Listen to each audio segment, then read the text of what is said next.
Shin Junseo felt like a useless D-rank blacksmith, the kind of person who was mocked whenever he introduced himself as a hunter. Deep down, he knew he would likely die as a worthless failure. Yet he couldn't help but dream of becoming stronger than anyone. Even as a support class, he believed his life could change, if he just had the power to prove himself. Finally, after much struggle, he was ready to step into the world as a player. On the day of his first dungeon raid, Shin rushed through the forest, anxious about being late. He met up with two other hunters, Kim Jimin, a C-rank hunter, and Lim Duan, who joked about Shin's tardiness. Before Lim could elaborate on his own experiences, Jimin interrupted, reminding him that he was often late himself. Shin apologized for his delay, and the three set off together. Lim lightened the mood by teasing that Shin wasn't too late after all.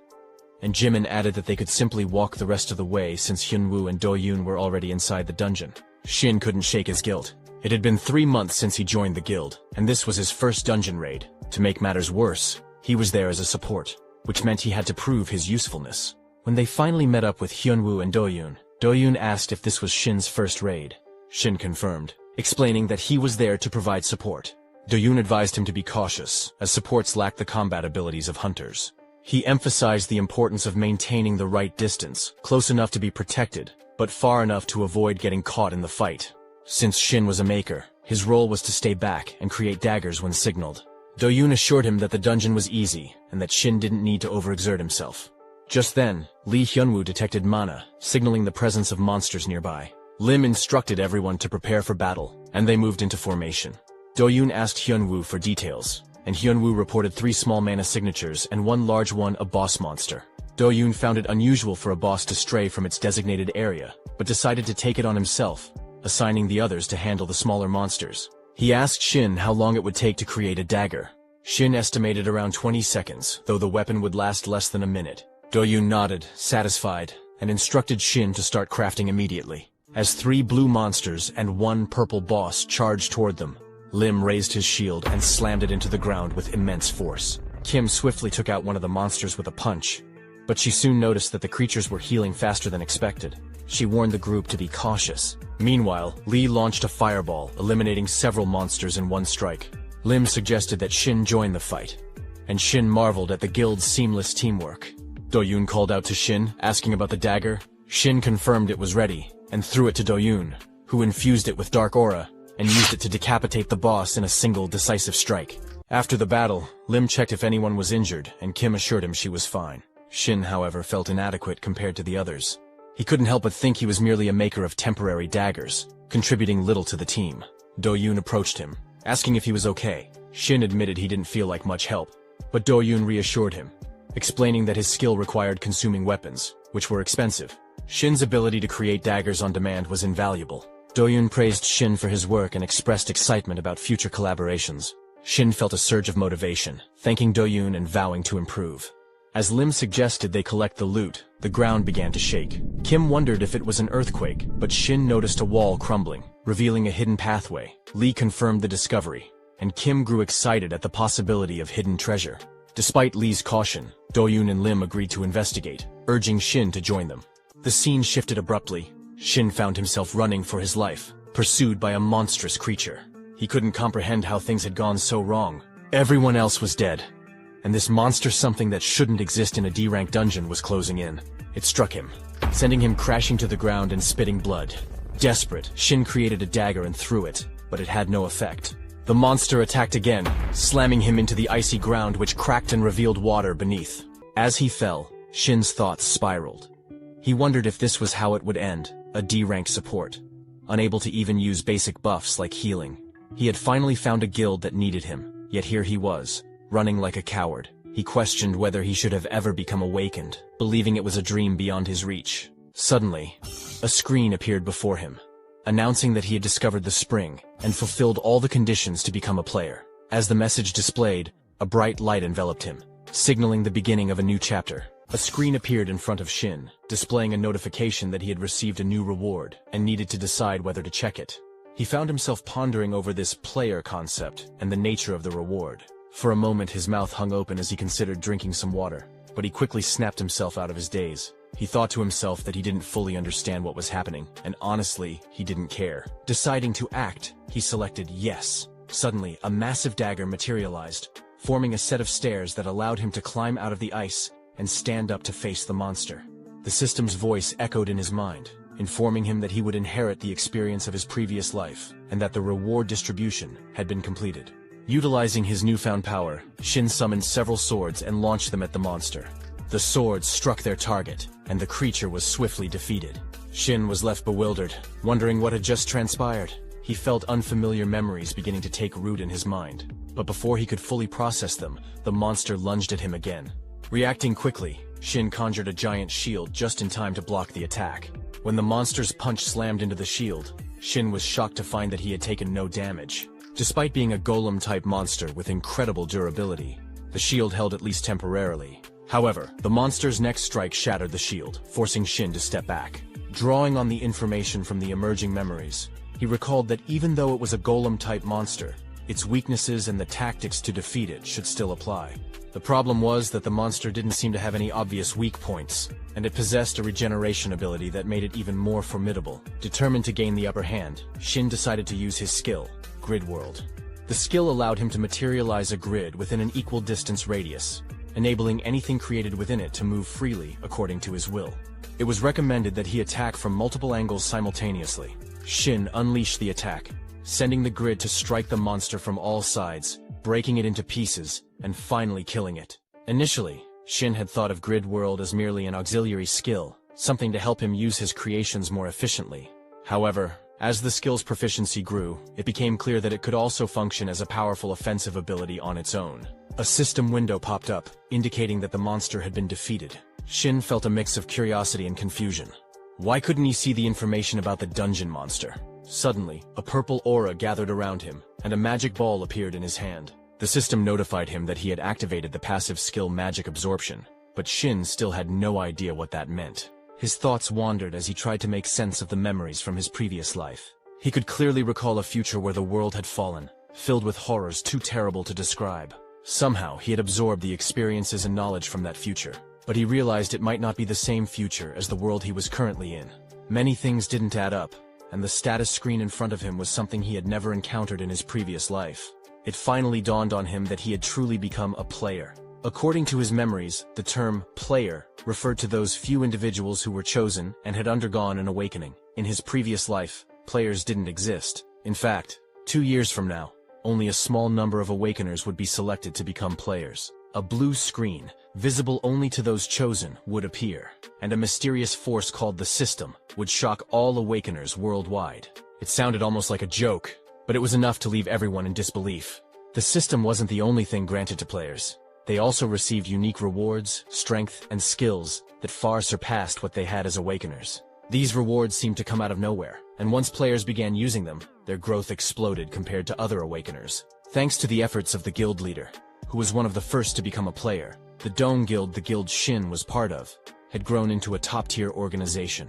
While Shin hadn't played a direct role in that growth, it had been the catalyst for his development in his previous life. Standing confidently in a developing guild, he had once thought it was convenient when he first heard about it, but now he truly understood the advantage it had provided.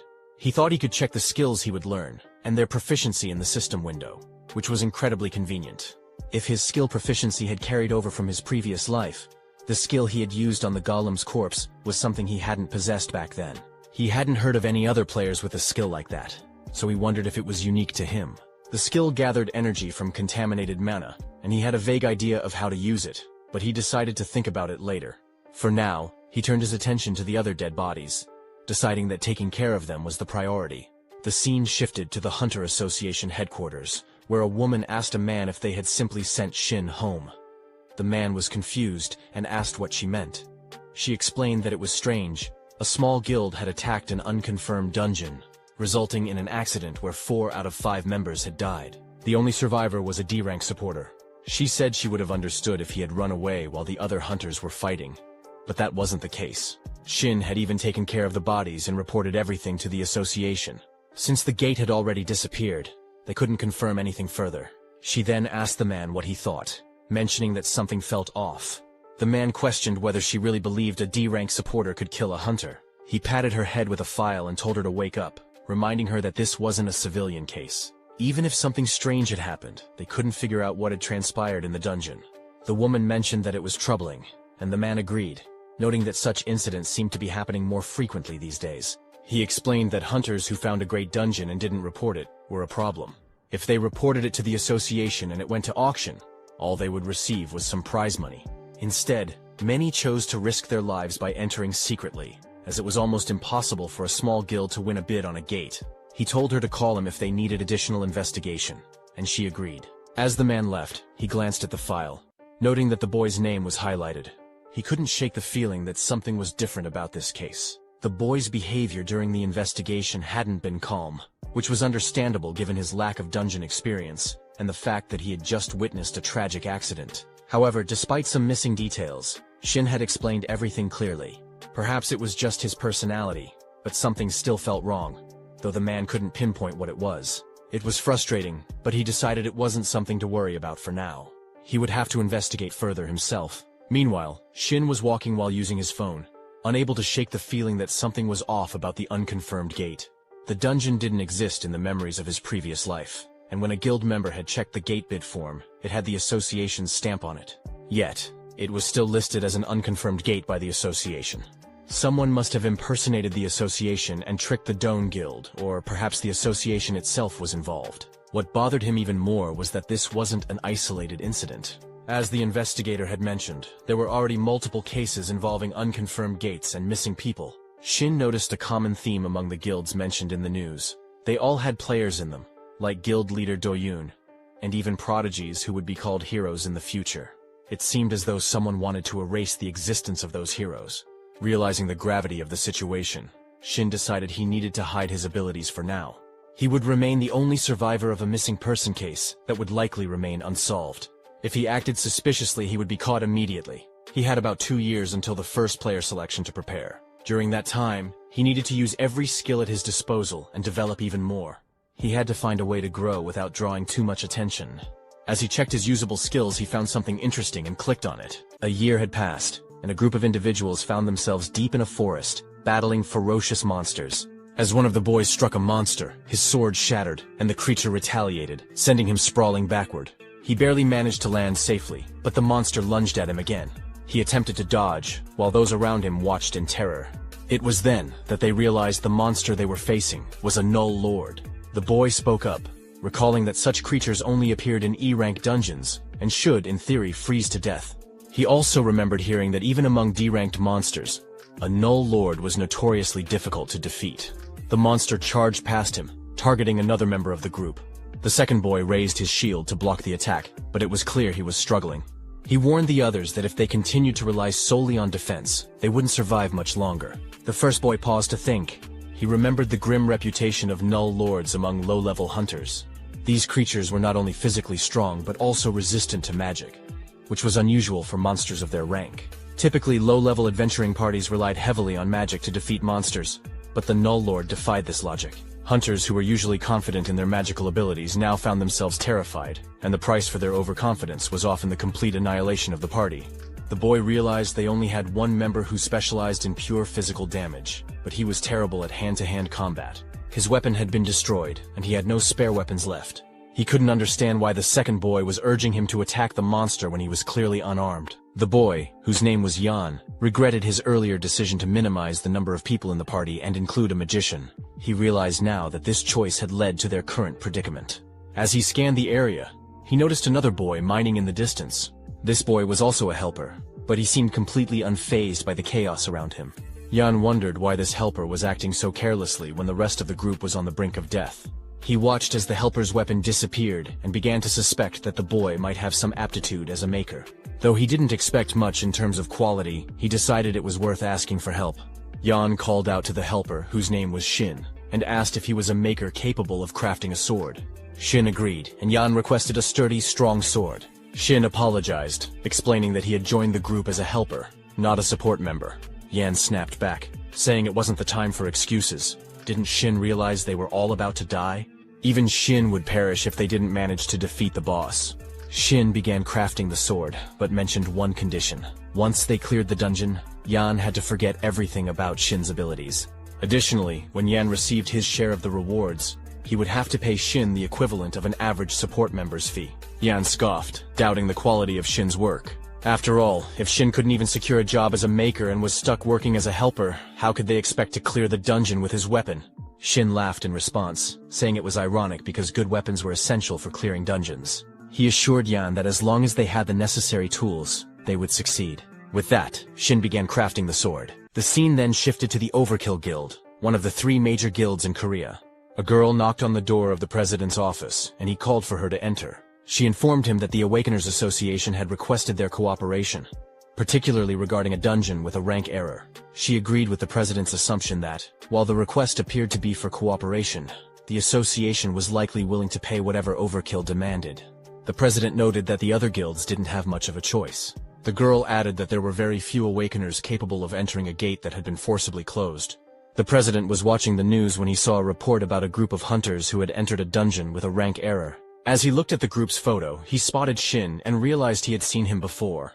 A few weeks earlier, a dungeon with a rank error had appeared in Sukadam, and the president had been dispatched to the area. He had dropped by the scene and remembered seeing Shin there. According to the report, Shin was listed as a helper. Rank error dungeons were still rare, and survivors of such dungeons could be counted on one hand. Shin had participated in 2 parties where everyone had survived not once but twice. The president couldn't dismiss this as a mere coincidence. The girl mentioned that rank error dungeons seemed to be appearing more frequently. Just a few days earlier, an E-rank dungeon had transformed into a B-rank one, resulting in the instant annihilation of the entire party. The president remarked that the Awakeners Association must be under immense pressure. The girl added that many people were criticizing the association, as it was their responsibility to estimate, analyze, and announce the rank of a dungeon. The president thought to himself that the association must be struggling.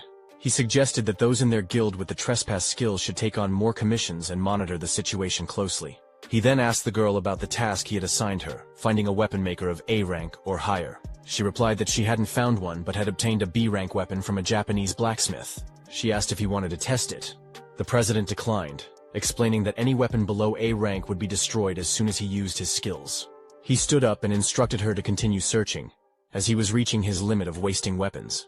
Just then, someone entered the room and informed the president, Tahin, that something had happened. Tahin asked for details, and the man explained that he had checked the location of the dispatch request sent by the association. It turned out to be a D-ranked dungeon where some of their new recruits had entered as part of a free attack team. Tahin asked about the measured ranks after the entries, and the man revealed that the dungeon had been reanalyzed as a C rank or upper C rank. Tahin, looking serious, stated that he couldn't afford to lose his new recruits. It was an urgent situation, so he decided to go there himself. The scene shifted to the dungeon gate, where the media was reporting on the situation. The crowd saw President Tahin, accompanied by the girl and the man who had informed him of the crisis. Reporters began asking Tahin to comment on the ongoing issue of rank error dungeons. One reporter mentioned that the association had sent a cooperation request to Overkill for the dungeon entry, and asked if that was the reason Tahin had come in person, because his guild members were part of the attack team.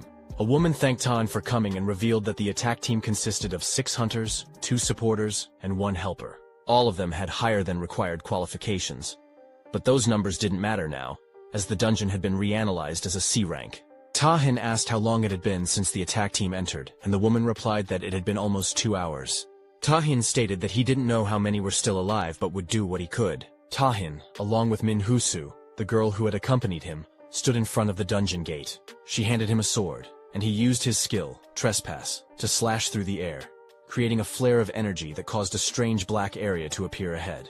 The skill allowed him to forcefully push through barriers, including dungeon gates, but it only affected the user, not the surrounding area. The sword broke as a result. After handing it back to Min, Tahin told her to be careful, and she wished him the same. He then entered the dungeon. Inside, Tahin noted the humidity, temperature, and foul smell, deducing that the dungeon was inhabited by some kind of reptile. The absence of pollutants on the floor suggested that the monster had a level of intelligence. Based on the dungeon's rank, he concluded that the monster was a lizard man. As he moved forward, he crossed numerous dead bodies of monsters, using the lizard man corpses to estimate the size of the group and their fighting capabilities. He also noted the level of distress the party had been in, as identified in the preliminary report. He feared the worst-case scenario that they were all dead by now. Suddenly, he heard a rumbling sound. Moving closer, he arrived at the location of the party and saw something he hadn't expected.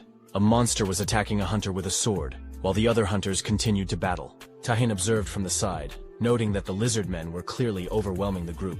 Their speed and movement indicated that they were far stronger than the hunters. He saw one of the lizard men strike a hunter's sword, sending it flying. The monster was about to attack the unarmed man when Shin appeared, using his magic to create a sword out of thin air and block the blow. Tahin, still some distance away, wondered if it was magic. How else could a weapon materialize so suddenly? He watched as Shin used his abilities to craft the sword, and their eyes met in a brief but intense moment of recognition. Shin quickly counted the people around him. When he reached Tahin, the 10th person, he remarked that he was certain only 9 had arrived. Tahin, confused, wondered what Shin was talking about. Just then, another lizard man knocked a hunter back and prepared to attack. Tahin rushed in with his sword to intervene.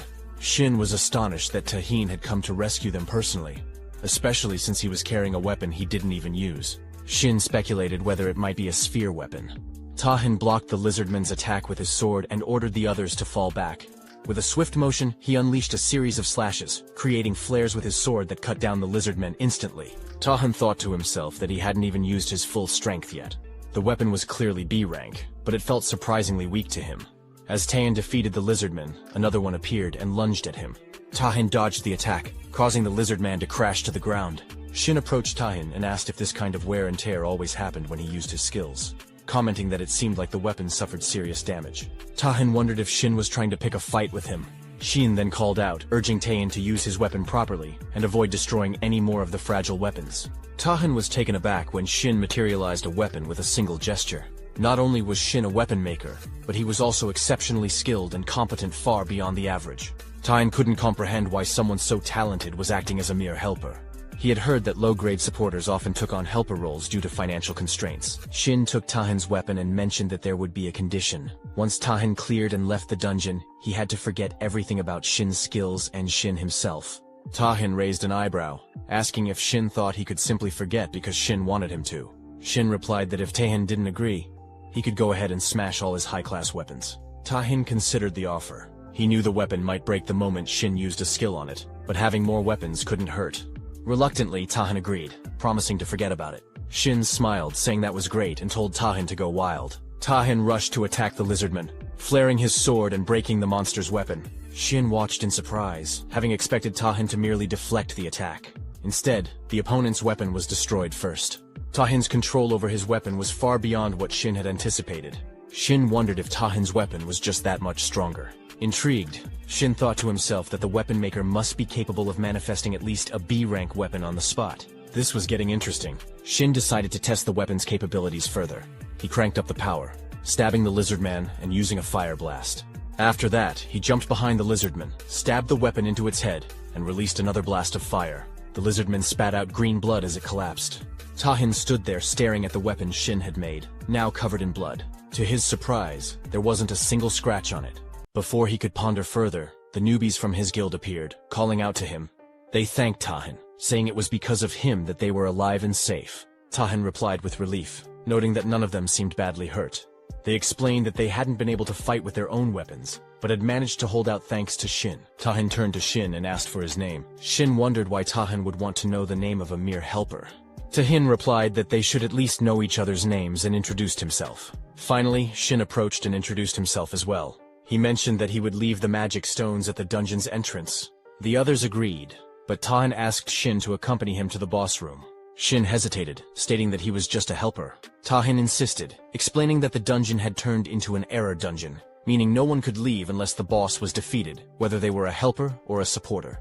Shin responded by saying that Tahin was more than capable of taking down the boss himself. Tahin countered, pointing out that, as Shin had seen earlier, no other weapon could handle his skills. No matter how skilled Shin was, it would be pointless if he just ended up smashing the weapon Shin had made for him. Shin assured him that the weapons he made wouldn't break. Tahin argued that while Shin might believe that, this was an error-class dungeon. The creatures here were far beyond the average lizardman, and if the boss was as strong as he feared, no amount of caution would be excessive. Shin eventually agreed and began moving, his steps echoing as he followed Tahin.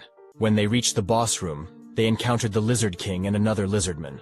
Tahin suggested that Shin should disregard any previous danger levels or information he had, and focus on ending the fight as quickly as possible. He warned that if they took too long, his weapon might snap in two.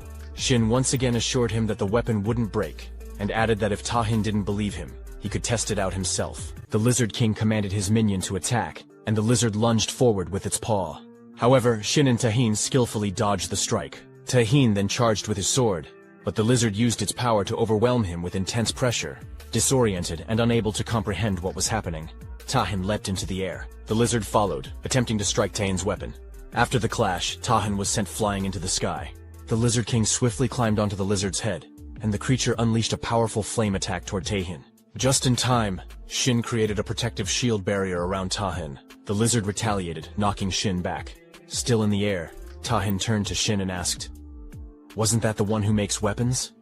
Shin replied, "A shield can be a weapon too.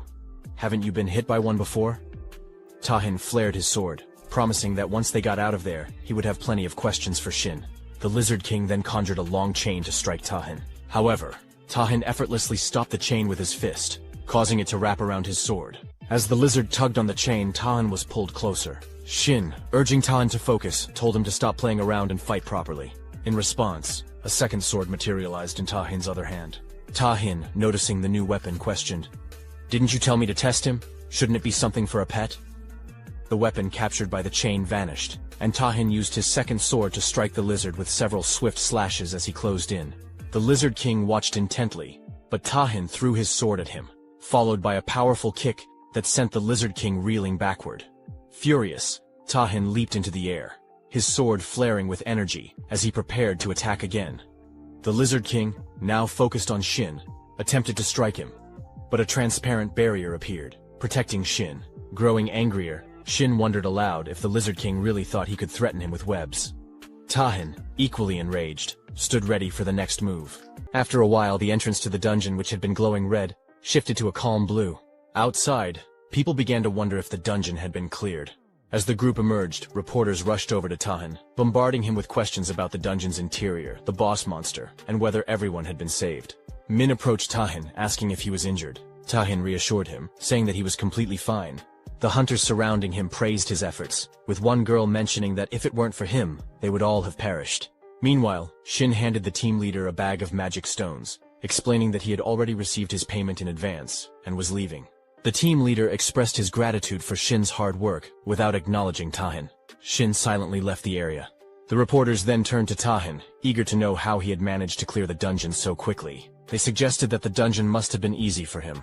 Tahin shook his head in disagreement, and just as he was about to mention Shin's role, he realized that Shin had already gone. A girl spoke up, commenting that while everyone else had been blocking and working together, Tahin had handled the majority of the threats on his own. She asked Tahin how everything had gone. A boy chimed in, expressing that all of their weapons had been destroyed, and that he had no idea how dangerous the situation had been. He added that if it weren't for Tahin, they would have all been wiped out long ago. Tahin, slightly confused, asked the boy what he was talking about. The boy explained that when it came to the weapons, it was thanks to the person who had been crafting them for the group, which allowed them to last as long as they did. He apologized to Tahin and inquired about the support who had come as a helper and weapon maker. The boy seemed unsure about the weapon maker, acknowledging that the helper was indeed a support role, but wondering if that person had any special abilities. The girl replied that she wasn't sure about that. Tahin, still puzzled, asked the others if they hadn't all seen how the helper made the weapons. The others were confused, wondering if he was referring to the pickaxe. Tahin didn't believe that person even carried a pickaxe, but he had brought it and used it, though they must have lost it along the way.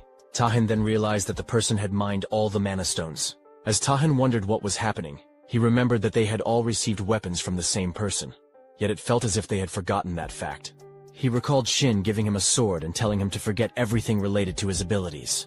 Tahin then thought about the rental pay, and how the person had used a skill exclusive to an A rank or higher maker.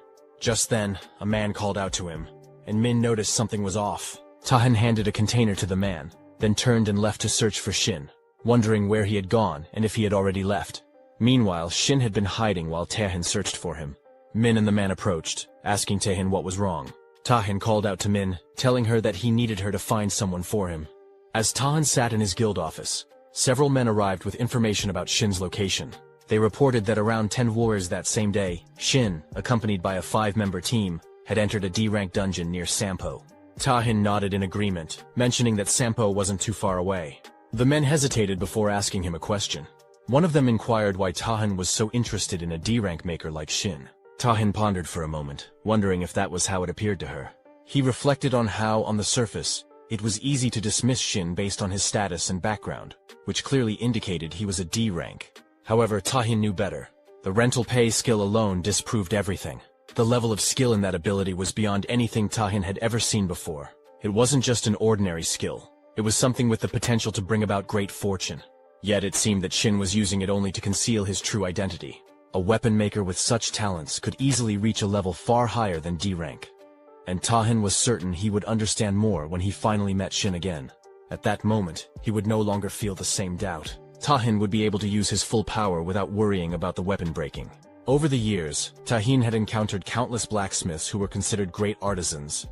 But none of their creations had ever met his expectations.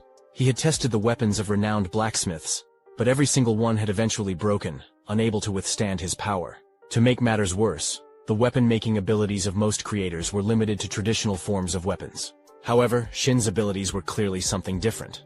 The weapons created by Shin far exceeded the limitations of ordinary abilities and weapon forms. It was as if those limitations simply didn't exist with Shin's abilities.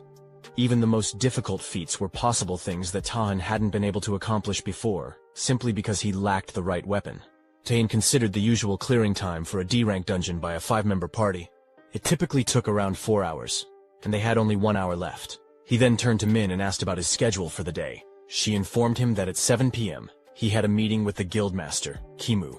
Tahin decided to leave, instructing Min to cancel the meeting, as he needed to leave ahead of time. He wanted to avoid any chance of missing Shin. The scene shifted to the dungeon, where a boy in armor had just defeated a boss. He was in shock, realizing that the ribbon used by the helper was indeed made by Shin. If such mana could destroy a boss weapon, Shin must surely be at least B rank. When the man's weapon shattered into 2 pieces, the boy thought they were done for. However, to his surprise, he hadn't anticipated that the person who had entered as a mere helper would possess such an incredible ability. He marveled at the quality of Shin's work, admitting he had never seen anything like it before. Grateful, he thanked Shin, acknowledging that if it weren't for his help, they would have failed. He suggested that they should recruit him. A girl nearby agreed, commenting that it was a shame Shin was still going around as just a helper. The boy agreed, noting that Shin certainly had a good eye for this kind of thing. Shin, however, was deep in thought. He realized he had used more mana than he had anticipated. He hadn't expected to encounter a party struggling so much, especially since it wasn't an error dungeon. As he began collecting the magic stones, he thought that if only he had just a little more mana left back then, things wouldn't have gone so poorly. He recalled the intense heat that had filled the dungeon earlier, especially after defeating the golem. Once he had used up all his mana, the heat dissipated and never returned. The mana he felt now was no more powerful than that of a typical D-rank awakener. Still, there was relief that he hadn't encountered any major problems while crafting the weapons. Shin also reflected on how his past life memories had helped him in ways he hadn't expected. The maker's basic skill, creating, was designed to aid in the creation of specific objects. It was a highly intuitive skill, where the quality of the item created was directly proportional to the mana used. However, there was still one unknown aspect. Another method that could enhance the performance of the skill, which Shin had yet to uncover. What he did know was that the deeper his understanding of the object he was crafting, the higher the quality of the creation. The most remarkable aspect of the ability was that as the quality of the item increased, the efficiency of the mana also improved. This meant that even when using the same amount of mana to create identical objects, the quality would vary meaningfully based on the creator's level of understanding. After his hidden ability was revealed, Shin found himself reflecting on the various training he had undergone. He remembered his horse training, the material research, the lessons he received from a hunter as a support, and his time spent in the workshop learning the intricacies of crafting. Despite all this, the excitement he felt was more intense than he had expected. He continued mining, thinking that while he didn't know exactly how much better his abilities would become, he knew that in comparison to the mana he was using, the quality was improving. However, it was clear that there were still limitations, both in crafting and in using the rental pay skill. The process was still clunky, and he struggled to use both abilities effectively at the same time. As he gathered the magic stones, he thought about how expensive mana-related equipment was. That was why, for the time being, he couldn't afford to purchase any of it. Just a few more mana points, he thought, knowing that mana-related items were among the few things that could be mass-produced. He made a mental note to order more potions. Although his earnings as a helper were modest, he was still struggling to get by.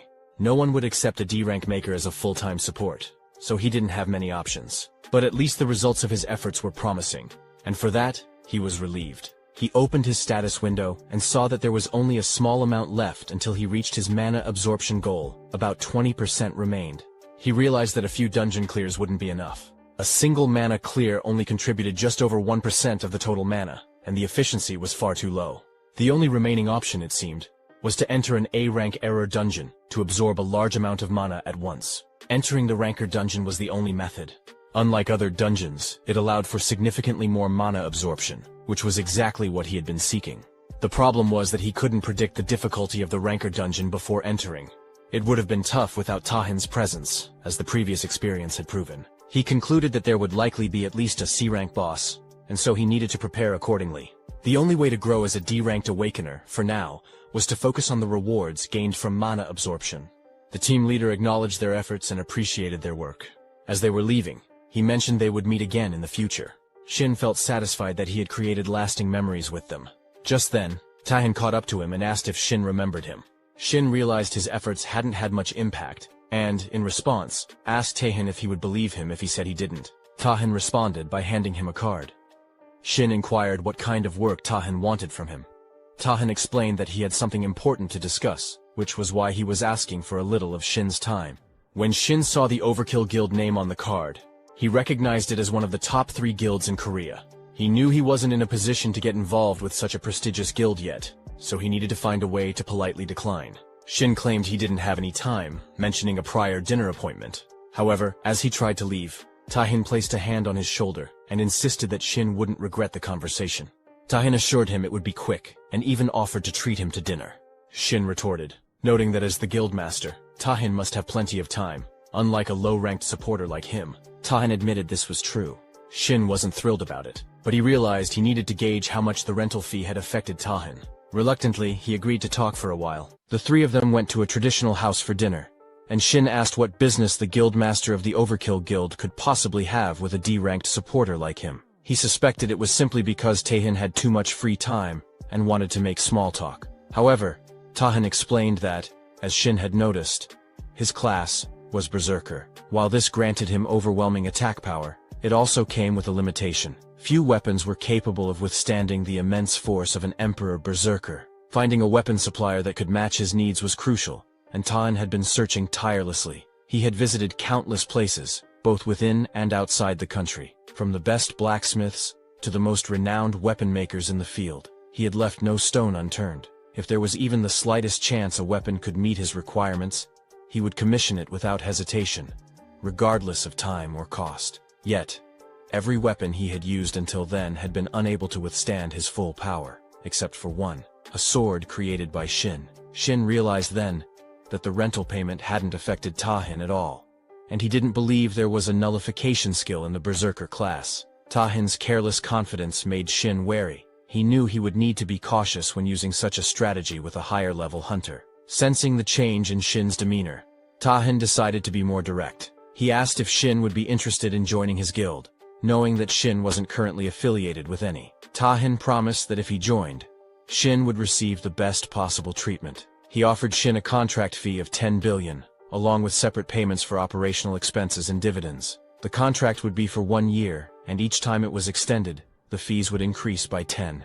Just as Tahin was about to explain that the exact details would be in the contract, Shin quickly apologized, stating that he had no intention of joining a guild, and would have to decline the offer. With that, Tahin had nothing further to discuss. Shin stood up to leave and thanked him for the meal. Tahin called out to him once more, but Shin didn't stop. Min, who had been quietly observing, asked Tahin why he had made such an offer to Shin. There seemed to be no clear reason for it, yet the conditions were trivial. Tahin responded by saying that if Min were in his situation like Shin, she wouldn't question the offer.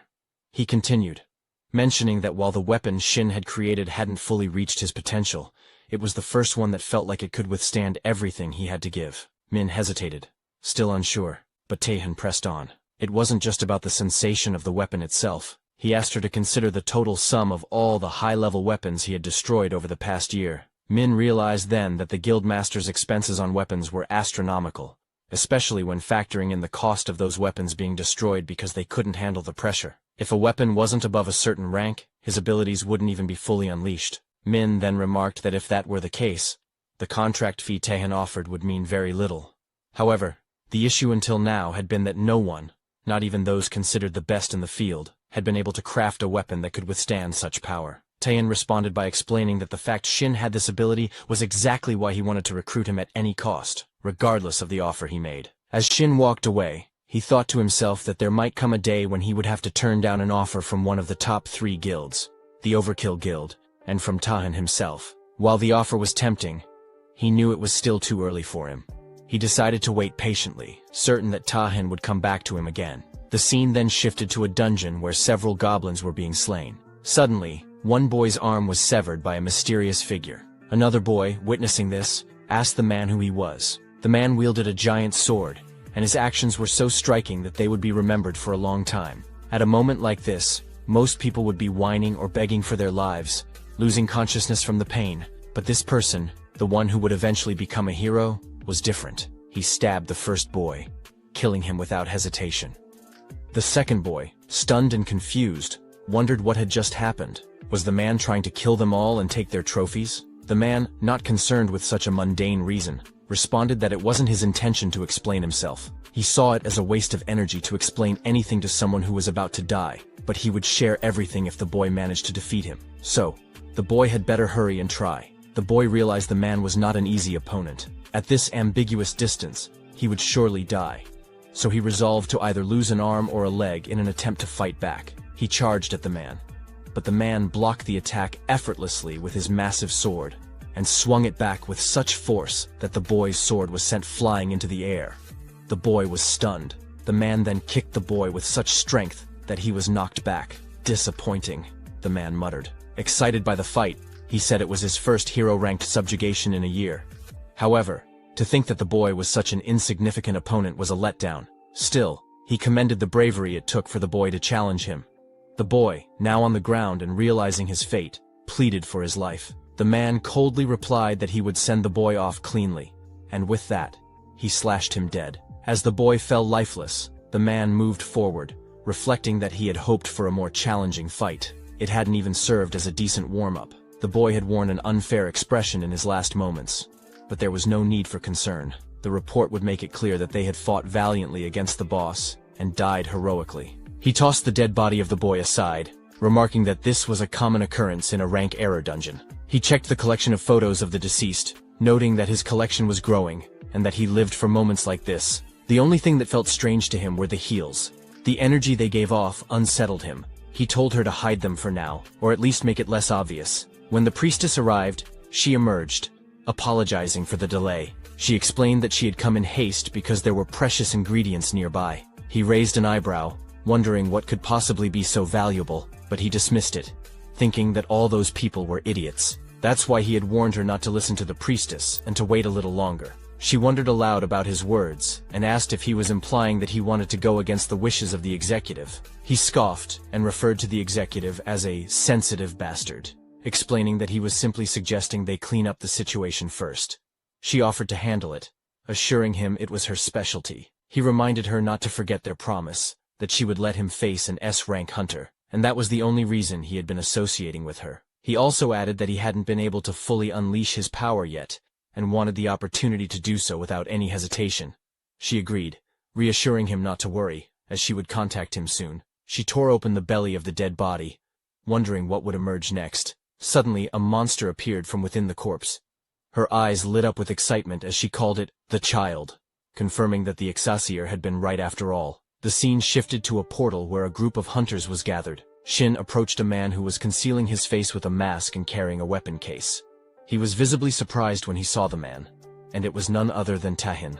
Taehin seemed just as surprised to see Shin, and wondered aloud why he was there. Shin asked him why he had come, and Taehin replied with a grin, noting that Shin had a good eye for recognizing him. Shin explained that he only knew one person who carried a weapon case like that, and then asked Taehin again why he was there. Taehin responded that he was there to attack the gate. Shin raised an eyebrow and asked why a D-rank gate, of all things. Taehin explained that the guild member who was supposed to enter had suddenly fallen ill, so he was filling in as their substitute. Before Shin could say anything more, a man called out to them, urging everyone to head inside. Taehin turned to Shin and said, "Let's get going." As they began to move, Shin couldn't help but think to himself that he knew Taehin would show up eventually, but he hadn't expected him to be so quick. Now, he would have to adjust his plans accordingly. They all finally entered, and Tahin turned to Shin, asking why he had refused to join the guild. Shin replied that he had already rejected the offer and didn't want to discuss it any further. A boy asked a girl if she had heard about the auction for the C-rank gate that had taken place that morning in Chunshin. The girl confirmed, and the boy told her he had heard that the Hewn Moon Guild had acquired it in one go. She agreed, mentioning that her friend was there, and had heard the bidding had reached such a high price that no one else dared to compete. Shin, overhearing this, thought to himself that the Hewn Moon Guild had purchased a C-rank gate, and he wondered if they had found something special inside. Tahin then asked Shin if he was interested in buying gates himself. He explained that if Shin joined their guild, he would easily be able to acquire special gates above B rank, as there were certain privileges that came with the guild's name. Shin reflected on Tahin's words. To most awakeners, the name of their guild was of utmost importance. It not only brought them the envy and admiration of the public, but also granted them opportunities for other lucrative jobs, along with incomparable revenue and rewards. Furthermore, their vested rights within the guild allowed them access to countless privileges for high-level special gates. The guild members could secure entrance tickets, and their influence wasn't determined solely by talent.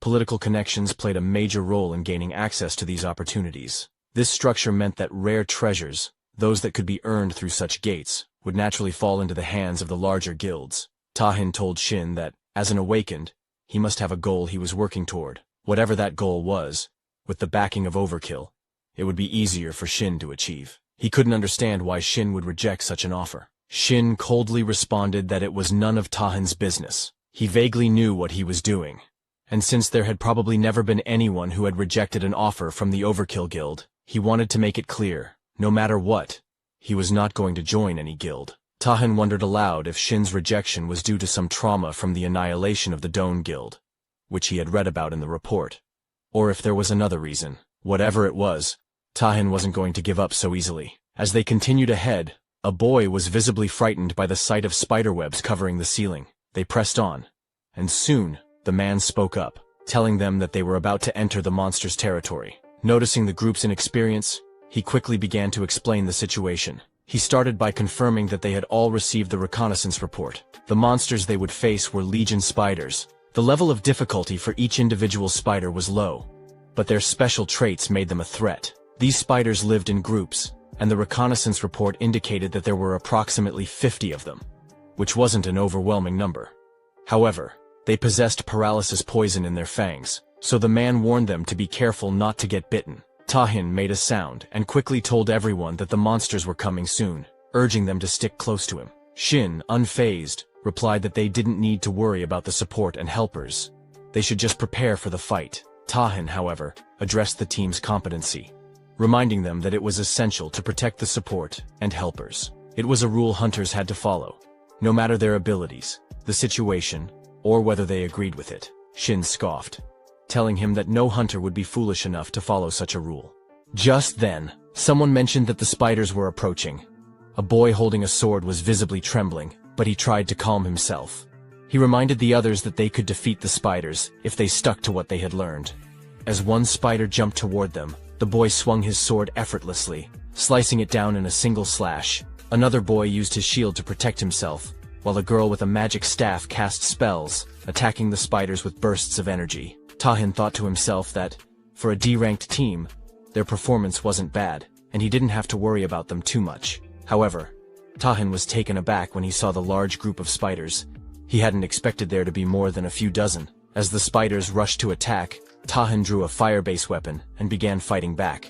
He noted that the durability of each legion spider was fairly low, even among ranked monsters. He realized that even without using the blade itself, all they needed to do was release a bit of sword ki to defeat them. At this rate, he would be able to finish the raid without even losing a weapon. Suddenly, Shin heard a few hunters calling for help. The river was surrounded by a large number of spiders. The boy with the shield warned that the spiders wouldn't stop coming, and that only a few hunters had done the reconnaissance. The second boy mentioned that things were going to get rough, and the girl with the magic staff was also reaching her limit with her mana. Tahin glanced at Shin and suggested they move toward the trouble, then told Shin to follow him. Shin, however, responded that Tahin should go ahead and help while he finished handling things on his side. Tahin was surprised by Shin's reaction, but before he could respond, A spider jumped at Shin. Tahin shouted for him to get down, realizing that Shin could easily get caught up in the attack if Tahin used his sword recklessly. But Shin reacted quickly, opening his eyes and shaping his power into a square form above the spider. With a swift movement, he launched his attack, killing the spider instantly. The creature collapsed at his feet. Shin thought to himself that, of all the weapons he could currently make, the sword was the one with the greatest craftsmanship. It would be the most effective for dealing multiple hits and pouring power into them all at once, something impossible with his current mana reserves. But if he could harness his power this way, there was nothing better. Shin focused his energy, directing it like a sword, and with a swift motion, launched it at all the spiders in his vicinity, cutting them down in a single strike. Tahin watched, surprised, as Shin stood atop the head of one of the fallen spiders, his movements calm and precise. The sword had been stabbed into the spider's body, and Tahin was surprised by the wide area attack. He thought the battle must have lasted at least 10 seconds, yet Shin had managed to deal with all the dozens of Legion spiders in that short time. Tahin wondered if Shin had used materialization in the fight, but quickly dismissed the thought. After all, Shin was a talented support who would hold his own. On the other hand, Shin was wondering what Tahin was doing, and decided to go help the others. He saw that the three of them were surrounded by spiders, and the creatures were getting closer. Tahin realized the situation wasn't looking great, and they would talk properly once everything was resolved. Shin pointed to his bag, signaling Tahin to take care of the situation, as people might not believe that a helper could do such things. Tahin quickly rushed in with his sword, and started attacking the spiders. After he defeated them, a man thanked Tahin for his help, saying they wouldn't have made it without him. The man was a little surprised though, as he hadn't expected Tahin to be the guild master of the Overkill Guild. Tahin apologized for not revealing his identity earlier, but mentioned he had just been quietly investigating the dungeon. The girl was shocked by his apology. She couldn't believe they had survived because of him. Watching him take down the spiders with such skill was so cool, and she even asked if she could take a picture with him once he was free. Someone came by and interrupted, and the girl quickly saw this as her chance to approach the boy holding a lantern. Then, Shin showed up, apologizing for being late. They started collecting the byproducts as they went. After exploring the area, they found that there were no other masters around, and they figured out how to go even deeper. The boy in armor suggested that they shouldn't continue the raid any longer. It was unfortunate, but he thought they should call it off. The first boy, not understanding, asked why they had to stop when there wasn't much left. The boy in armor explained that the number of Legion spiders and the geography of the dungeon were completely different from what the reconnaissance report had shown. He went on to say that the dungeon existed past gates that separated it from their world. These dungeons were home to bizarre creatures and landscapes that could be found on Earth. The whole concept of dungeons and the awakened wasn't fully understood yet. For the newly awakened, the most important thing was information about the dungeon. Unfortunately, not many awakened individuals could adjust to environments they would never encounter before. This meant that failing the raid, especially in a worst-case scenario, could lead to death. That's why the role of scouts had become so vital. They awakened with the ability to detect or hide their traces, started gathering, and took on dungeon reconnaissance commissions. As a result, the dungeon clear rate began to rise significantly, and these individuals came to be known as scouts. The boy in armor explained that the accuracy of these recon reports was usually above 98%, so it was unlikely that this situation was just a mistake. However, they couldn't rule out the possibility that it was a rank error in the dungeon. The second boy hesitated for a moment, suggesting that since they had Tahin, wouldn't it be okay to continue the raid? The armored boy responded that he understood the boy's desire to press on, but they had already received Tahin's help once, and if they weren't careful, they could all end up in danger. The boy, determined to clear the dungeon and with his own reasons for wanting to continue, asked if there was any other way. The girl seemed to feel the same way. The armored boy questioned if their reason was really more important than their lives. Once they entered the boss room, there would be no turning back, and he didn't want that to be the case for any of them. He suggested they exit first and report to the association. Tahin, however, said he was fine to continue. Even though he was there to investigate, he was still part of the team. If the raid's progress could help him come to a conclusion, then there was no reason not to keep going. And if he wanted to investigate further, the boss room was the place to be. The armored boy bowed toward Tahin shamelessly, thanking him for agreeing to continue. Then, he started to talk about being the leader, but Tahin just told him not to worry about him, and to continue leading as they had from the start. The boy agreed, saying, "Let's get going," and asked everyone to follow him. The 5 of them moved forward and soon found themselves in front of a gate. The leader, sensing they were at the boss room, said he would do a final briefing. He explained that the dungeon's boss was the Legion Queen leader with a danger level of D+. Her overall battle ability was low, so she was considered an easy boss, mainly focused on breeding Legion spiders. However, that was just the original intel, and they had no idea what lay behind the door. He gave a final command. "Let's head inside." The girl created some light to help them see, but Tahin couldn't sense anything unusual. The leader warned them to be cautious since it was the boss room. Soon, they spotted the queen spider and a few others nearby, as well as a boy dressed like a spider, the one mentioned in the briefing. The girl breathed a sigh of relief, noting that the boss looked exactly as expected. She planned to attack first with lightning magic, and her strike caused the queen spider to fall to the ground. The leader wondered if the boss was already dead, but he had never heard of such a thing before. Something had changed, so he quickly ordered everyone to retreat. Suddenly, they heard a disturbing sound, and a very deadly spider with a human-like upper body appeared. It was Awakens. Tahin immediately prepared to strike, realizing that a B-rank monster had appeared. He knew that his sloppy swordsmanship wouldn't leave a scratch on it, so he had to make sure his first blow did the most damage possible. He was about to deliver a fatal strike when, to his surprise, his weapon broke into pieces mid-swing. As he was flying through the air, Tahin realized his sword was destroyed, and he couldn't deliver the finishing blow. Just as the Awakens was about to attack, Shin quickly created a temporary weapon for Tahin, telling him to buy some time until he could forge a proper weapon. Shin was using up his mana, but it wasn't working at all. He started to wonder if he had drained it completely. It was amazing that he had lasted this long with his current mana levels.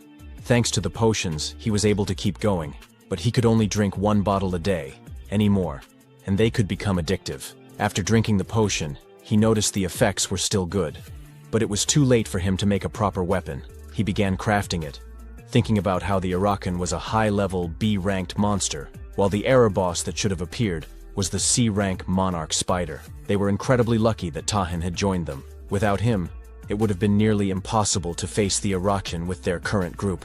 When the danger level hit B, everything changed, and the fight became much harder. The Awakens was battling Tahin, who was surrounded by flares. Shin thought to himself that his fighting power was equal to 5-rank hunters. Given the Awakens' abilities, they couldn't rely on Tahin alone. He turned to the others and told them to get ready. They should be able to move now, since the Awakens' killing intent had shifted targets. The leader of the party wondered who Shin was. The second boy questioned why someone so talented was participating as a helper. The girl wondered if Shin had come along with Tahin. Shin ignored their questions and told them they had something to deal with first. He then quickly made 3 weapons based on their abilities.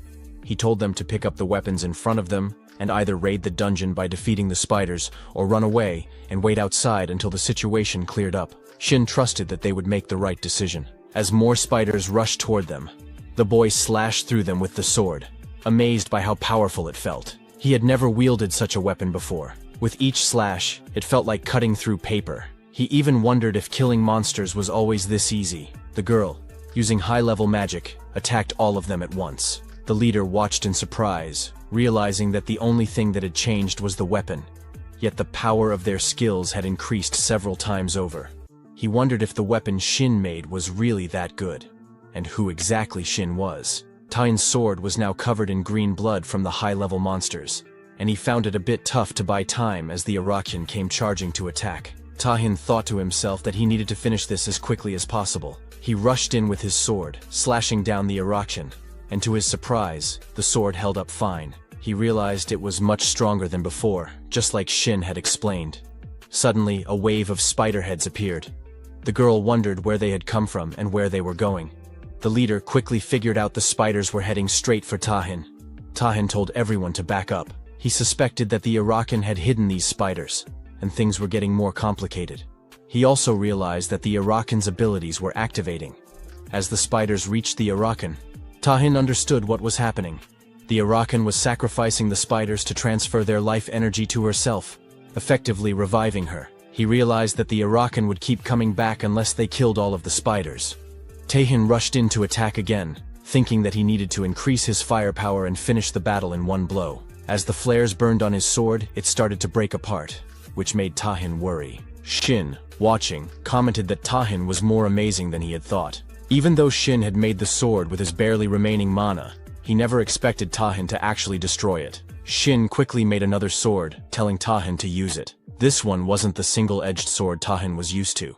It was the most durable weapon Shin could create. As soon as Tahin grasped it, he could feel its strength. With this new weapon, he was confident he could defeat them all in one strike. He coated the sword with his flares and prepared to strike. He mentioned that he would be a bit unfamiliar with two-handed sword combat, but it seemed like the right choice for the situation. He lifted the sword and delivered an explosive slash at the Arakan, landing a devastating blow. Shin realized that the explosion was likely an innate skill of a berserker. It was probably the first time Tahin had used the skill properly. Normally, the skill caused the user to lose their rationality in exchange for overwhelming power. Tahin cleaved the Arakan clean in two, and thought to himself that it would have been difficult to handle the aftermath if the weapon had shattered.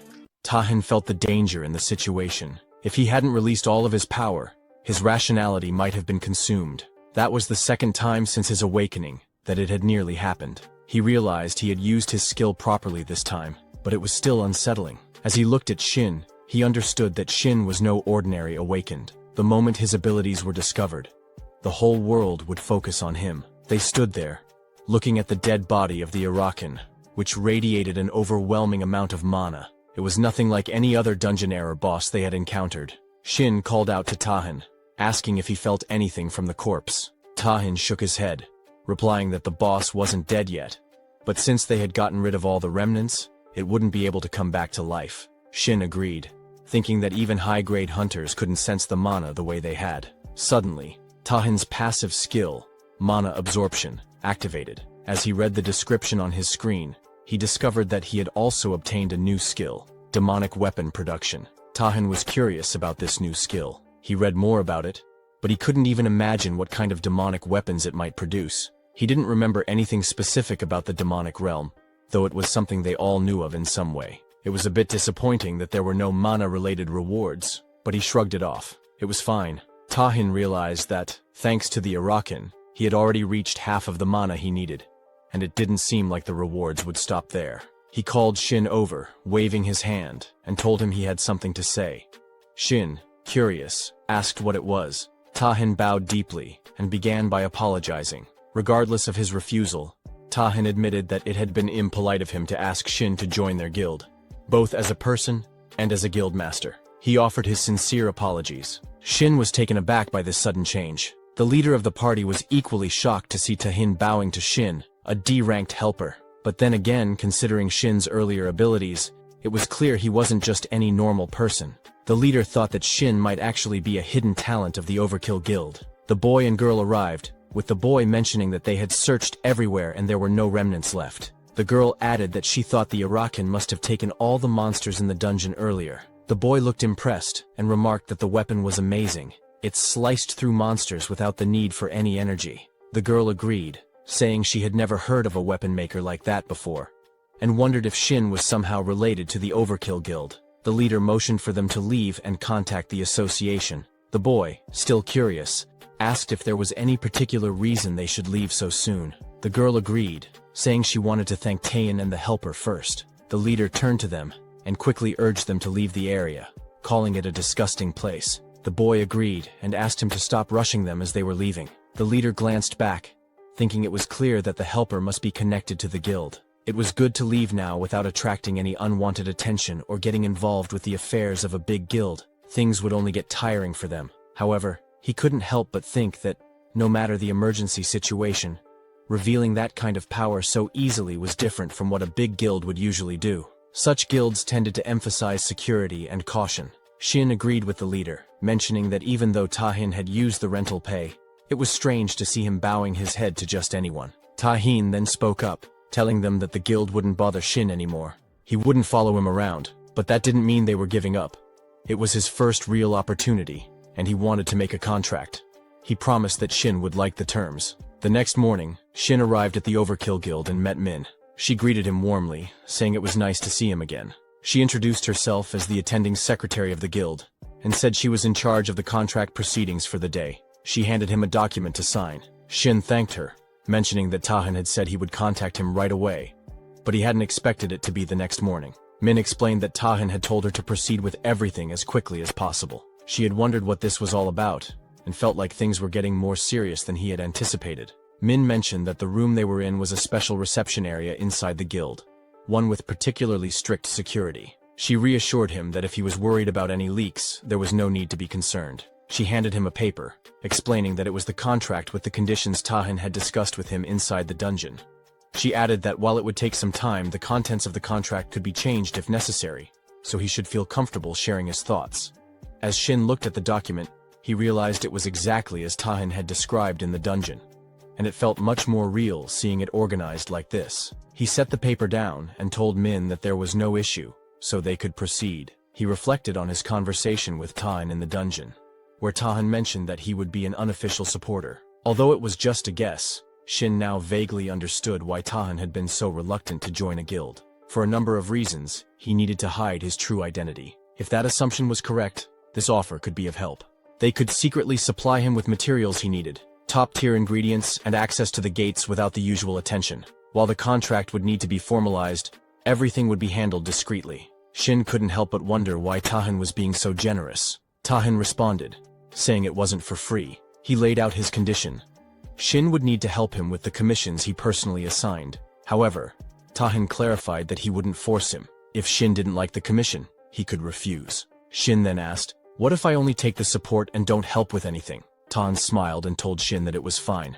The purpose of the contract, after all, is to establish a connection between you and the guild, while preventing you from joining any other guilds. Accepting the commission would simply be a token of your sincerity. As they spoke, they heard footsteps approaching, and Tahin remarked that it was just the right time. Two men entered the room. One of them introduced himself as part of the investigation team from the Hunter Association. The second man asked Tahin if he was okay. The first man stated that they needed to get going, and that he would hear Tahin's response outside before they left. Tahin turned to Shin and said that he hoped for a positive response. "If you feel burdened by any of this, you don't have to accept." Tahin added that Shin's abilities were far more valuable than anything in the contract. Shin paused for a moment, reflecting on his original plan. His goal had been to leave a strong impression on Tahin and maintain a relationship with the guild without formally joining it. In the end, though, he decided to sign the contract, asking when he would receive the support. Min smiled and pulled out a small box,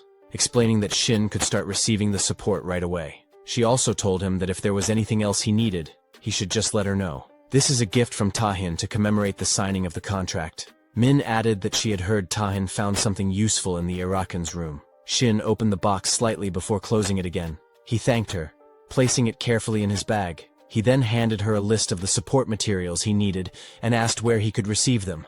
Min mentioned that if it was that much, the materials would be available in about a week. However, she added, "I might be crossing a line, but I don't think those materials will be of much help to you."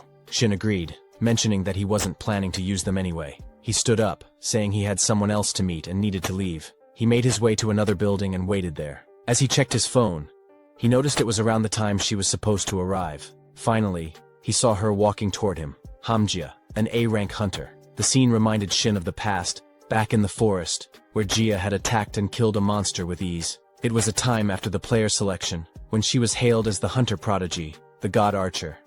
She approached the reception desk, excusing herself, and asked for the entrance to the training gate. She showed her card, and the lady behind the desk immediately recognized her as an A-rank hunter. The lady then asked if the C-rank training gate would be acceptable. Jia politely declined and requested the D-rank gate instead. Both the lady and a man at the desk were confused by this. The lady thought to herself that it hadn't been long since Jia was officially recognized as an A-rank awakened. Even so, Jia had very little experience, and had only entered a few gates up until that point. The man too had seen lower-ranked awakened give up on the hunter life altogether, but he had never seen an A-rank ask for such a request. For some reason, Jia seemed like she might be demoted. An awakened's rank was initially determined by the amount of mana they could absorb. When the blue energy poured out of the cracks, mana flowed into everyone's bodies, but the amount each person could absorb varied. The more mana a body could hold, the stronger the abilities they could manifest. The association began analyzing the mana levels of each individual, and those who absorbed more than a fixed amount were officially recognized as awakened. From there, they divided people into ranks based on how much mana they could hold. Once assigned, a rank was generally fixed. Even if someone was of a lower rank, they could improve their performance through dungeon raids. If recognized by the association, they could be promoted. And the opposite could happen as well. Gia finished filling out the form and handed it to the lady. The lady told her she would help with the association process and asked if Gia had a partner she was planning to enter with. Gia declined. The lady then said she would add Gia to the partner recruitment list, as the rules required at least 2 people to enter together. Since there hadn't been any requests for the D-rank training gate so far, Gia might have to wait a bit. Gia wondered if she could go in alone. The lady replied it was possible, if Gia had a license permit for soloing gates, but it didn't seem like she had registered for that. Gia would need to take a test for it, and the lady asked if she wanted to sign up. Gia declined, saying she would wait instead. The lady then mentioned that Gia's first hunter qualification renewal was coming up in a month. She had probably received the message. But to renew her qualification as an A-rank hunter, she needed either several experiences with C-rank or higher gates, or to pass the A-rank practical test. It seemed Gia would need to take the test, and she would likely get a message about it soon. The lady wished her the best of luck in passing. Gia thanked her. Gia thought to herself that even requesting a training gate was complicated. She should have just made the request online. I must have been crazy to come in person and deal with so many people. She had come with the mindset that she couldn't get demoted, but now she told herself to get a grip. It's just a D-rank gate. What happened last time wouldn't happen again. If she took her time and started over, she would be fine.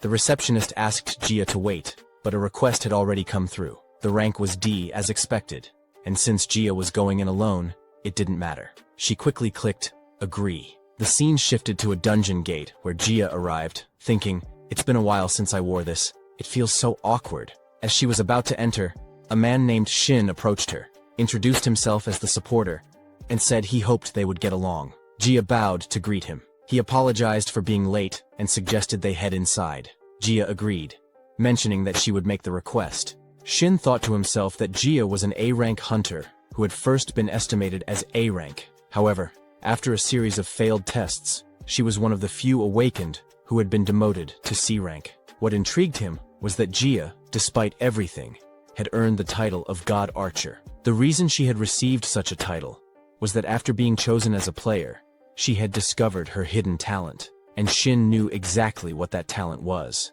It was a talent that could have been discovered even if Gia hadn't become a player, and Shin was determined to help her awaken it. That same day, they entered the dungeon world, where goblins were roaming through the forest. Gia hid and watched them, wondering if they had left. It was a relief to see real monsters, which made her glad she had brought equipment that could sense their mana. She then excused herself to Shin, apologizing for going alone and asking if it was okay for her to take on the monsters by herself. She promised to share all the loot and compensate him as well. Shin reassured her, saying, "Don't worry about me. If you need help, I can at least provide arrows." Gia thanked him and got into position to attack. Using her archer skill, she told herself not to be nervous, then took aim at the goblins. As one fell, the others began to charge her. Gia didn't hesitate and fired another arrow, taking down more goblins. Shin, watching, thought to himself that he hadn't seen her fight like this before. Not since she became a player. Her raw destructive power far exceeded that of an A-rank hunter, but it would be meaningless if she couldn't aim. Gia focused, thinking, one of my 3 arrows should hit its mark. With this kind of speed, I'll be able to shoot at least 4 more, so I'll end it with just 2 shots. Then, Gia noticed a goblin playing a bugle, and soon a swarm of goblins surrounded her. She froze, wondering where she should shoot and what she should do next. As the goblins behind her prepared to attack, Shin summoned giant swords to form a protective barrier around her.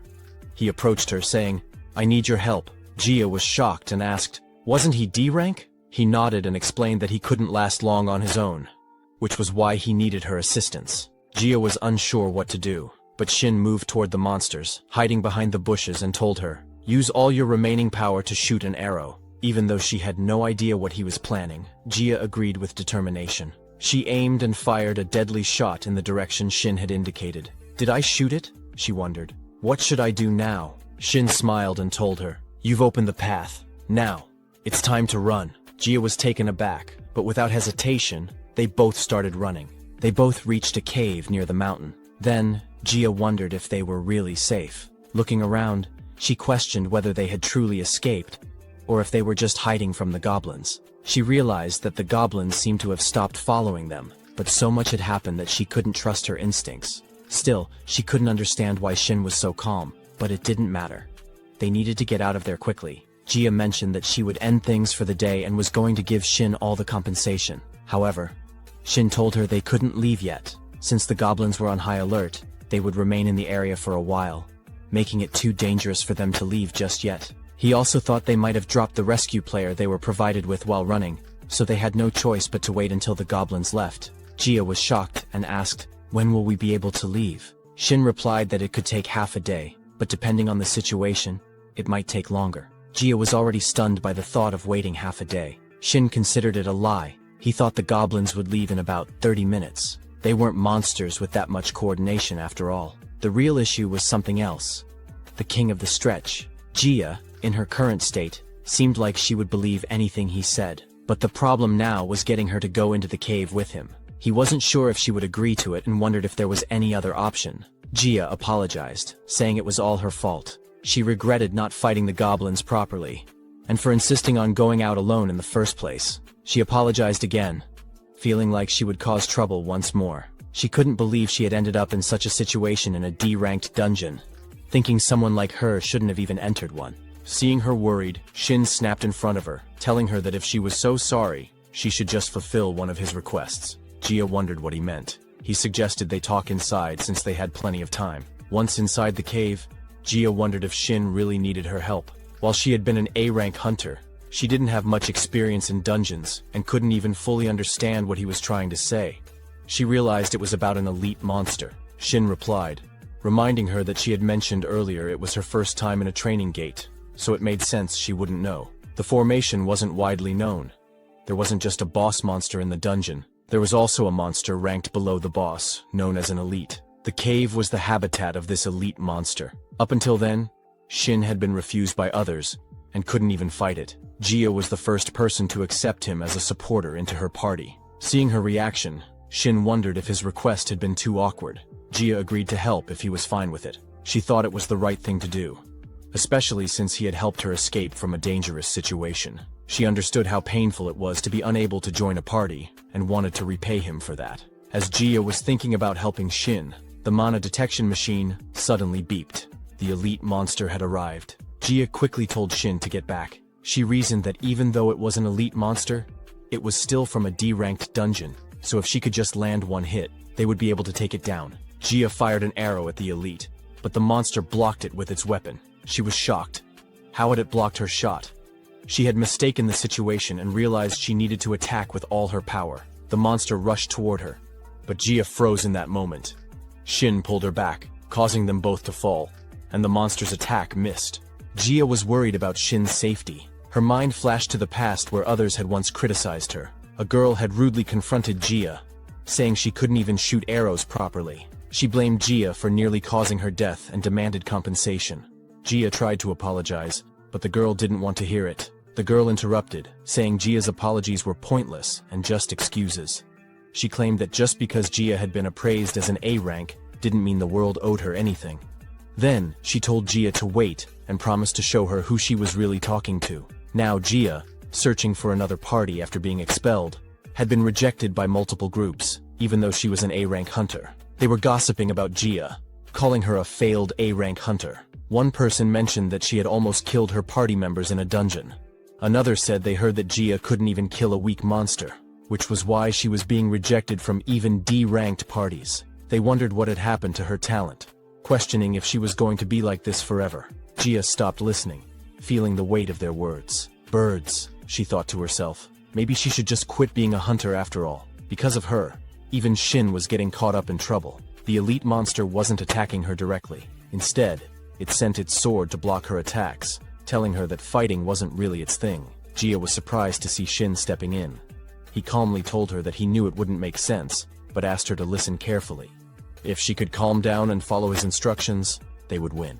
He thought to himself that he had set the stage, and in such an urgent situation, there was no problem activating it. All he needed to do now was buy some time. He told Jia to look carefully at the monster, and if she did, she would be able to see something. Then, she needed to fire at that spot with all her power. Jia stood up, sensing something shift. It felt as though every fiber of her being was bristling. It was uncomfortable, but she pushed through, getting into position to attack.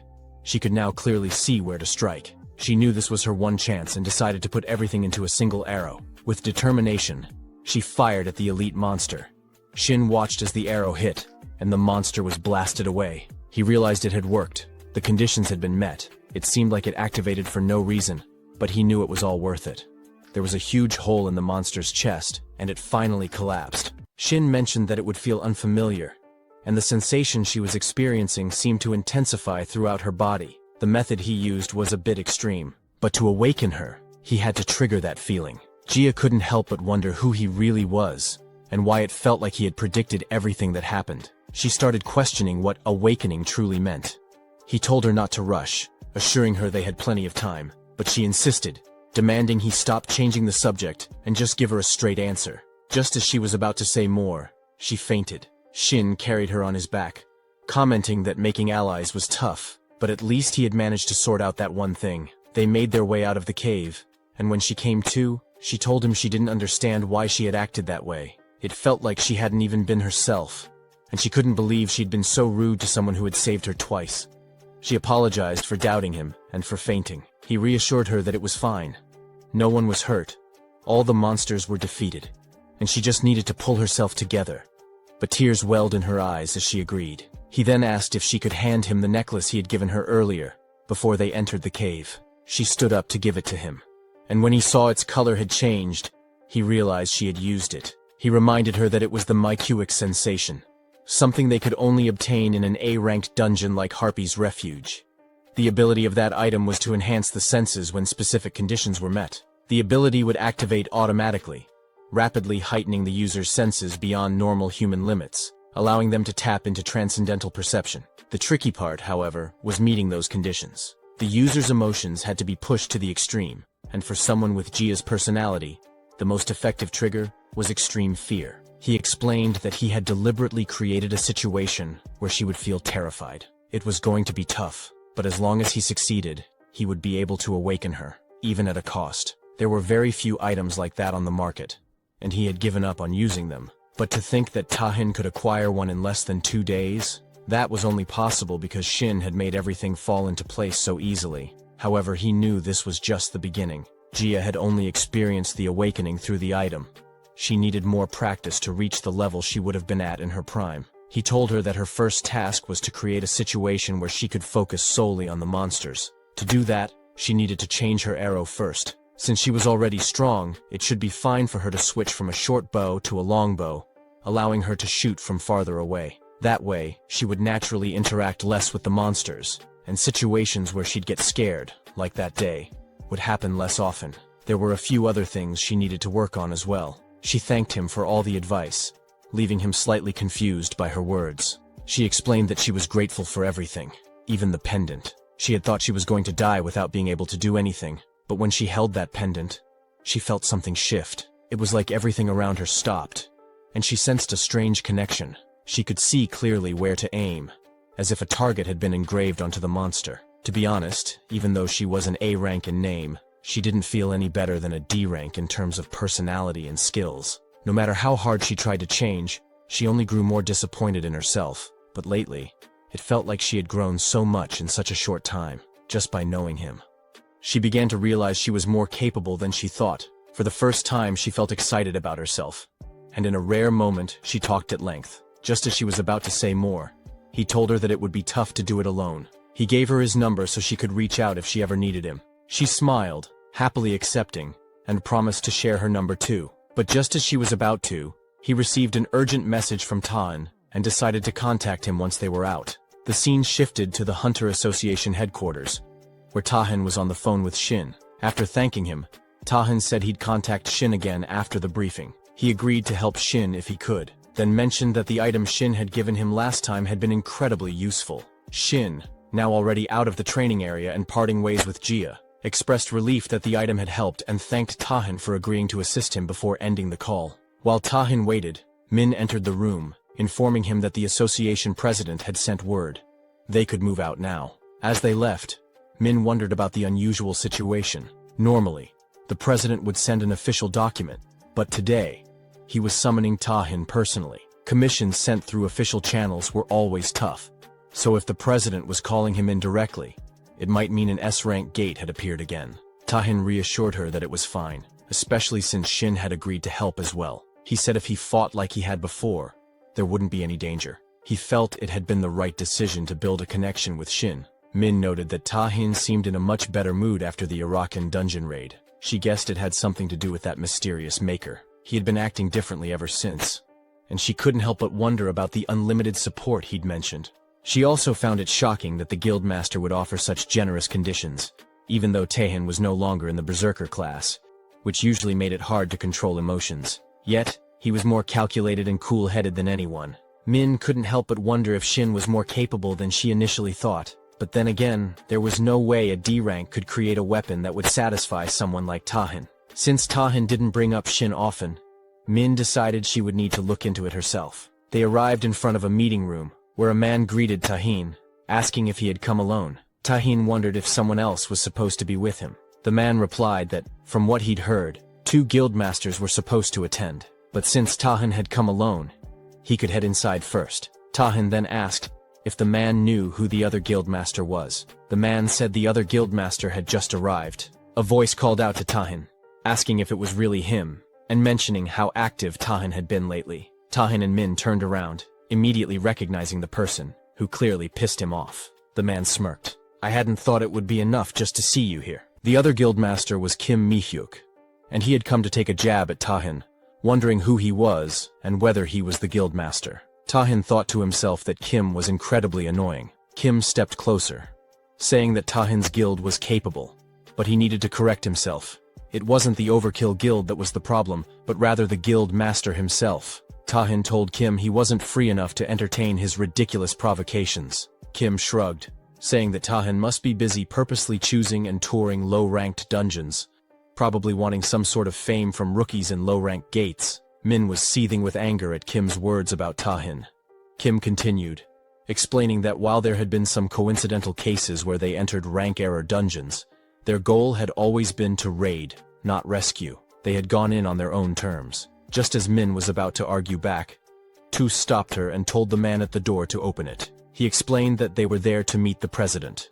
The man agreed, opening the door and mentioning to the president that the 2 guildmasters had arrived. The president responded that he could hear them coming and that those 2 were as troublesome as ever. They entered to speak with the president, while Min, who wasn't part of the conversation, stayed outside. She sat down on the floor, and a man handed her a cup of tea.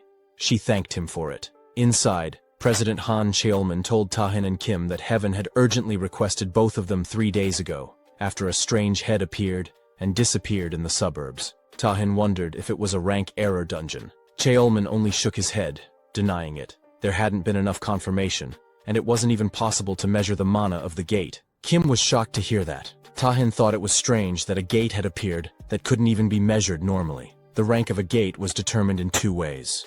First, a special measuring instrument was used to assess the mana of the gate itself, since, generally, the final calculated rank would match the rank of the monsters inside. The second method was by combining reports from the scouts sent by the association. Cheolman continued, explaining that rank-error dungeons happened when a gate's mana increased rapidly. But this situation was different since no measurements had even been made yet. Tahin then asked if Cheolman had sent scouts to investigate. Cheolman mentioned that they had sent scouts 5 times, but none had returned. Kim pointed out that Cheolman didn't know the rank of the gate and had no information to share. He hadn't even informed Kim about it right away. It seemed like Cheolman wasn't just trying to shift the blame. They couldn't know how long the gate, with its unknown rank, would stay open. And in that situation, if left unchecked, it wouldn't be surprising if monsters eventually broke through. There had been cases like that before, and every time it had been hell to deal with. Just as Cheolman was about to continue, he was interrupted by Tahin, who pointed out that it was shameless.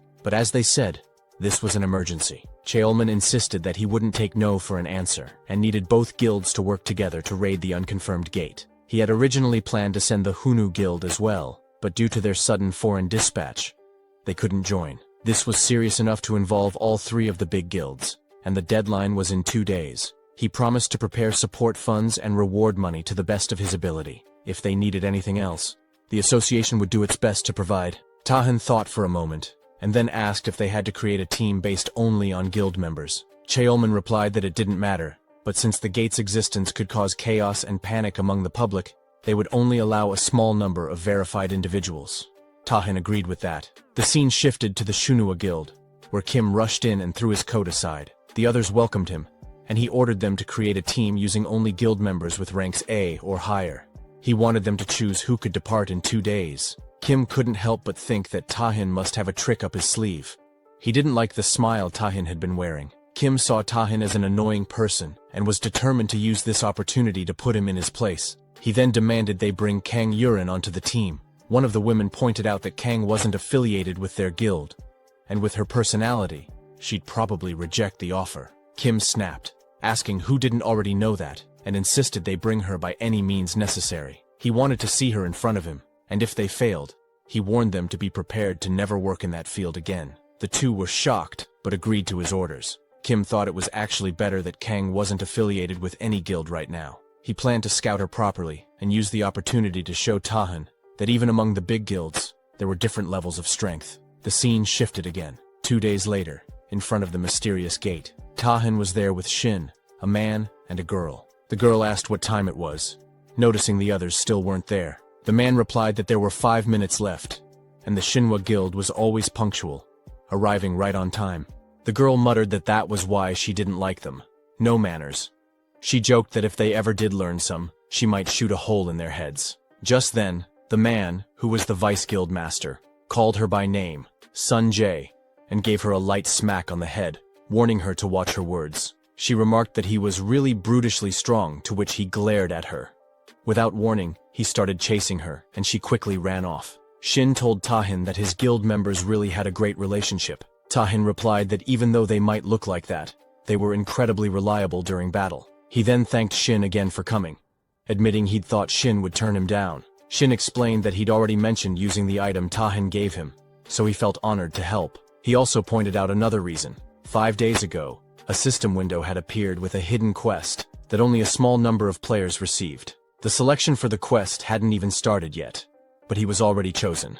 There was no reason for him to decline. He went on, saying that although the quest had extreme difficulty, clearing it would reward players with incredible rewards, and some people even awakened new abilities. Tahin thought it would be tied to that dungeon. Tahin apologized on behalf of Kim, knowing the man's rudeness was inevitable. Kim and his team arrived, surprised that they were so early. He apologized, saying he had a lot of work, but it seemed like the Overkill Guild had plenty of time. He teased that they must be spending all their time on low-ranking gates. No wonder they had so much free time.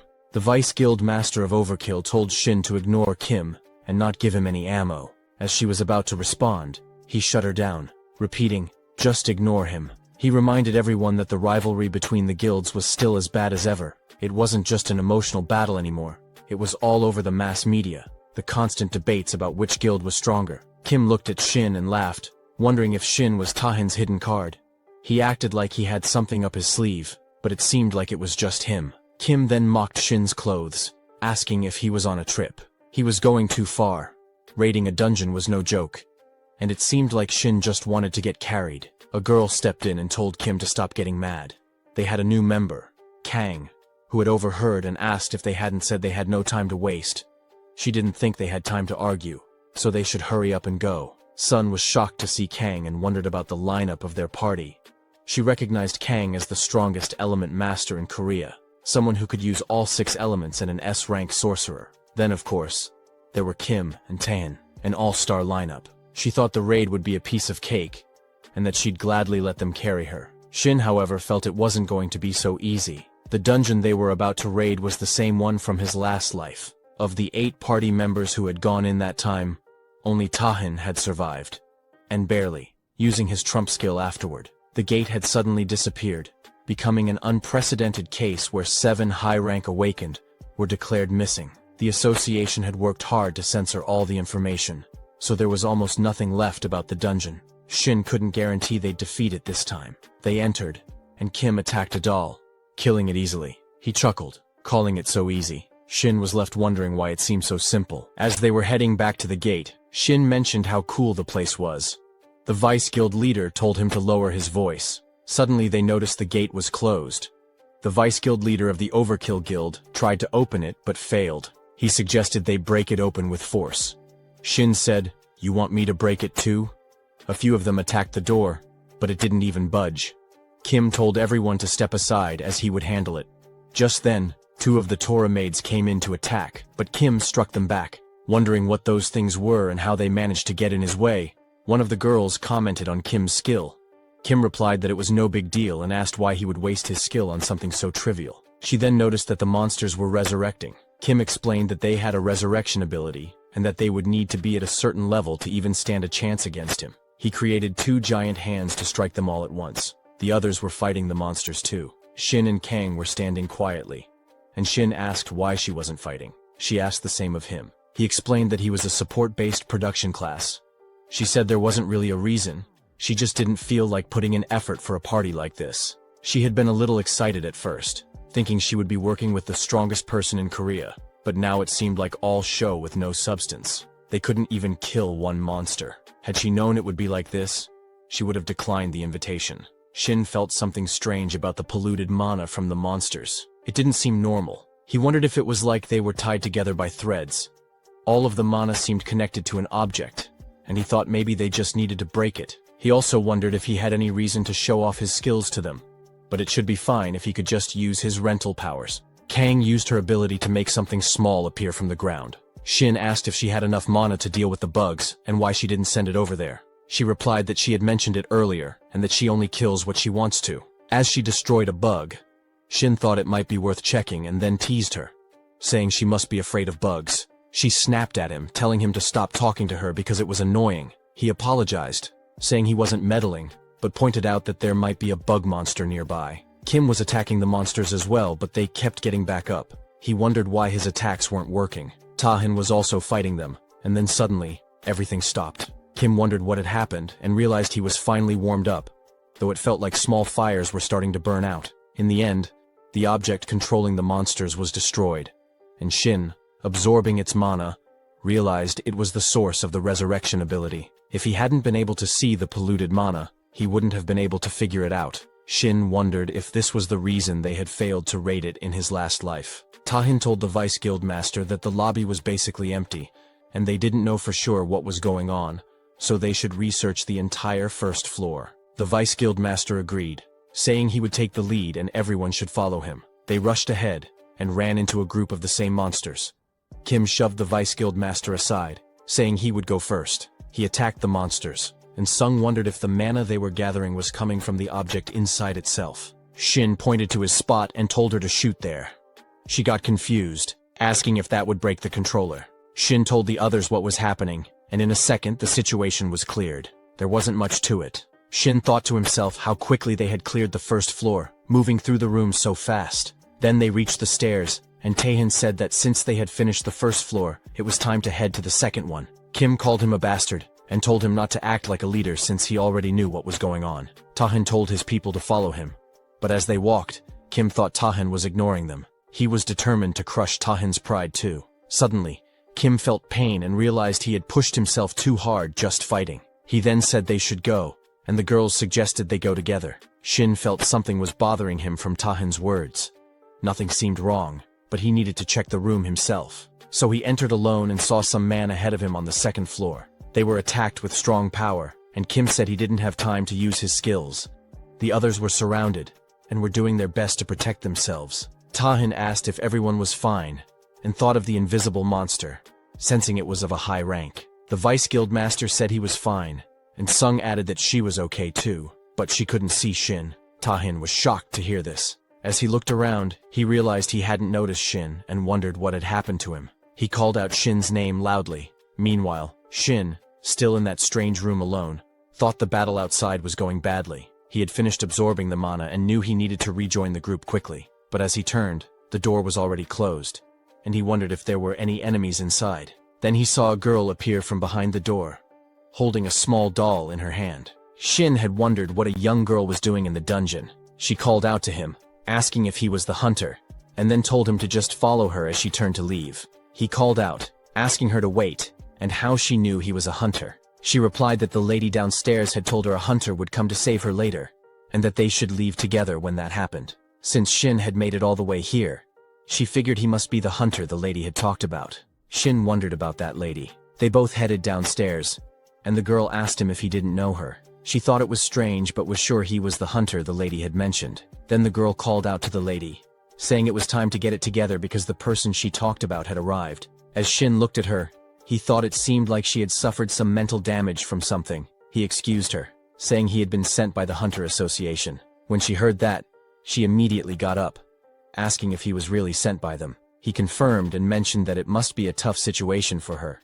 but he wanted to understand what happened. She got on her knees, visibly relieved, and thanked him. She then explained that she was the 4th scout sent into the dungeon. Since the first 3 scouts didn't return, she was ordered to investigate and search for them. However, as soon as she entered the dungeon, dolls from all directions started charging at her. She was taken aback and tried to leave through the gate, but for some reason, the door was closed, and the wooden top was blocked, trapping her inside. Shin thought they were in the same situation, and asked if she knew what had happened to the other scouts. She nodded and explained that she had called out their names to check from the entrance, but something felt off. They seemed unconscious. Suddenly, the others tried to attack her, so she ran and ended up meeting the girl who had helped her a lot. She said the lady had played with her too much. Shin asked for the girl's name, and she replied that she was Elizabeth, but preferred to be called Beth. He suggested they leave together for now since staying there alone would be dangerous. She replied that the outside was even more dangerous on the 2nd floor.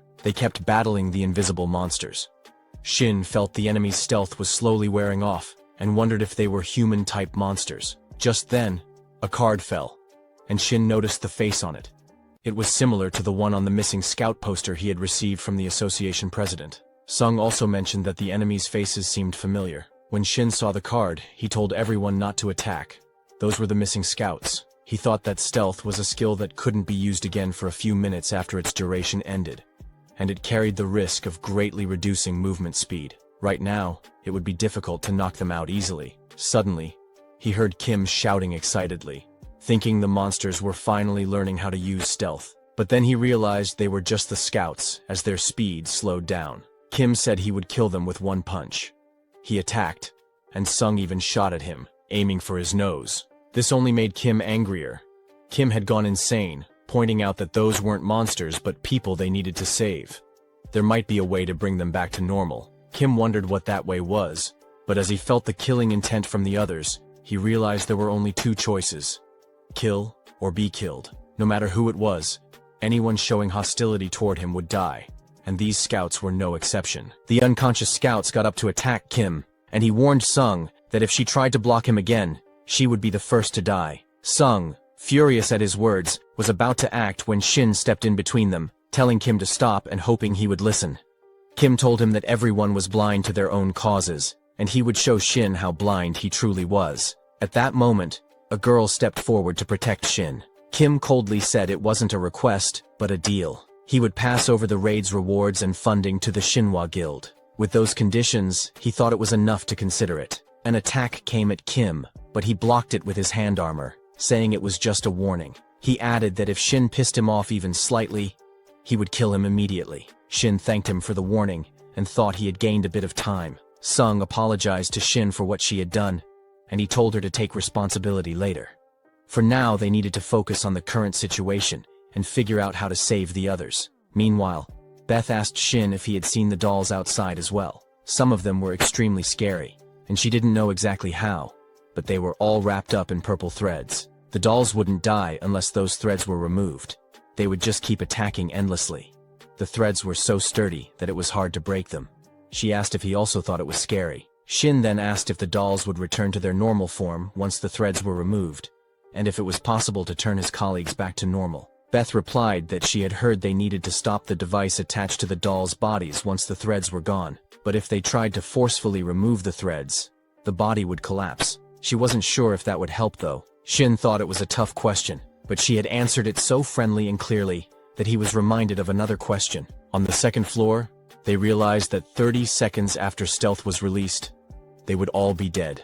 Sunan worried and asked Kang if she could help by blocking their movements with ice or something. Kang warned her not to cross the line, as the situation was already frustrating her. The countdown continued, and then Kim used his power, getting riled up. He jumped to strike, but was stopped, and realized his skill had been nullified. The pain from earlier was starting to return. Someone told Shin that he had stopped his abilities at the perfect time. Shin, with Beth, said they were almost unable to save them, so it was time to leave it to him from now on. Tahin asked where Shin had gone so suddenly. Shin replied that he needed to check something, but it wasn't a big deal, so there was no need to worry. Tahin said it was a relief that nothing had happened, but since they were in a dungeon, he asked Shin not to do anything unexpected. They looked back, and Shin told Tahin that the scouts were starting to use stealth again. Tahin moved ahead, telling Shin to stay back. The enemies passed by them, and Tahin realized they were targeting Shin, so he warned him to be careful. Shin thought that it was thanks to the polluted mana threads that he could see their shapes.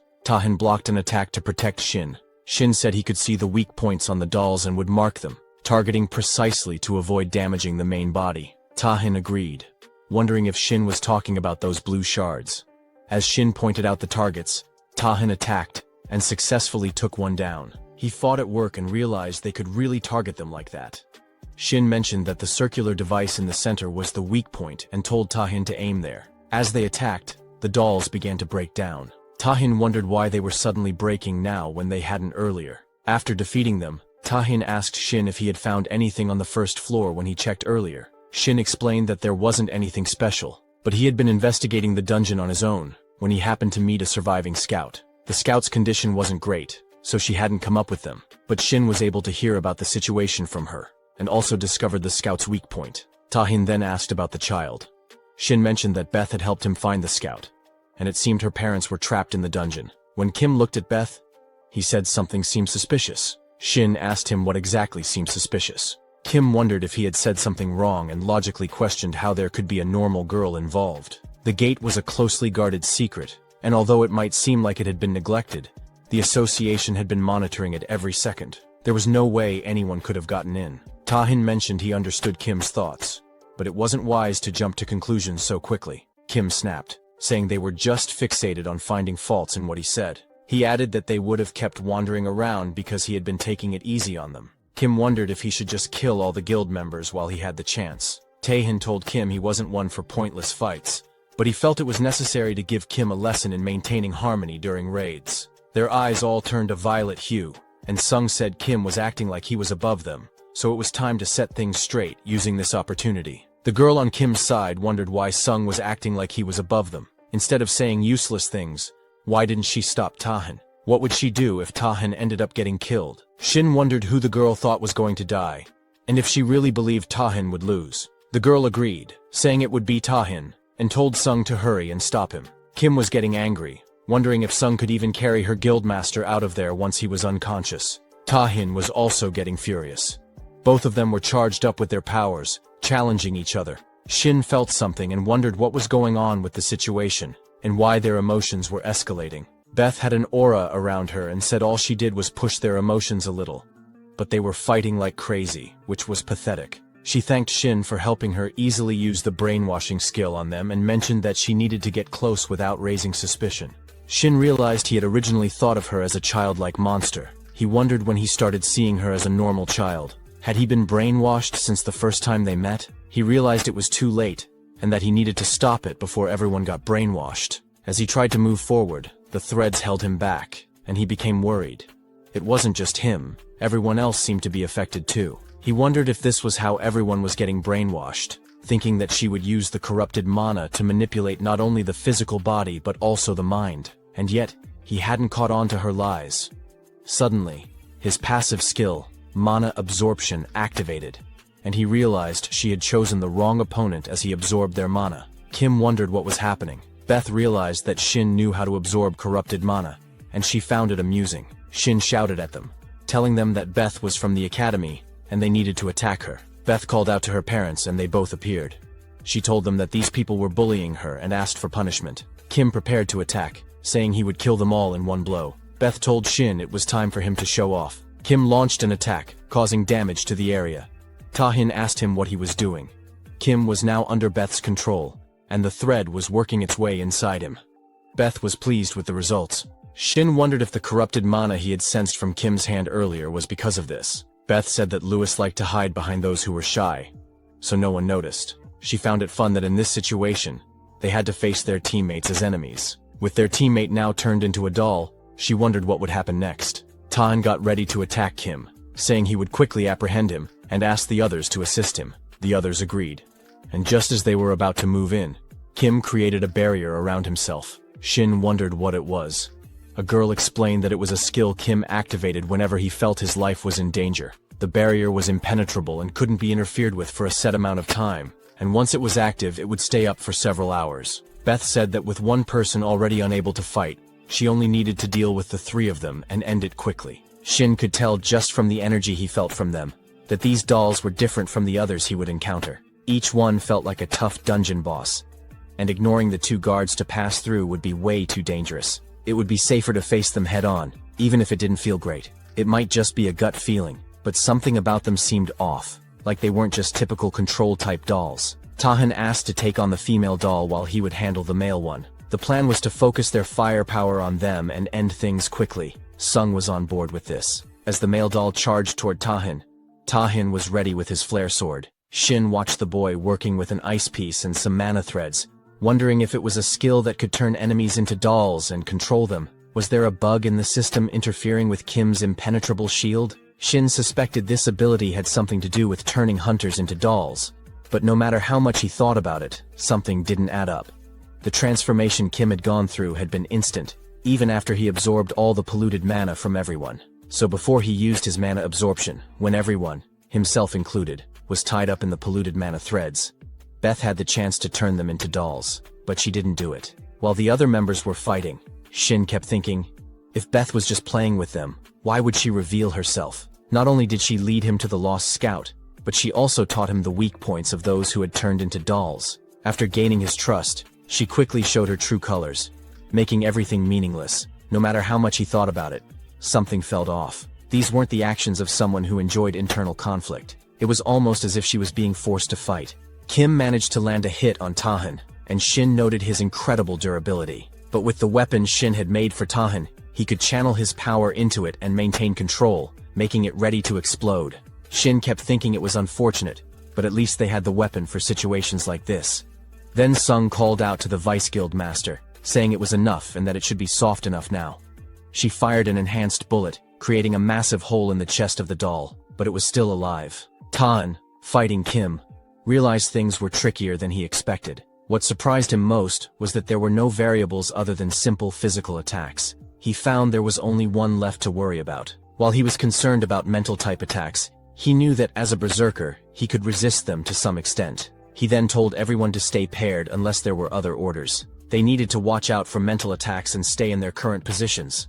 Beth called out to her parents, telling them that everyone had been destroyed. As Tahan rushed to attack her, she smirked and said it was perfect timing. Tahan landed a hit, causing her small doll to fall from her hand. Sung was pleased with Tahan's move and asked if everyone had seen it, reassuring them that their worries were for nothing. Ken commented that Beth had acted like something big was going to happen, but in the end, it was all so boring. Shin thought that it would be best if everything ended there, realizing his assumptions had been wrong. Tahan, however, looked at Beth's corpse and reflected that even if she was a monster, seeing the body of a young child wasn't a pleasant sight. Just as he was about to order a retreat, the four of them froze, not from magic or mental attacks, but because they felt something they would never experience before, an overwhelming presence. Shin immediately recognized it and muttered that, as expected, the hidden boss.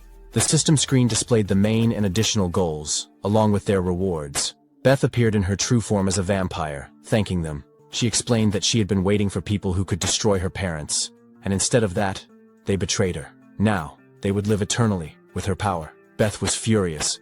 She called them ungrateful rat bastards for abandoning her in that useless body, and now she finally felt alive. How long had it been? She hated every second of it, spending all that time in such a weak form. Kang snapped at Sung and the Vice Guild Master, telling them not to just stand there like idiots and to prepare for what was coming. Kang realized that while Tahan was talented, facing a monster like Beth alone was impossible. Beth smiled and told Tahan that he was being cute, but called him a rat bastard. The three of them were confused by her words. Beth then said, "Let's see, shall we?" and added that she would enjoy a meal for the first time in a while before using essence drain. The group began coughing up blood.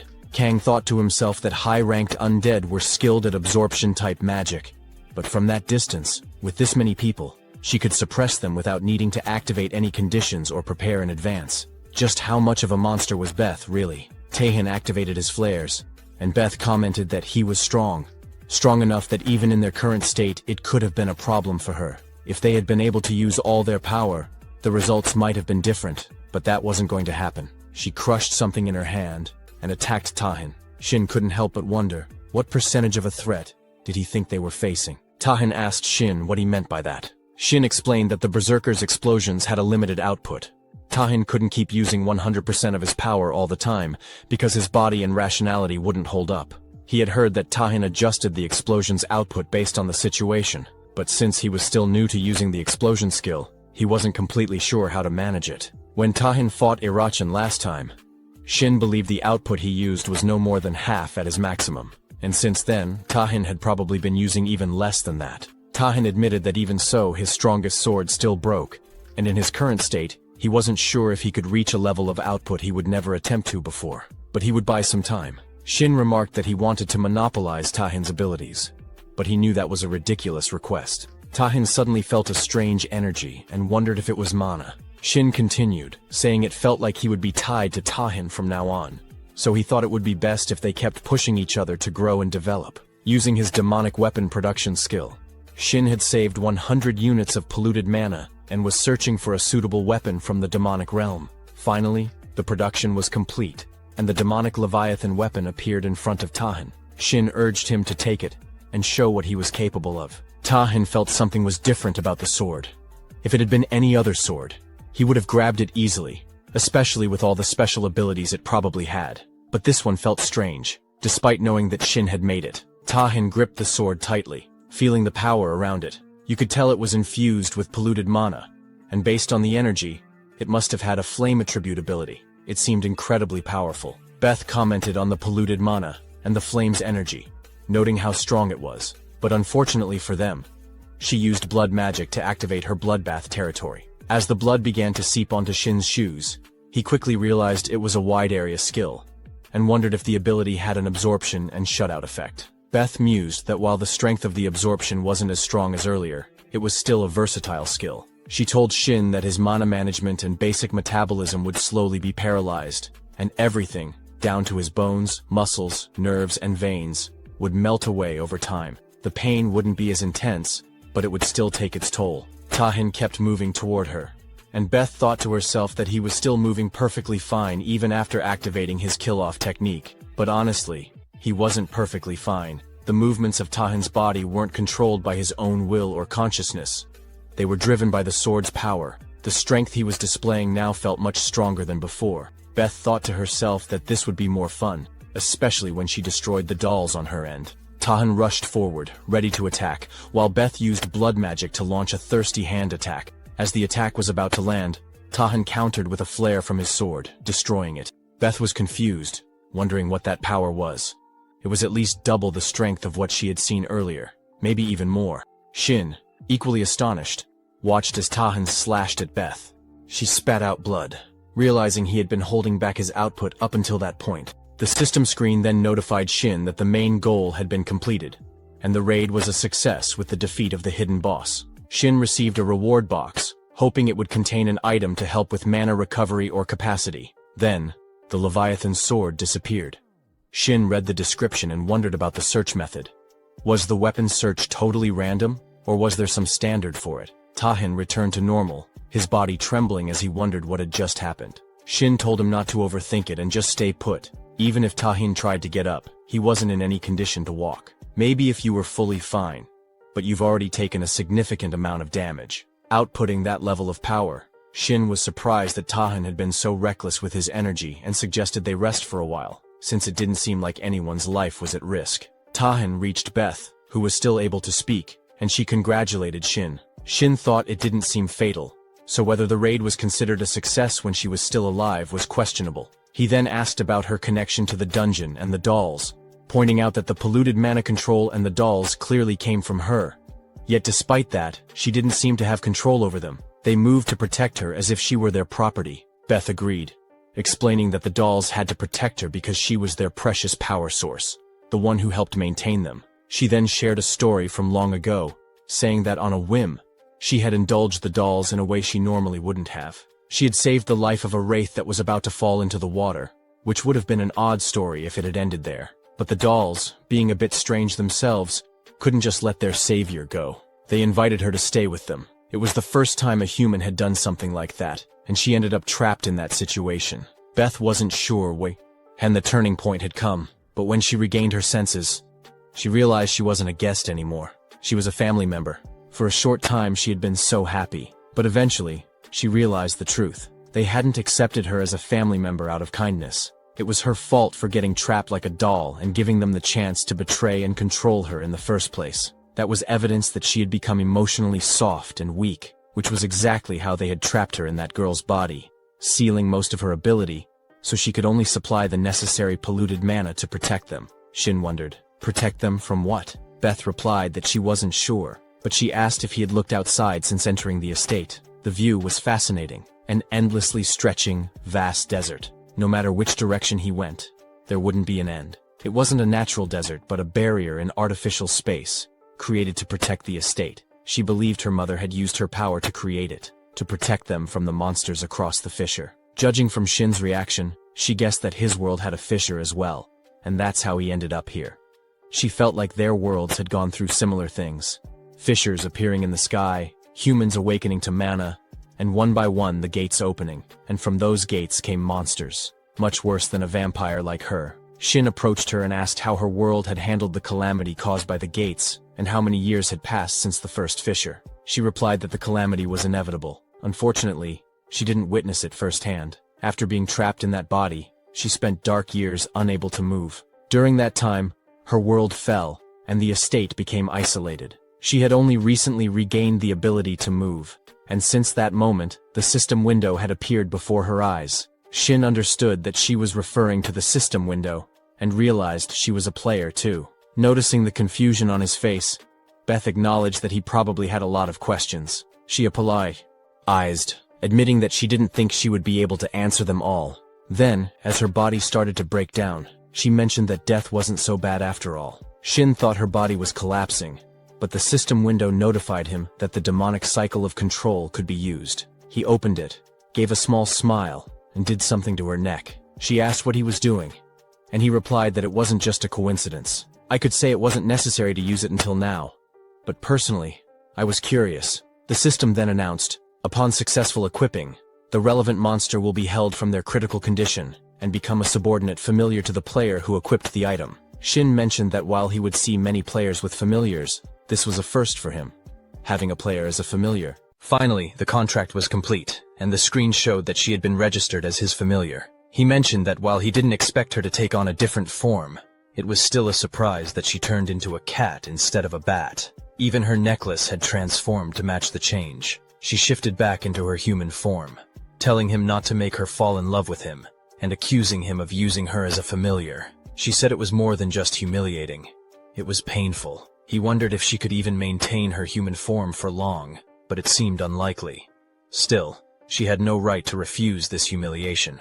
The screen flashed a message explaining that if corrupted mana, or any mana, was supplied, the lock on the familiar abilities could be temporarily disabled. He found it strange that a familiar couldn't even do something as simple as transform. He wasn't sure what to make of her, or what he could use her for, but now they were stuck together.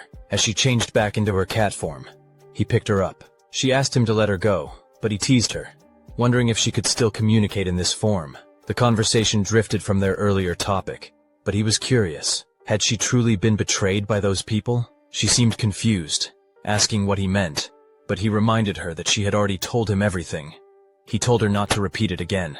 He understood now. He got up, but continued, saying that something still wasn't adding up.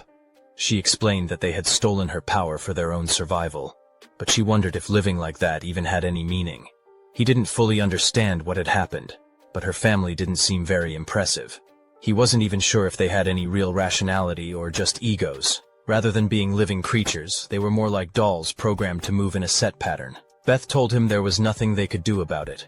The mentality of humans was meant to evolve to fit their physical bodies. They had ended up this way because they had forcibly used corrupted mana, causing their egos and rationality to wither away. She then asked if he expected her to feel sympathy for those people. He denied that, adding that if it were him, or most humans, they wouldn't choose to continue living like that. Shin then thought about the father doll, wondering if he had moved bodies. Beth asked what he was getting at. If it weren't him, she said, he wouldn't have chosen to continue a life like that. So what was the point of saying something like that? Shin used his power to create a purple orb, calling Beth to him. She flew over, thinking how even a simple command like that had a compulsion behind it. As they got close to the orb, Shin told her that she might not be aware of it, but the orb was known as an essential crystal. It was usually used for black magic-affiliated spells, and could store a part of her own mana and soul within it. Those people must have taken her power and stuffed it into the doll, bringing their source into it. They might not have had enough power, but they were clearly quite technically skilled.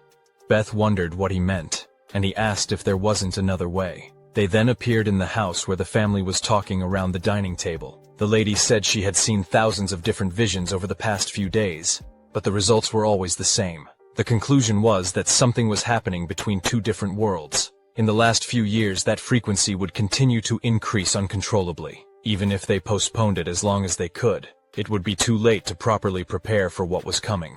Beth thought that this wasn't the present reality, but must have been a vision based on memories. She wondered if those were the father's memories. The father then asked about the method and the different dimension hypothesis she was researching. He said if that was the case, at least their family might survive. The mother mentioned that if they received Beth's help, they could at least separate the land around their estate. But the real problems would come after that. If their world collapsed, the estate would be trapped in the space between two dimensions, floating aimlessly until someone from another world discovered them. It could take hundreds or even thousands of years, and in the meantime, it would just be waiting for a slow death. The father was clearly worried, and the boy was adamantly refusing to use Beth. The mother wondered what he was talking about. He mentioned that, as she had said, they could only survive for a few more years, but Beth was different from them. Couldn't they at least save her? The reason their family was still alive was all thanks to her actions on that day. If it was a fate they couldn't escape, he thought at least one member of their family should survive. But there was no way she would cooperate with them. They had all tied her with a thread. She was wondering why they had done that to her when she had trusted them all. They felt deeply sorry for her, and summoned crystals into their hands. The boy spoke up, wondering if, after transferring their consciousness into the doll's body, it would still retain their human minds. The father replied that yes, it would. For a while, maybe even a few decades or 100 years, but eventually, their human consciousness would slowly fade away. After about 200 years, they probably wouldn't even remember who they were. They would still be the dolls they had to be. Even though their dimension was isolated, they didn't know what kind of dangerous variables might appear. And when that time came, they would protect Beth from those dangers. The father didn't know how long it would take, but they would do everything they could until someone from another world came to take her and save her. Shin had consumed 50 corrupted mana, and then he saw that Beth was crying. He wondered why they hadn't told her about it earlier. Shin told her that if they had, they all would have met their end together. It was a ruin they couldn't avoid. She would have chosen to face it with them. He told her not to sit around and to get moving. They didn't have much time. The system window flashed, indicating that the freed abilities for Beth would last only about 2 minutes. Shin told her that this wasn't even a complete recovery. To think that 50 corrupted mana only gave her 3 minutes.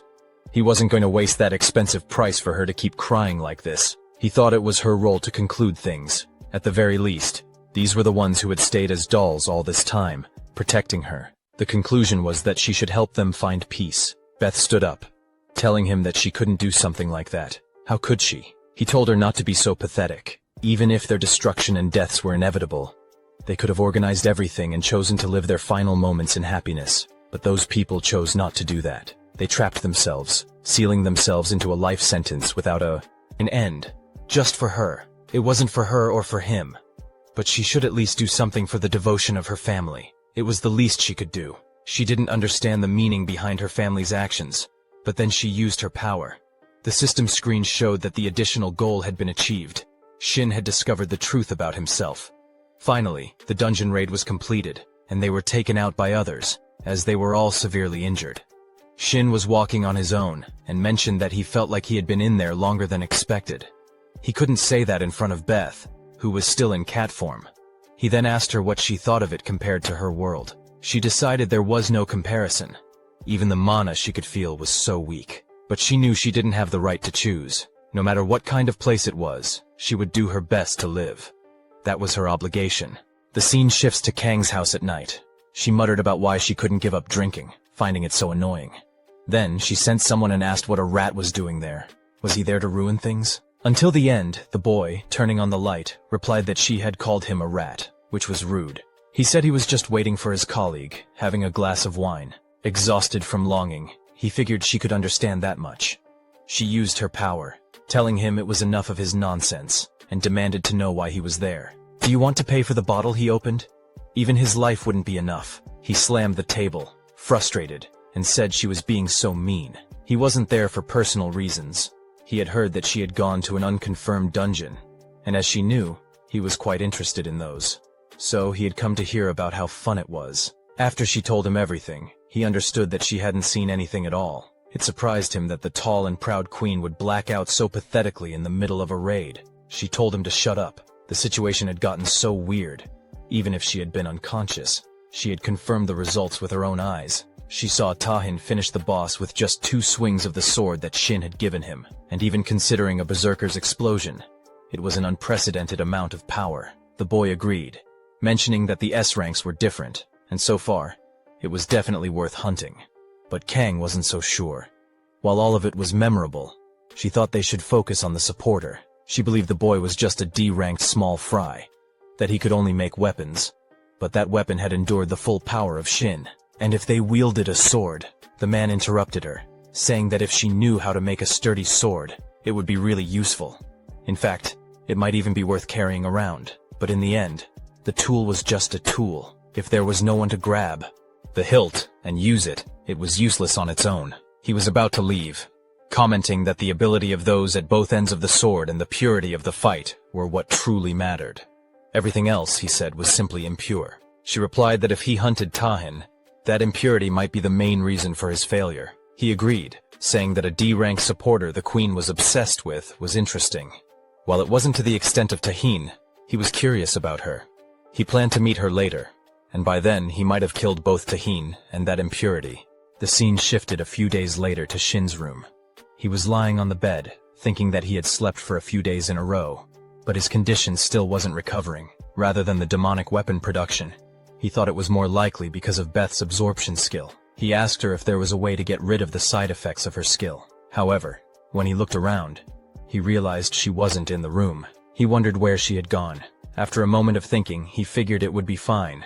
After all, she was his familiar, so he could force her to be summoned. She would know that, and she had to be curious about the new world. As long as she wasn't doing anything weird, he would be fine with it. Then, he noticed the mischievous treasure chest, and thought to himself that he never expected to see one in real life. He wondered if it was a random reward, something frequently mentioned by players. Everything that came out of the box was randomized, and it wasn't just handed to anyone.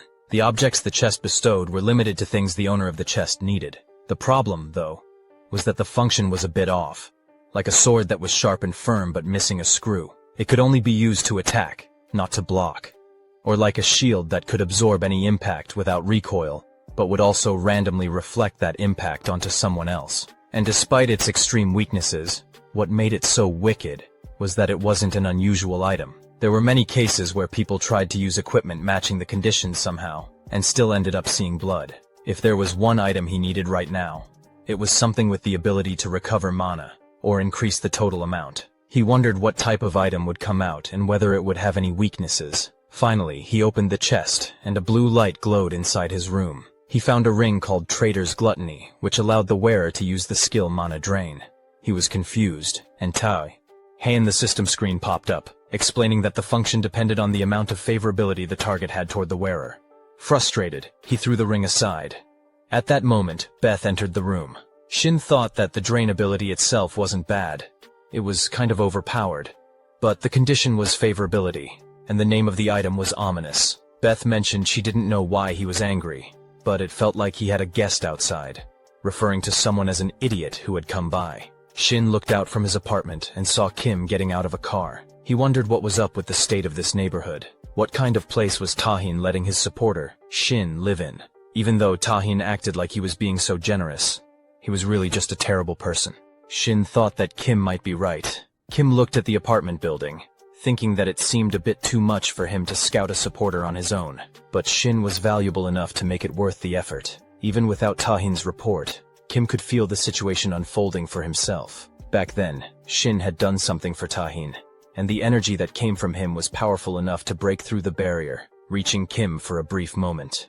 Kim didn't understand why Shin was only at D rank, but he was certain Shin had the potential to be at least A rank. That meant Tahin didn't hire Shin for nothing. As Kim thought about it, he figured if Shin wasn't entirely loyal to Tahin, he would try to approach him. Shin came down to meet him and asked how Kim had found his apartment. No matter how he thought about it, there was no way Kim could have found his address legally. Kim, not bothered by the question, responded, "What really matters isn't how I found it, but how you received it." Normally, in situations like this, most people would be impressed, thinking that the best guild wanted them so badly. He waved his hand towards Shin, adding, "You must have been pretty impressed to come out and meet me in person." Shin stepped past him, saying that he didn't come to meet Kim, and apologized for it. He explained that it was just the renewal date for his helper job certificate. Kim mentioned the things Tahin was giving Shin, promising to give him triple the amount. He knew that after what happened last time, he probably looked like a fool to Shin. But to those with ability, Kim would treat them well. He would give them the best treatment, something no one else could match. Shin replied that he was surprised Kim was self-aware to that extent, but it wouldn't change his response. "I'd give the same answer I gave to Tahin. There's nothing you can offer me." Kim got pissed off, as he had received the same kind of reply from Kang. He asked if she thought he and his guild were idiots. Angered, he clenched his fists and said that he would show both Shin and Kang what he could offer. He would make it so they would both end up begging him for the job. Kim left, thinking that he would reconsider this before the Hunter Association's accessibility was kind of a mess. Most hunters drove their own cars, which made sense in a way. He bumped into a man and quickly apologized, but the man just walked off without saying anything. Shin felt like his condition still hadn't fully recovered as he was walking. A person approached him directly. He tried to recognize the face but couldn't. He wondered if Dojun Hun was still alive. The scene shifts to a dungeon entrance where a man with a giant hammer tells his party head, "If everything's good with our preparation, it's time to head inside." He reminds them that from C-ranked dungeons and above, even high-ranked hunters can get seriously hurt, or even die from a mistake. So everyone's probably aware of the risks, but when it comes to safety, we can never be too careful. A girl nervously admits this is her first time attempting a C-rank dungeon or higher. Shin, the helper, wonders if that's true, then reassures her that their tank is a veteran. If we follow his lead, we shouldn't run into too much trouble, though he knows it's not really the helper's job to give out assurances like that. They start heading forward, and a man named Yoon Dojin, hiding his face under a hood, thinks to himself, "I'm a D-rank supporter within macro crafting. It's been 2 years since I started hunting, but I've only had about a year of practical experience." He remembers his first year with the Don Guild, led by Hong Do-yoon. Dojan recalls a conversation he had with Do-yoon during a meal, where Do-yoon mentioned a D-rank gate. Dojan had asked why Do-yoon was interested in such a simple gate when, with his experience and the guild's resources, he should be aiming for something higher, like a C-rank. Do-yoon had explained that although it was a D-rank gate, its size and the amount of resources it held made it worthwhile. In dungeons like that, the profits are huge compared to the manpower required, which is why large guilds usually take them on. Dojan comments that D-rank dungeons seem so cheap, especially when big guilds are already rolling in riches. To them, a D-rank dungeon is probably just pocket change. But he points out that things are different for newer guilds like theirs. Even if we only get half of what we expect, there's still a lot we can do with it. I could upgrade my hardworking guild members' equipment and train them in exclusive facilities instead of sharing space with other guilds. There wouldn't be much left after that, but it's enough to build up the guild. Doyan then tells Dojan, "Be patient. The whole world will know the name of Don Guild soon enough." Dojan remembers another day when he received an unbelievable call from the association. He meets a man who informs him that Doyan was actually a B-rank hunter, even recognized as a veteran, so it didn't make sense that he'd die in a dungeon like that. The man explains that the dungeon Doyun entered wasn't ordinary. "I don't know what you're aware of, but it was an unconfirmed dungeon. Post-investigation results showed it was a place with an extremely high level of danger." Dojan is stunned. At that moment, he starts to feel Doyun's death wasn't just an accident. "I'll look into the gate through an official auction," he says. He didn't know if others were aware, but he knew Doyan wasn't the type to lie to him. The man then asks if Doyan had said anything beforehand. Dojin wonders if someone manipulated the gate bidding. Something feels off. But he denies it, telling the man, that would be beyond simple common sense. The man informs Dojin that Doyun's body will be transferred in 2 days once the investigation is complete. He hesitates before adding, it's fortunate we recovered his remains, thanks to one survivor. Because of him, we collected all the bodies easily. Dojin wonders who this survivor is. The man admits he doesn't know the full story, but says the survivor was just lucky. Pushing these thoughts aside, Dojin refocuses as the team arrives at the dungeon. The leader calls out, let's get started and enter the gate. We'll finish this raid without serious injuries, if possible. As they enter, Dojin can't help but think, all the guild's veterans, including Doyun, a B-rank hunter, died. So how did Shin, a rookie D-rank supporter, survive? It doesn't make sense. No matter how you look at it, it's all tied to Doyun's death. No matter what it takes, Dojin is determined to uncover the truth. Later, a man approaches the gate, but guards stop him. Only raid participants are allowed in. The man claims he's part of a party and must have gotten the wrong time. He shows his permit and asks them to check. As the guard verifies, the man mutters, these crazy people would show up at all hours if they weren't connected to the raid. The guard confirms approval, and the man says, what a relief. What was that? The guard asks. Just that I'm relieved I can get in, the man replies. Under his breath he adds, if I couldn't, you'd all be dead. He wonders about Dojin inside the dungeon, thinking, it'll be interesting to see what kind of abilities my hero candidate has. Inside the dungeon, the party has just defeated the Hate Duke monster. The team leader says, we finally took it down ourselves. But Dojin senses something's off. There's no way this was a C-rank dungeon. In fact, I'm sure it's a high-level B rank. If they'd kept their abilities hidden until the end, it could have been deadly. The leader thanks the dealer, saying, I never thought such a talented person would be with us. Dojin denies it. Even though the dealer helped, it was only about half of what was needed. He recalls the battle. While the leader fell back, Dojin had stood his ground, facing the monster head-on. If I'd brought my usual equipment, it would have been much easier. Shin comments, looks like you need new weapons. I'll make you a pair. Then he asks, will you forget about your abilities once we leave? Dojin tries to shake off his thoughts. The strength, cutting power, and weight of the weapons were all far superior to his usual gear. Who materializes high-level weapons this easily? Is Shin really just a D-rank supporter? Dojin calls out, Shin, who are you really? Shin replies, I should be the one asking. We haven't introduced ourselves yet. But Dojin already knows his name. Removing his mask, he rephrases, do you know Doyun, my older brother, and the guild master of Don Guild, which you were part of a year ago? Shin seems confused. Dojin continues, I don't care about your identity. What I want to know is everything that happened to my brother a year ago, and your connection to it. Before he can say more, an attack is launched at him. Dojin quickly draws his twin swords, wondering if a monster remains. But instead, a man steps forward. An unexpected turn of events, the man says. Even though your best days are ahead, I didn't think anyone could deflect my attack. To think someone like you is still alive, and I've already killed the others. Dojin tenses.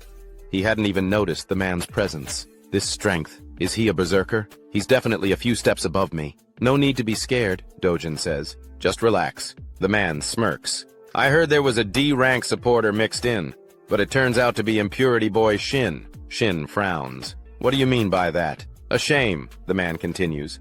I'd hoped you'd put up more of a fight, but that doesn't mean I'll let you live. Dojin realizes he knows Shin too. The man swings his giant sword. Let's see if you have something to offer. The hunt's more fun if you do. Dojin braces. The force behind the strike is overwhelming. I can't clash head-on more than once or twice. If I'm hit, it's over. I have to dodge and find an opening. As he rushes in, the man taunts, seems like Shin the bastard is useless. Shin protests.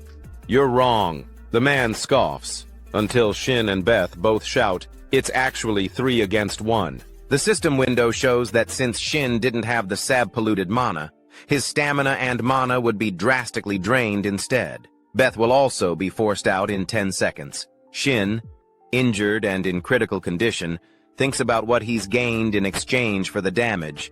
Just a brief summon, but even so, It's enough time to put an end to this fierce fight. The man attacks them, but Beth uses her fog skill to make it difficult for him to see clearly. The man mutters that it's unfortunate, but pure physical strength-based attacks aren't scary at all. He also notes that while Dojin seems similar to Shin, there's a noticeable difference in their levels. He's sure that Dojin's weapon plays a big part in that. Beth then says, "Looks like it's time to say goodbye." Seizing the moment, Dojin rushes into an attack. The man tries to dodge, but in the end, his arm is cut off. As Beth begins to fade away, she comments, "It's not bad at all, though the ending was a bit sloppy."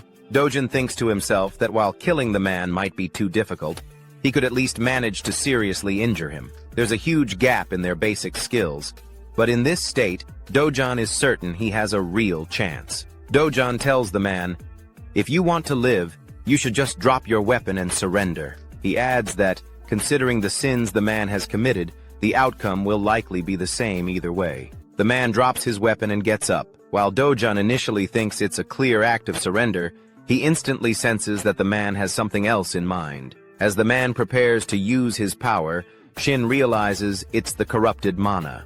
Dojin quickly rushes to attack, but the man smirks and says, "Let's see each other later," before disappearing. Dojin sees the magic circle forming and understands it's a teleportation circle. Shin comments that it's a relief. It's just a simple escape item. If it had been an attack or debuff type spell, Dojin wouldn't have made it out in one piece. Looking at Shin, Dojin asks him what happened with Don Guild and Doyun. Shin promises to explain everything, saying Dojin has the right to know. Later that evening, Dojin and Shin watch as the association's personnel remove all the bodies of the party members. Dojin mentions that it doesn't sit right with him. Those people were murdered by that man. If they both have to lie and claim that the monsters inside the dungeon killed them, Shin replies that they didn't have any other choice. According to the security personnel, they believe the party had 7 members. A few minutes after they entered, someone with an access card showed up late and entered the gate. Dojin couldn't understand how it was possible, so Shin explains that it was, even though it seems unbelievable. He mentions that the certificate they used was good enough to fool the security personnel. It might have even been a real access pass. As Shin had said earlier, a year ago, an unconfirmed dungeon was openly bid on in an auction as a certified one. He didn't know what their goal was, but he was certain that it wasn't something a small group could pull off. If the association caught wind of it, any organization involved would be wiped out in an instant. Shin speculates that the person behind this must be a big player, someone who's important enough that even if they get caught, it won't matter. Dojin probably already understands the basics, but Shin emphasizes that they're not just dealing with ordinary bad guys. This was why they had gone so far as to manipulate the guild members' families, even including Dojin's own. Shin adds that some people might have trouble accepting the reality of it all. Dojin realizes that if they report this officially to the association, those people could end up getting hurt. Shin nods, confirming that's exactly what he meant. After processing everything, Dojin decides to ask one more thing, Shin's ability. He knows it doesn't make sense for him to be a D-rank maker, so why was Shin hiding his true power? Shin replies that if he goes into too much detail, it will take too long. But up until a year ago, his abilities were pretty much useless. He could only make a sword, and even that was so bad it was embarrassing to be called a D rank. However, during the unconfirmed dungeon incident a year ago, he awakened a new ability while on the brink of death. Thanks to that power, he was the only one to survive. He admits it sounds unrealistic, and even if he were in Dojin's position, he wouldn't believe it either. But when the main culprit and the truth behind it all come to light, Shin plans to reveal everything to the world, and their families. He acknowledges that it doesn't justify hiding the truth for so long, and for that, he apologizes to Dojin. He assures him that he will find the people responsible for the deaths as quickly as possible. Dojin, though, wonders what Shin will do when he finds them. He then turns to Shin, telling him not to act like it's only his problem. Excluding the fact that Shin wasn't the culprit, there isn't a single answer that Dojin could accept right now. Dojin was no different from Shin. Even though he saw the truth with his own eyes, he still has to keep quiet about it for those who have the right to know. But he will never stop until he makes the people who killed his brother pay. Dojan says he will catch them no matter what, and until then, he's in Shin's hands. From that moment on, they can only count on each other. Scene shift.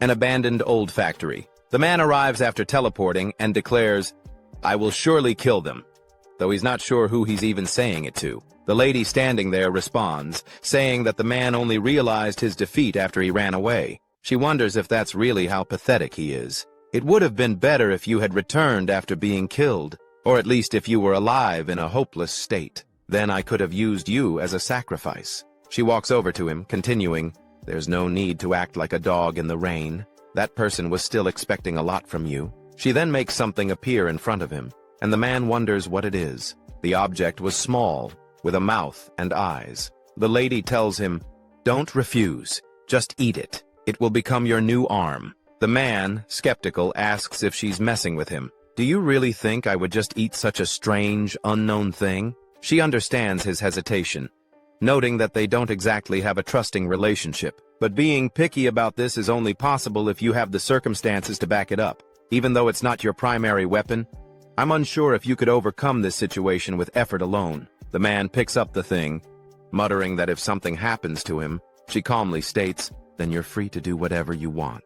As he eats it, he screams loudly in pain. After a while, the lady watches and comments that they actually match better than she expected. She teases him, saying it might take all night to fully take shape, but this was just the first form. For now, he gains a new arm, and she tells him that if he uses it after some time, it will naturally transform into a more suitable form. "If you don't like it, you can tell me any time. The thing is like my child, so I can do whatever I want with it." Furious, he seethes about Dojan and Shin, vowing to kill them both. He also seethes with anger about the person who cut off his hand.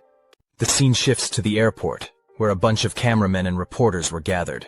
A girl sitting with Dojan comments that it looks like a celebrity was arriving, given the number of photographers and journalists. Dojan responds that it's not a celebrity but actually a hunter. He then asks if she's heard of the Kim W Guild, one of the 3 biggest guilds in South Korea. The girl replies that she's heard of it but wonders why they're coming through the airport since it's a guild from their own country. Dojan mentions that he's been reading some articles and, apparently, there was a special invitation from the United Kingdom, suggesting they must have dealt with a really tough and dangerous gate. A reporter calls out Wu Haiyan's name and asks how she felt after successfully completing the City at Dia raid. Someone else chimes in, mentioning that Haiyan received a huge success payment from the British government.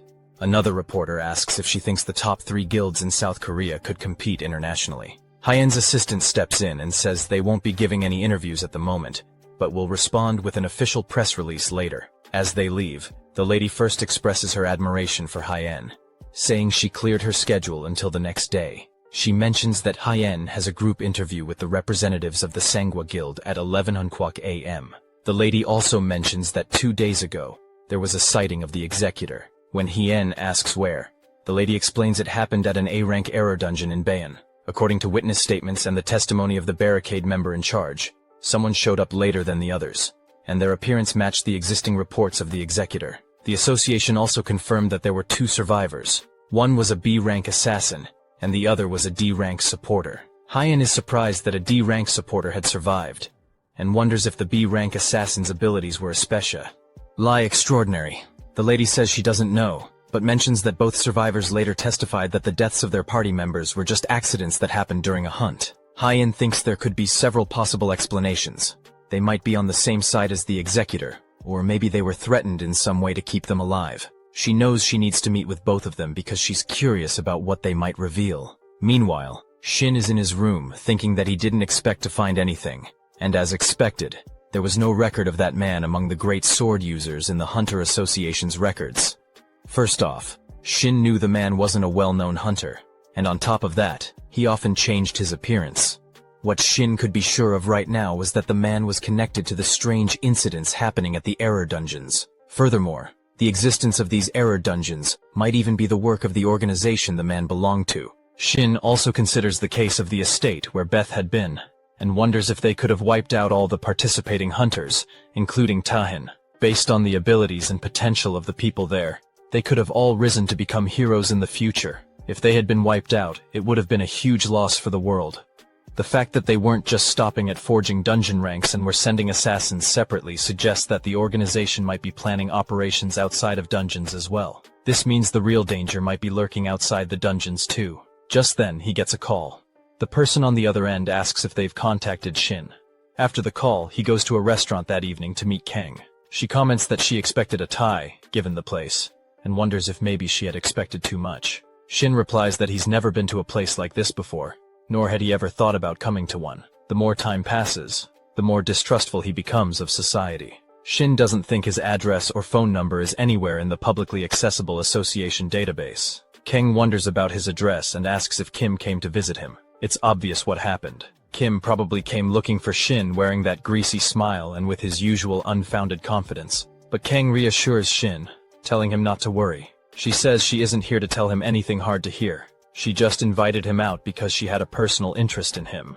She even asks if he hadn't come because he was interested or had business with her. Then she invites him to sit, saying she'll pay for the drinks. Shin replies that it isn't the kind of conversation he can enjoy over a drink. If she doesn't have anything specific to say, then he'll just stick to his business. Kang admits she can't remember the end of the last dungeon because she fainted. That's why she asks him how he defeated the monster. Because even Tyne, given his Kandidi, on at the time, had no chance. Shin replies that she should be asking Tahin, not him. After all, he's a D-ranked supporter with no combat ability. In that situation, where everyone else was unconscious, there was no way he could have understood what was happening. All he did was use his remaining energy to create a sword, and he didn't know anything else. Kang says that's fine, but Shin is left wondering what she really wants to say to him. She mentions that although it sounds absurd, it's actually quite amusing. A crazy person with a great sword is going around hunting hunters, and the likely next target would be Kang. Shin replies that if his predictions are correct, the fact that she entered an A-rank error dungeon means she's already a target. Among all of them, she's the only hunter not affiliated with any guild. Kang picks up where he left off, saying they'd probably go after her first, since she doesn't have the protection of any organization. It sounds plausible, but she wonders if he's forgetting something important. She points out that it isn't just her. There's a D-ranked supporter like him who also isn't part of any guild and is much weaker in combat ability. If what Shin said is true, then isn't he the one in a more dangerous situation? She asks what he thinks about that, and offers to protect him if he wants. Shin replies that he's already told her everything he needs to, so he's leaving. He adds that she should take what he said seriously, because her life is on the line. As he leaves, Kang calls someone, telling them that Shin has left, so she's asking them to do their best since this is an opportunity they've been given, even if it means going into debt. She ends the call and wonders what will happen next. As Shin walks alone, his power activates, and the same man he encountered in the dungeon appears, wondering if he should say they've met after such a long time. The man doesn't care about anything else, but he has to acknowledge Shin's guts. Only a few days have passed since their last encounter, yet here Shin is, walking alone at night. Was he really that thoughtless and foolish? The man sneers, thinking that whether Shin runs away or screams, it'll all be pointless. He's sure Shin hasn't noticed him, but Shin is already trapped. The one who set it up was incredibly talented. With the barrier in place, no one would know what's going on inside. And until either Shin or the man dies, not even an ant could leave. Shin shrugs, mentioning that it isn't bad.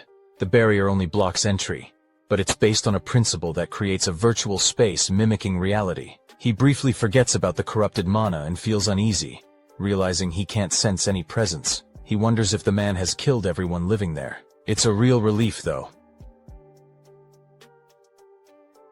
His organization has a level of discernment, too. The man is curious about what Shin means. Shin, however, replies that he expected something like this to happen, and that he thought they'd come after him. It might even happen tonight. The man scoffs, calling Shin the perfect target, and mocking him for being just a supporter who can't do anything on his own. Before Shin can respond, the man interrupts, attacking with his sword and telling him to keep babbling while acting so carefree.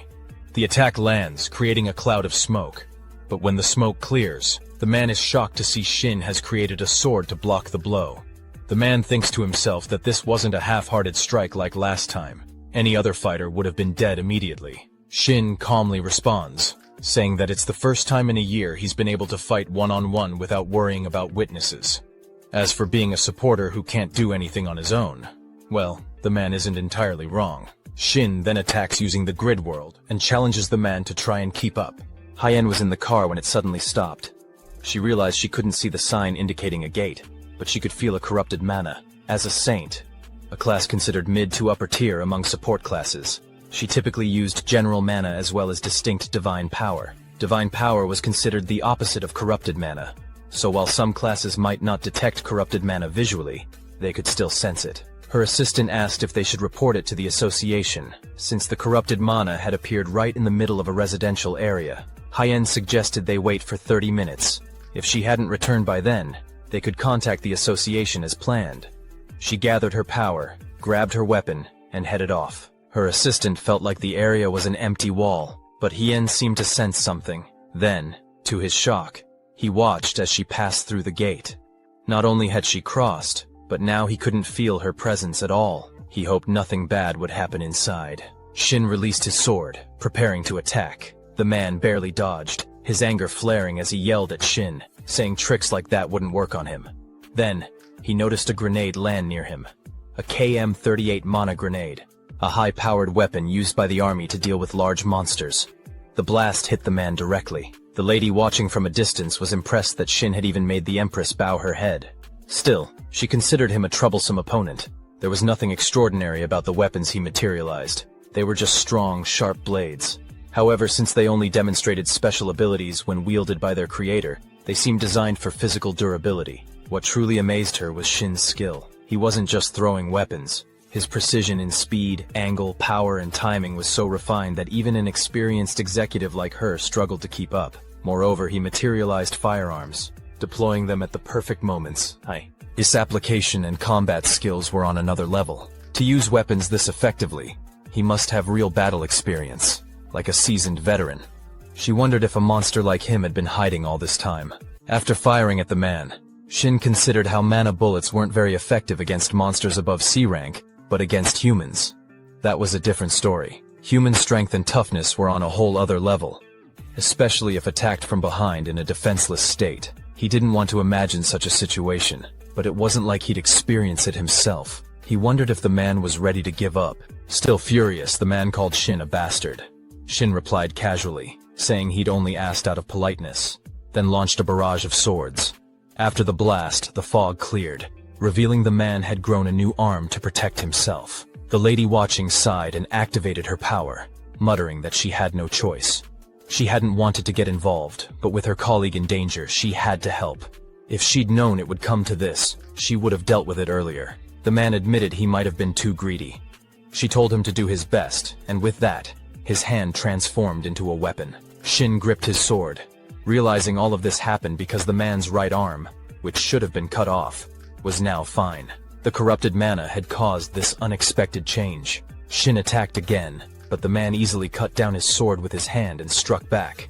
Shin barely blocked with a barrier. The lady remarked that materializing strong weapons wasn't enough. Shin needed a countermeasure. Then, Shin remembered the gift Min had given him on behalf of Tahin as part of his guild contract, the Bloodstone of Irachen. It contained the final cries of the monster Irachen, allowing him to temporarily take on the class and abilities of whoever had slain it. His skill level and aptitude would match theirs for 1 minute, but once the time ended, he'd lose 99% of his stamina. Shin exhaled, never expecting to use it on himself. As the man charged, Shin activated the stone. For a brief moment, he possessed the same tier, rank, and aptitude as Tahin. He blocked the attack with a giant sword, feeling the overwhelming power of a fighter class. Then, the second round began. Shin struck with an explosive blow. The lady was shocked when she saw the item and realized it was the one secret she had been able to guess. It was the temporary class change from an item related to the Bloodstone affiliation, and the physical strength and energy he had were only temporarily granted by that item.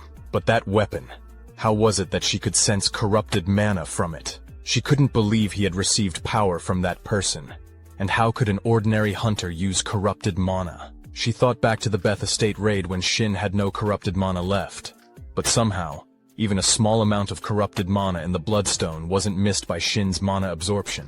The system windows showed that the mana absorption skill had been activated, and he had obtained 100 corrupted mana. Then, the demonic weapon creation process kicked in, searching the demonic realm for a suitable weapon. Finally, a sword named Fragarak was forged. Shin quickly attacked with the sword, forcing his opponent back. As the enemy regained his balance and stood up, Shin rushed in again and unleashed a powerful blow. The lady felt something was off. Even though his class had changed, she couldn't ignore his strange skills and movement proficiency.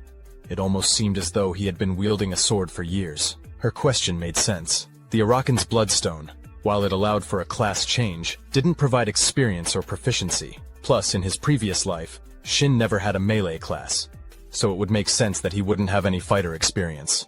That's why the demonic sword Fragarak was able to shine. Compared to the Leviathan that Tahin wielded before, Fragarak was a step lower in destructive power. However, unlike the Leviathan, which specialized in firepower, Fragarak had a unique ability as a demonic sword. Shin felt like he was being entranced by something. His senses and consciousness were clear, but it wasn't him controlling his body. Even the thought of wanting to cut felt like the sword was moving him. The demonic sword, which takes over its wielder with its own will. Ironically, that was exactly what made it so effective in that moment. The weapon was perfectly in sync with its wielder. As Shin attacked, his opponent was terrified and turned to flee, but Shin was already moving to strike from behind, slashing him down. As Shin stood there, he felt a sudden strain and wondered if the time limit had run out. The man, trembling, tried to get up, and Shin realized that with his current condition, one more strike would be enough to land a fatal blow. Just as the man tried to rise, divine lightning struck him. Shin, guessing what was happening, turned to see Wu Hein approaching from behind. She called out to him, saying she had a lot of questions, but it didn't seem like the right moment for small talk. Noting the severity of his injuries, she told Shin not to move and to wait right there. Hein captured the man, assuring Shin that she would make sure they wouldn't lose him. The man, confused, wondered what was going on with his body, then started bad-mouthing Hein, questioning what kind of situation this was. When Hein didn't respond, he asked if she was even listening, urging her to do something. Hein coldly pointed out that he didn't have any other choice. Then the man was placed into a machine designed to kill by decapitation. Shin and Hein stood there, shocked, as the man was killed. The One appeared, commenting that it wasn't a huge surprise. She hadn't expected it to happen like this, but she didn't think Shin would suffer so much in the end. The man had been worthless. With that, she removed the useless part. Hein shouted that it was enough, warning the woman that if she made another move she would attack. The woman wondered what Hein intended to do, and before she could think further, Hein launched an attack using divine power. The woman quickly put up a barrier to protect herself and the man's corpse, remarking that Hein had used divine power. If she had been hit, she might have died on the spot. She was lucky she hadn't been hit by it. Hein was shocked by the divine power and wondered if there was another helper besides the executive and the woman. The lady then said that they would call it a day. She would give in to Shin's demands for now, but she didn't plan on wasting any more energy fighting someone who wasn't under her command. Next time, though, she would come back and make sure to dress him up more gloriously. With that, she used teleportation to escape. Hein then turned her attention to Shin, who had fainted on the ground. Shin woke up on a couch in a strange room, confused about where he was. Had he been moved while unconscious? How long had it been? To his surprise, he felt almost at his peak. He had been exhausted. It seemed like he should have been bedridden for a week, unable to move a finger. But instead, he felt completely refreshed. Then he noticed his hands were restrained. Just then, Hein entered the room. She told him she wasn't sure how good his physical condition was, but she had done what she thought was best. She asked him to let her know if he felt any discomfort, or if something was wrong. He responded that he thought he was almost fine, all thanks to her. He wanted to thank her for helping and treating him. But then he asked why she had bound him. Hein explained that from now on, she wanted him to answer her questions as truthfully and honestly as possible. She then asked why he had been with those people. She promised to answer any questions he had afterward. She hadn't realized she already knew his name. He greeted her and then signaled for her to start, asking her to explain what had happened. Hein was an S-class saint, widely known among the public, not just among hunters. She was also the guild leader of Hainamu. Shin thought to himself that, in the memories from his past regressions, the Hainamu Guild wasn't one of the three great guilds. The concept of the three great guilds had been a bit unclear in his past lives. In reality, it had practically been a two-man show between the Overkill and Shinwa guilds. There was a guild called Soul Link, but rather than being an equal competitor, it was more of a step below Shinwa and Overkill. However, the current Hainamu Guild was different. It was now one of the three great guilds, measuring up to Overkill and Shinhwa.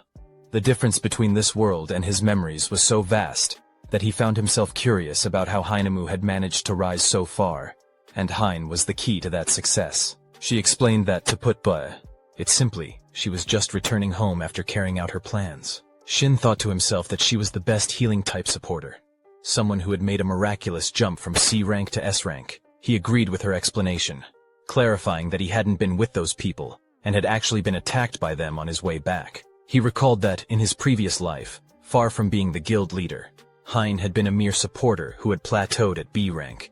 He hadn't known her personally, but they had crossed paths a few times when their guilds worked together. As he remembered, she wasn't weak. She had an air of gentleness about her, but it was clear she didn't have the sharp edge she carried now. He couldn't help but wonder why her personality and abilities had changed so drastically, but there was no doubt that these changes had primarily benefited her. In that sense, Shin had every reason to suspect Hein of being in league with the hero hunters, but she had actually rescued him and stood up against those guys. She then said she had one more question. Was he acquainted with the executive? Shin replied that it wasn't a question he could answer, but he would like her to answer his question first. He noted that she seemed to know the executive very well, given that she hadn't reported him to the association and was personally interrogating him. It seemed like she intended to track him down on her own. So he asked, why was she doing that? She responded by asking if he was questioning the person who had saved his life. Shin replied that he wasn't stupid. He couldn't even use magic since he was tied up, and there was no telling when she might decide to kill him. So it made sense for him to question her. She told him she had already stated that she didn't intend to harm him. Shin responded that he couldn't just take her word for it. It was true that she had spared his life up to that point and fought the executive, but that alone wasn't enough for him to tell her everything he knew. Shin pointed out that Hein had seen it with her own eyes. Could it be that after the merciless killers of his comrades failed and things didn't go well, she fought the executive to rescue him? Or maybe it was all set up from the start, to abandon the executive so she could extract information from him? Somehow, she had managed to get through the barrier the executive had set up. A barrier that supposedly no one could pass. If she really knew about the executive, then Shin's suspicions weren't just paranoia. Basically, she didn't want superficial answers. She just wanted proof that she had no connection to those guys. She laughed when he suggested she had connections with those bad people, saying it was unpleasant. She decided she would tell him about herself first. She started by mentioning that she had a younger sibling named Jayen, who, unlike Hein, was extremely talented and capable. Jayen? The Fire Lotus's Jayen? Shin realized that unless it was someone with the same name, there was no doubt. Jayen was one of the players called a hero, and then it hit him. Hein was Jayen's sister. Hein explained that guilds had recognized her sister's talent and had offered for Jayen to join them, but she refused all of their offers. Hein suspected it was because Jayen felt like a burden to her and always wanted to be with her. 2 years ago, Jayen had come home excited and full of energy. She told Hein that if everything went well, they could start their own guild. She felt so lucky as she spoke. Then Jayen pushed a piece of paper toward Hein. It was the winning bid for the gate, the trap that had taken the lives of everyone there. Shin told Hein that the winning bid must have been a forgery, and that the gate was likely an unidentified one. Hein asked how he knew, but it was clear he was right. It had been an unidentified gate, and on top of that, it was a high-risk dungeon. Even so, if it had just been a regular dungeon, Jayen could have gotten out. Hein continued, saying that when she had been standing on top of a mountain with Jayen, that bad boy had shown up. He asked why they had to tire themselves out and said they should at least be loyal to the party members who had left them behind. He acted like they didn't even have a choice in the matter. Jayen had gotten angry, creating fireballs in her hands, and challenged him. Try it. See if you really think I'll let someone like you do whatever you want. He had remarked that she really had guts. Then he attacked Hein, knocking her down and said, let's get rid of the small fry and get started. Jayen had rushed to save her sister, but she failed. That was the last time Hein had seen her sister alive. Even after falling from that great height, Hein was still alive. She got up and left, determined to see her sister again. But when she finally reached her, she found Jayen dead, lying there. Hein kept telling Shin that ever since that day, she had done everything she could to get stronger. She desperately honed her abilities as a saint, joined the Hinemu Guild, and rose through the ranks. Back then, her abilities had been pathetic, but on the brink of death, something had awakened inside her. The only reason she had survived after being pushed off the cliff was because of the skill that had awakened within her. No matter the injury, or even the threat of death, as long as it wasn't too late, her healing skill could bring her back to life. That skill had given her status and wealth beyond her wildest dreams, but it hadn't brought her any closer to what she truly wanted to accomplish: to find the executive who had killed her sister, and uncover the identity of the organization behind him, the one pulling the strings. Shin thought to himself that she was just like him, someone who couldn't do anything, and could only watch as their comrades died. He hesitated for a moment after hearing everything she said, not feeling like it was the right time to respond. Then he mentioned that it was his turn to speak. He explained what had happened to him and how he knew what he did. Again, he thanked her for sparing his life and apologized for being somewhat ungrateful. As he extended his hand for a handshake, Hein replied that after hearing his story, if she were in his place, she would be on guard as well. It might feel a bit rushed, but she asked him to join their guild. She explained that her guild would soon be on more equal footing with the others, and she thought there could be a day when they became friendly comrades who could easily work together. Just then, Tahin rushed in, bursting through the door. He saw them shaking hands and looked confused, unsure of what was going on. Shin was surprised to see Tahin, and couldn't help but wonder why he had shown up. Hien explained that she wasn't exactly sure what was going on, but she hadn't expected Tahin to come running like this. He seemed really serious. She went on to say that she and Tahin had trained at the Alum Center together and were assigned to the same group, so she'd received a lot of help from him at the start. Everyone who awakened had to go through basic mandatory education before becoming a hunter. There was one class each quarter, and in a year, there were 4 classes where the newly awakened entered the city center. That was where they learned the basics of using their abilities, managing mana, and all the laws every awakened person needed to know. After training, she and Tahin didn't see each other much, but once she joined the Humu Guild, they started running into each other occasionally. They had a pretty good working relationship for a while, until they encountered the executive during a loose incident. Since then, the executive had been targeting Shin, the only survivor. While investigating the whereabouts of the other survivors, including Dojin, Hien discovered that the Overkilled Guild had their eyes on Shin too. That was why she texted Tahin, asking about him. But Tahin denied knowing anything. His response surprised her. It was the first time he had lied like that. Hien figured he must be really interested, which was why she had reached out to him first. She wondered if Tahin's side was spying on Shin, following his every move. It seemed like there could have been a serious misunderstanding between them. Tahin denied spying on Shin and said it was more important to explain the situation. He also questioned why Shin was there. Hien asked if Tahin remembered the conspiracy she had mentioned before, the one she'd discussed with him and Kim a while back. Back then, Tahin had given them a lot of information and asked for their cooperation. There was a certain group targeting hunters for various reasons, and they needed to investigate by involving all 3 guilds. But neither Tahin nor Kim had believed her, even though she understood why Kim acted that way. Tahin said they needed more evidence. Shin thought that Kim and Tahin must already know about it. Hien continued, saying it made sense. They needed more info, which was why she had called Tahin there. That certain group had attacked Shin that night, so she stepped in and stopped them. Shin was the proof of her words. Tahin asked Shin if that was really true. Shin confirmed it, explaining that the people who had attacked him before had come looking for him again that night, along with their colleagues. As Tahin listened, he asked why Shin hadn't told him about it earlier. Shin countered, asking if Tahin didn't know why. Hien just sat there, familiar with the situation but still reacting as if it were hard to believe. Putting aside whether Tahin believed Shin or not, it was clear that Shin could have been marked by the association and labeled a lunatic. The risk had to be incredibly high for him, and it wasn't like the two of them had a close relationship. Despite everything, Hien knew they had kept in contact frequently, but it seemed Tahin hadn't been able to get through to Shin. Still, she wanted to hear Shin's response to her offer about joining her guild. Shin thought the offer was more than just simple cooperation. Over the last 2 years, Hien had investigated countless missing persons cases, many of which she believed were linked to the executives group. She mentioned that after starting her investigation, she noticed a simple, obvious pattern in cases involving 2 other guilds, plus a few others that met certain conditions. There were no rank discrepancies, unusual accidents with the gates, or missing people in those cases. Tahin, looking at those conditions, said he didn't think it was simply about the size of the guild. He believed guilds with influence over the association system wouldn't care much about size. It had to be about the guild's destiny. Hyen explained that in guilds with many members, there were actually more cases of suspicious disappearances compared to smaller guilds. When someone went missing in these large guilds, they would often cover it up to protect their reputation, making them easy targets. Shin mentioned that aside from those situations, there weren't any obvious targets. Hyen added that guilds without missing members usually had solid organization, with an A-rank guildmaster at the core. Even if these guilds were smaller, they had a strong sense of unity, and members looked out for each other.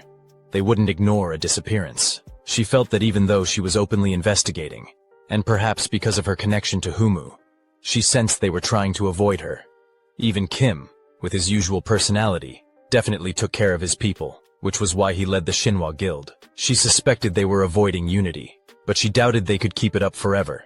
For now, though, that would be the last thing on their minds. Still, just having that sense of safety was enough to get by for the time being. Tahin agreed with her but said there was no need for it to escalate. When it came to fighting power, the Overkill Guild was a step ahead of the Humu Guild. To ensure Shin's safety, it made more sense to go with Overkill. Shin wondered what they were really fighting for. Whatever it was, Tahin seemed unlike himself, and Hyen could see a bit of pride in him. The reason Tahin was involved was that Shin hadn't told him about the executor. Tahin was shocked, but Hyen continued, assuming Shin would join the Overkill Guild. She explained their members' fighting power and support, which he couldn't compare to. Since she wanted to recruit him, Hyen suggested Deki, lawring war on the dangerous secret organization. "It's not that we lack the ability," she said, "but this isn't something we should decide impulsively." Shin interrupted, thanking her for the offer but making it clear he had no intention of joining any guild. He wondered if she thought it would limit his activities, but Shin clarified that his official affiliation would be with Humu. He saw it as a way to secure his safety. Hyen countered, saying safety wasn't the issue. Shin would only be useful as bait. She had said before that their turn hadn't been postponed. Even if Humu promoted his safety, it wouldn't stop those people. For now, they were trying to kill Shin, but someone else would take his place. Rather than focusing on that, Shin wondered what they'd think of making him the main target. At the very least, he'd become the focus, and others would be safer because of it. Tahin asked if Shin was suggesting he'd take on the risk instead of others. Shin replied that it wasn't necessarily like that. Even with Humu Guild's capabilities, they hadn't caught even a glimpse of those criminals in 2 years. They only had a few clues now. If Shin acted as bait, they could at least predict the enemy's next move. If there was another attack like last night's, they could catch them. Shin took a sip of coffee and continued, saying that at the very least, they could gather evidence, forcing the association to act and exposing the group's existence to the world. Hyen pointed out that Shin was taking this on alone. He wondered what she meant. He'd already told her everything. There was no need to cooperate unless they wanted to, and it seemed like they were just trying to use him. He didn't know when those people would come, but he believed they'd come running as soon as he contacted them. Hyen thought Shin was implying that even if they cooperated, he'd take the lead. She knew about Tahin, but she must have known there was no way she could refuse. Shin said he was in their hands now. Scene shift. A building at night. A woman with a man's body entered and reported to her boss about the executive's work. The boss asked if the man had been dealt with by the Maker. She denied it, saying that while the Maker's abilities were greater than expected, Hyen had trespassed. After the battle, the executive was no longer usable. Judging there was a risk of information leakage, she took matters into her own hands and disposed of him. However, considering how cooperative and impulsive he'd been, she thought grooming and using him might have been better. The boss replied that if that was her judgment, she should prove she was right. He granted her permission to use him and fill the executive's empty spot. She wondered if she had to do it alone. He clarified that it wasn't due to distrust, but because hunting was an important task. He wanted it done properly, without distractions. He trusted her to handle it. She assured him she'd do her best. The boss then asked, apart from Hyen's trespassing, if the Maker had any special traits. From what he knew, the executive only actively approached those he was interested in. She replied that the association's information was off. Shin wasn't an average Maker. His weapon materialization quality and proficiency were at least A rank. And using that, he'd held his ground against the executive in battle. The boss questioned if she meant Shin was 2 steps ahead of the executive in experience and read, eyeing movements despite the fundamental differences between supporters and fighters. She agreed, adding that although brief, Shin had used corrupted mana, quite differently from the methods she was familiar with. The boss grew agitated. from start to finish without leaving anything out. Tell me everything that happened, as detailed as possible." A few days later, Dojan stood near the tall buildings and said, "Yes, Shin. He is right in front of the building." He looked up and added, "He came a little early just in case. He made arrangements with Mr. Tahin. He said that he was free at this time, so they could eat and have a conversation at the same time." Shin held the phone to his ear and said, "To eat something expensive? He would not skip on food." Dojan closed his eyes and replied, "Expensive. Not that he was against it, but he did not know if he would be able to eat anything because of his nerves. He understood that he did not join them. It was just cooperation to resist these idiots. But still, one of the best guilds couldn't help but worry." Shin asked again, "Is that so? With his abilities, there is absolutely no need to worry." Dojan laughed and said he was glad that Shin said so. Shin hung up and muttered, "Okay, let him call if anything happens." He thought, Moon Dojan will be safe for now.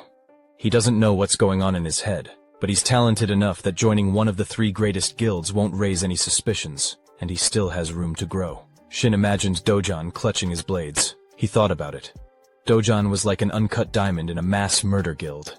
Many people could become his mentor, including Tahin. Compared to when he worked alone, it would be more useful in terms of developing his abilities. He doesn't know what they want, but for now, he'll be the bait until they make a move. At this time, Hein was standing by the window, drinking tea, holding a small piece of paper in her hand. A few days ago, she had asked what he didn't do. Shin lowered his head and said he was going to continue acting like a normal support, as if he hadn't told them about his true strength. Tahin looked at him and spoke, but since they disappeared together, they believe that he has a connection with the guild. Hein added, "Right, they need to think of another way." Shin asked, "But what will they do if they assume that they are not related?" Hein looked at him in surprise. Is she asking for forgiveness? Shin stood in front of her and answered, "His revealed ability is the biggest variable for them. In the unlikely event that he is not related to the guild, they will do everything they can to get rid of him. If they do not hear from them for a couple of weeks, or even months, they will definitely want to confirm for themselves. They will constantly monitor him until they are sure that he is really alone, and then they will show themselves." Tahin looked at him carefully and asked, "And they will wait for this moment?" Shin closed his eyes and answered, "No, he will figure it out himself. They are used to hiding and will suspect until the last. First, they will try to force him to open up, but if that doesn't work, they will wait until everything calms down and attack with all their might, and then it will be their turn." Hein folded her arms and remained silent. Then she said, "Okay, they will do as he ordered." She took out a small chest and said, "Let him take it. They also need to prepare." In the present, Hein was standing by the window, looking at a small piece of paper. She said, "He is definitely hiding something, but it doesn't matter if she can venture Jian." On the small sheet of paper, there was a photograph of her and her sister. At that moment, Shin was sitting and looking at his laptop. He thought, he didn't tell Wu Haiyan about his past life. After all, he still hasn't managed to properly sort out the memories. He doesn't know how much she trusts him, but the current him just happened to get a unique class. At that moment, Hanjia wrote, "They are almost there. Where is he sitting?" Shin answered, "By the window." He thought about it. He had become a target when he was put on their radar for suspecting Tahin. She was a reliable ally, but that was all she needed to know for now. Hanjia walked in and waved her hand. "Shin," he responded. Hanjia. He thought about it. It seemed like she wore glasses outside the dungeons. She had changed so much since the last time they met. Hanjia, the future goddess archer, had cleared the dungeon with him last time. He helped her awaken, and they had become close enough to stay in touch. She usually took the initiative to ask how things were, but even when they weren't in contact, there was no problem asking how she was doing. After awakening her ability, Hanjia began to stand out. He imagined her drawing an arrow. As if to make up for her previous modesty, she tried so hard that it began to border on recklessness. Besides her work, she cleared countless dungeons without getting tired. In a short time, her abilities and fame soared. Newspaper headlines printed her photos. She became a rising star. Currently, Shin said, "I read an article about you. Top 10 ranged fighters. It's incredible." Hanjia asked shyly, "Did you see it?" Somehow, she was asked for an interview, so she gave it. But she never thought it would be something so big. She looked away and said, "It's all thanks to you." Shin looked at her and replied, "This would have happened anyway, even without me." But he looked away and asked, "Is he with her?" Hanjia answered, "Yes. She forgot to introduce them." This is Kwon Sion, a C-rank assassin, Shin asked. Ah, is this her partner? He gave some advice about the advantages of classes that could attack at long distances, that if possible they could act alone and did not need a team. But for this, they needed to be able to find safe places and have agility. He would not recommend this style of fighting to Han Jia, who was still learning. Therefore, she needed a partner who fought in close combat, instead of a tank. She would be better off with someone who had higher agility to attract the attention of monsters and guarantee the safety of long-range hunters. In turn, they could attack without worrying about their comrades' safety. In this regard, Dojin was frankly speaking, ideal. He was thinking about introducing them, but there was one nuance about Dojin's safety. Shin looked up and said, "Nice to meet you. I'm Shin." Sayon extended his hand and excitedly said, "Nice to meet you. I'm Kwon Sayon." They shook hands and Shin thought, his hands are sweaty. Is he socially awkward? After a while, Han Jia talked. She had started using the longbow like he suggested. She sat on the couch next to Kwon and explained that she had started learning all over again, from drawing the bowstring to aiming. Fortunately, she got used to it after a few tries. She was worried that no one would want to be her partner in a two-man hunt, but it turned out that Kwon was looking for a long-range fighter. The teamwork isn't perfect yet, but it's getting better every day. Don't you agree, Kwon? Kwon sat with his head down, looking at his mug. He replied, "Yes." Shin looked at him carefully and thought, he does not make eye contact at all. This is even worse than with Han Jia. He said, "Okay, what favor did they want to ask of me?" Han Jia replied, "Well, she said it was a favor. But to be honest, she wanted to officially entrust it to him. It wasn't exactly a favor. She was thinking about joining a guild." Shin's eyes widened in surprise. Han Jia said, "She hasn't decided which one she wants to join yet, but she wants to get a certificate from the Endless Sky Islands." The Endless Sky Islands, as the name suggested, were large and small islands floating in the endless sky. Hunters had successfully escaped to them, and this was a special case where the gates did not close but evolved. After defeating all the monsters in the dungeon, new gates would appear at each of the one-way gates. The Korean government and the Hunters Association, who were having a lot of trouble with this dungeon, came up with a practical use for it. Instead of trying to close the gates, they built a facility with multiple layers of security protocols. The dungeon became a testing ground for the association's hunters. Han Jia said, "To be honest, since this is a test of ability, they will get more accurate results if they go by themselves." But it turned out that there is a limit to the composition of the team. One ranged hunter, one melee hunter, and a support in a team of 3. These are the minimum requirements to enter the islands of the boundless sky. So, she thought that Shin could take that place. Shin looked at her carefully and thought, well, to be honest, it makes sense. Like Dojun, joining a guild gives more opportunities to learn.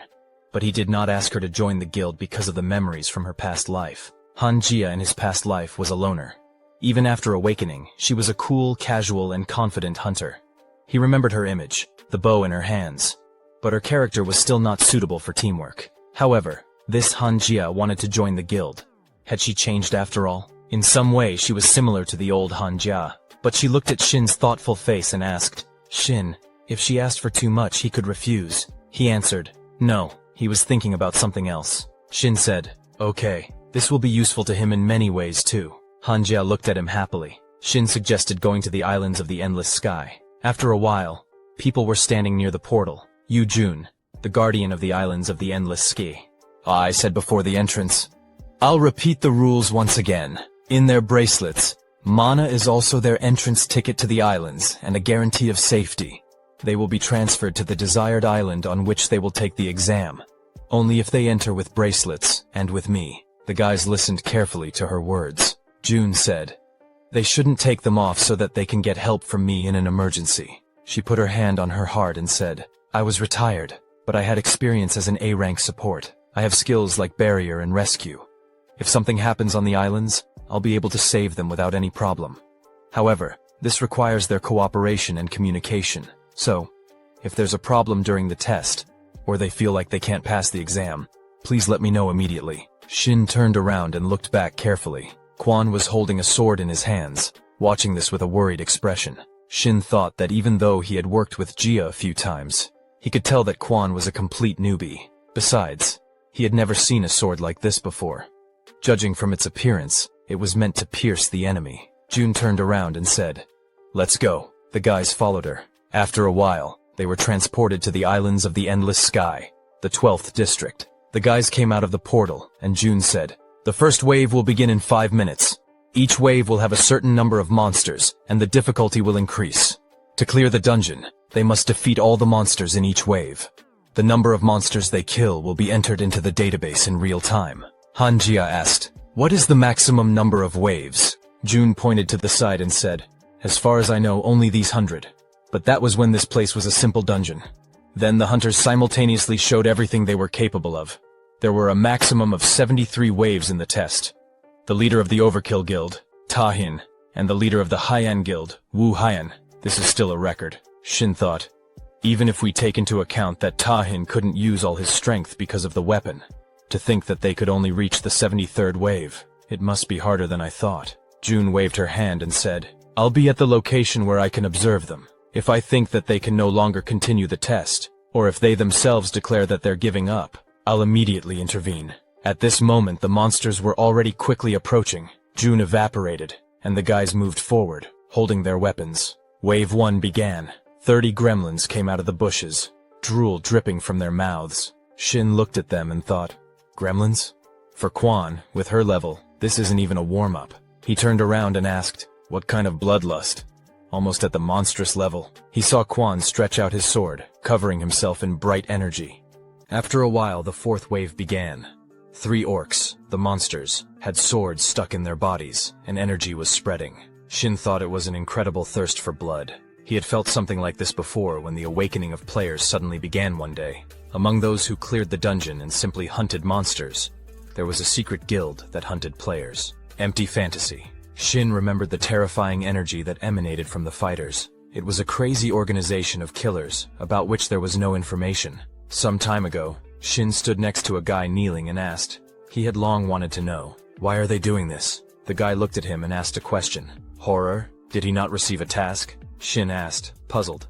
"What?" The guy answered. "A hidden quest to hunt other players." Shin grabbed him by the shirt and shouted loudly, "And what kind of rewards will they get for killing players?" The guy just laughed in response. In his eyes, an inscription appeared. "The hidden task. Failed. This is the end," he said. The system window reported it, and the guy's body exploded. Blood splashing onto Shin's body. He thought, "I should know everything." That time, at this moment, Hanjia asked, "He's a little surprised, right? He has an unconventional fighting style." Shin answered, "Yes, the 5th wave has begun," Hanjia said, folding her arms. "It was because of his class ability." She closed her eyes and added, "He doesn't like it when I interfere." Shin frowned and thought, "Isn't he an assassin?" Seon continued to kill monsters quickly. Literally in a matter of seconds, Shin looked at him and thought, his fast movements and piercing-based fighting style are all very different from most berserkers. Suddenly, a monster appeared behind Seon and struck. Shin thought, he ignores attacks from blind spots and focuses on attacking. Hanjia stood there with a bow in her hands. Shin said, "He's more suited to one-on-one battles than group monster." Hunting. Hanjia laughed and asked, "Is that right?" Shin carefully observed Seon, who was splashed with the blood of monsters, and thought, for example, fighting with humans. Hanjia leaned over him and began to speak, asking for forgiveness. He's still a low rank, so he can't always control his emotions. He's very sensitive when someone interferes. She pointed at Seon and said, "From what I've seen, Seon's fighting style has shortcomings in terms of hitting blind spots." She looked closely at Shin and said, "So, I leave as long as possible, or whoever falls into his blind spot." Shin asked, "What should I do?" Hanjia answered, "His weapon creation skill." Shin replied, "Yes." Hanjia smiled and said, "It's okay. Just let him watch Seon, and use it in case of danger." Shin replied, "Okay." Hanjia jumped up happily, pointed forward and shouted, "Well, get to work!" The 6th wave began. 20 direwolves appeared in front of them. Seon leaped up and started striking them. The 7th wave began. 7 lizardmen appeared, which Hanjia started shooting at. The 8th wave. 24 skeletons. Shin took on this. The 9th wave began. 13 orcs appeared. The guys rushed together to deal with them. Seon swung his sword, striking in an instant. Shin stopped and looked at him carefully. Hanjia wiped her chin and said contentedly, "We've already reached the 10th wave." Shin looked at his hand and thought, "My stamina is running out faster than I thought, and there's not much mana left." He glanced at the others and thought, "Hanjia is fine, But Kwan Sayon is tired because he fought alone at first. They lack professionalism and experience, not the best team play. Suddenly, Hanja screamed, "They're coming!" The 10th wave began. 2 trolls appeared. Sayon asked in fear, "Trolls!" Hanjia turned around and asked, "Is something wrong? 2 trolls only on the 10th wave? It's strange somehow." Shin looked at her with her bow drawn and thought, the question is, can Kwan Sayon handle them? At the same time, a huge monster swung and slammed its fists into the ground. Sayon turned around in fear and stared at it. He pushed off the ground and rushed to run. Shin thought, as I expected, he can't withstand their blows and tries to dodge. Hanja interrupted his thoughts and shouted, "Sayon is in danger. We need to distract at least one."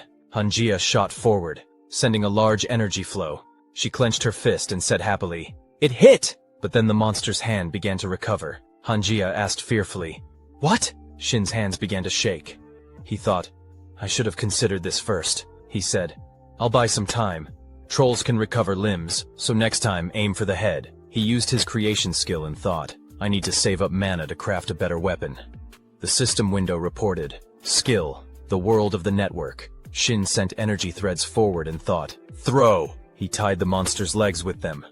Sayon looked at it, puzzled. Shin turned to Hanja and shouted, "Aim for the head!" She replied, "Okay!" She fired and screamed, "A troll!" It rushed at them, and Hanja began waving her arms, screaming, "It's coming right at us!" Shin observed it carefully and thought, a troll that only has instincts is running to help its comrade. Shin activated his energy, when suddenly, Jun burst out of a portal.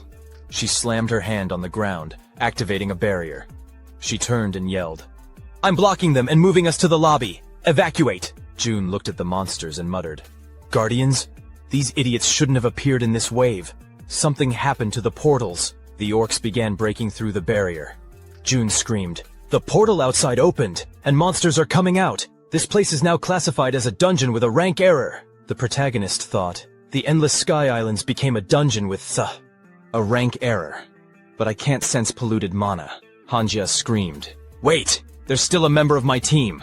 Jun turned and said, "I'll save him. Go!" She used the rescue skill, and the group was transported to the starting point on the Endless Sky Islands. Portals had appeared outside some locations. "They're dealing with it," Jun said before rushing back into the portal. She turned and shouted, "Please evacuate the building." Shin suggested leaving.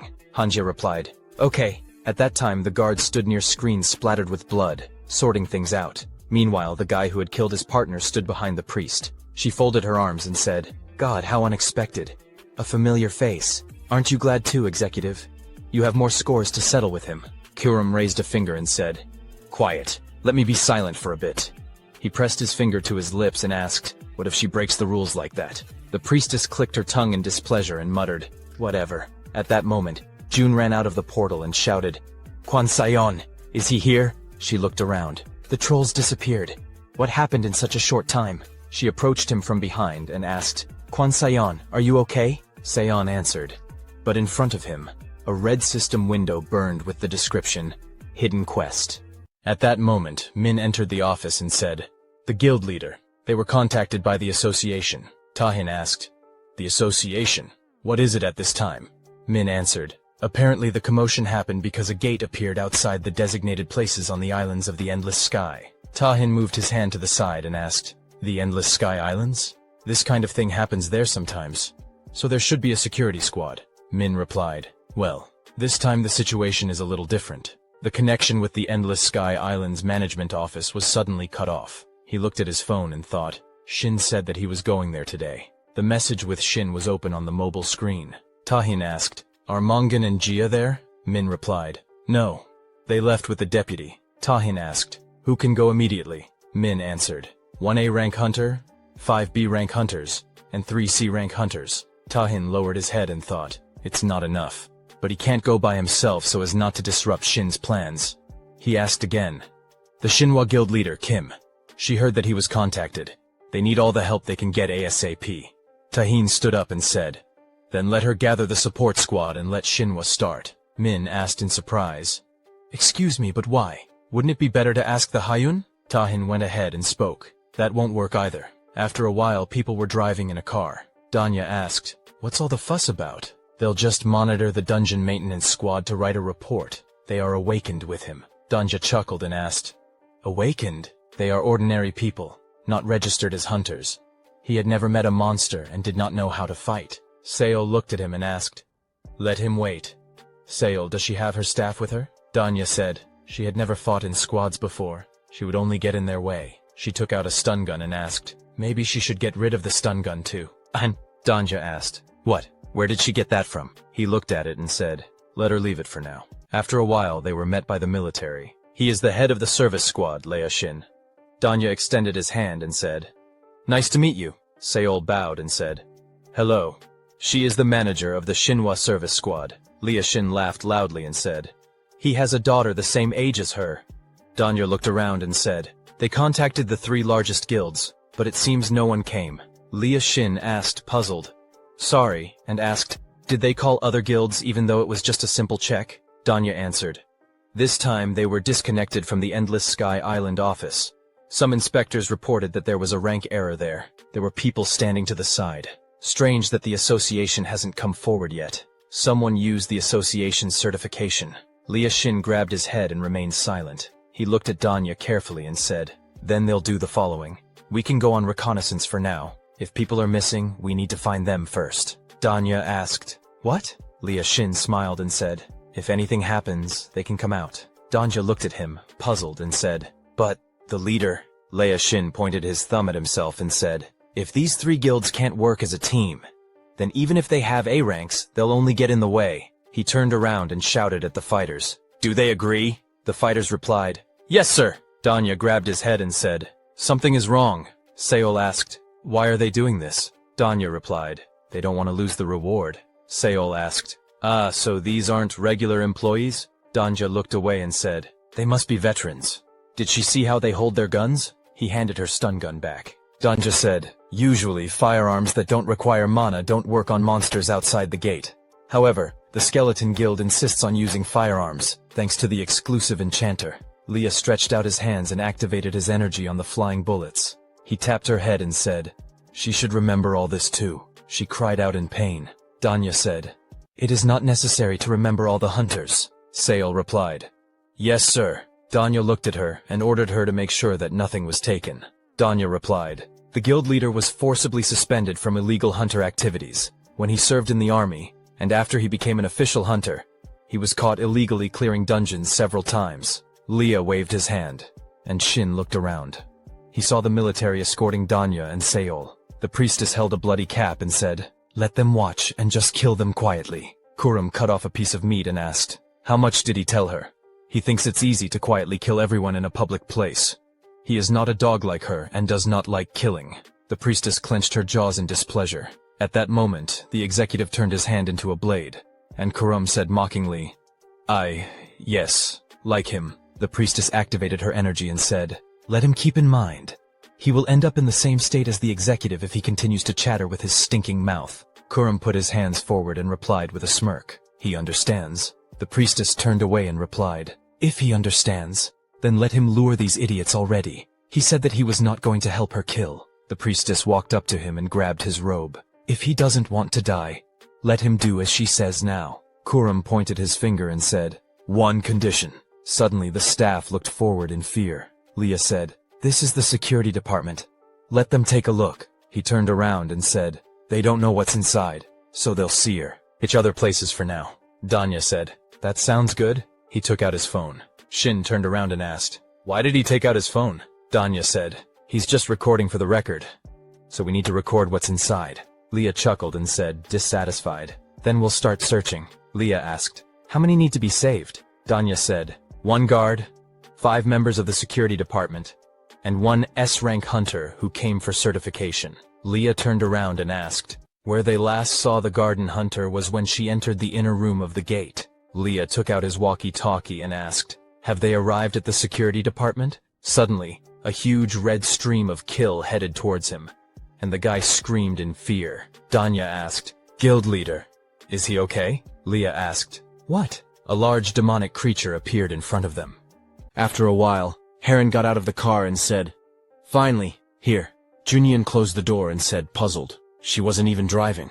Heron pointed her thumb at herself and said, "She doesn't have a license. She's a driver without a license, protected by the people." Junyan said discontentedly, "She found something to be proud of." Heron replied, "It's been a long time since she's seen the island of the endless sky. During her last certification, she reached the 47th wave."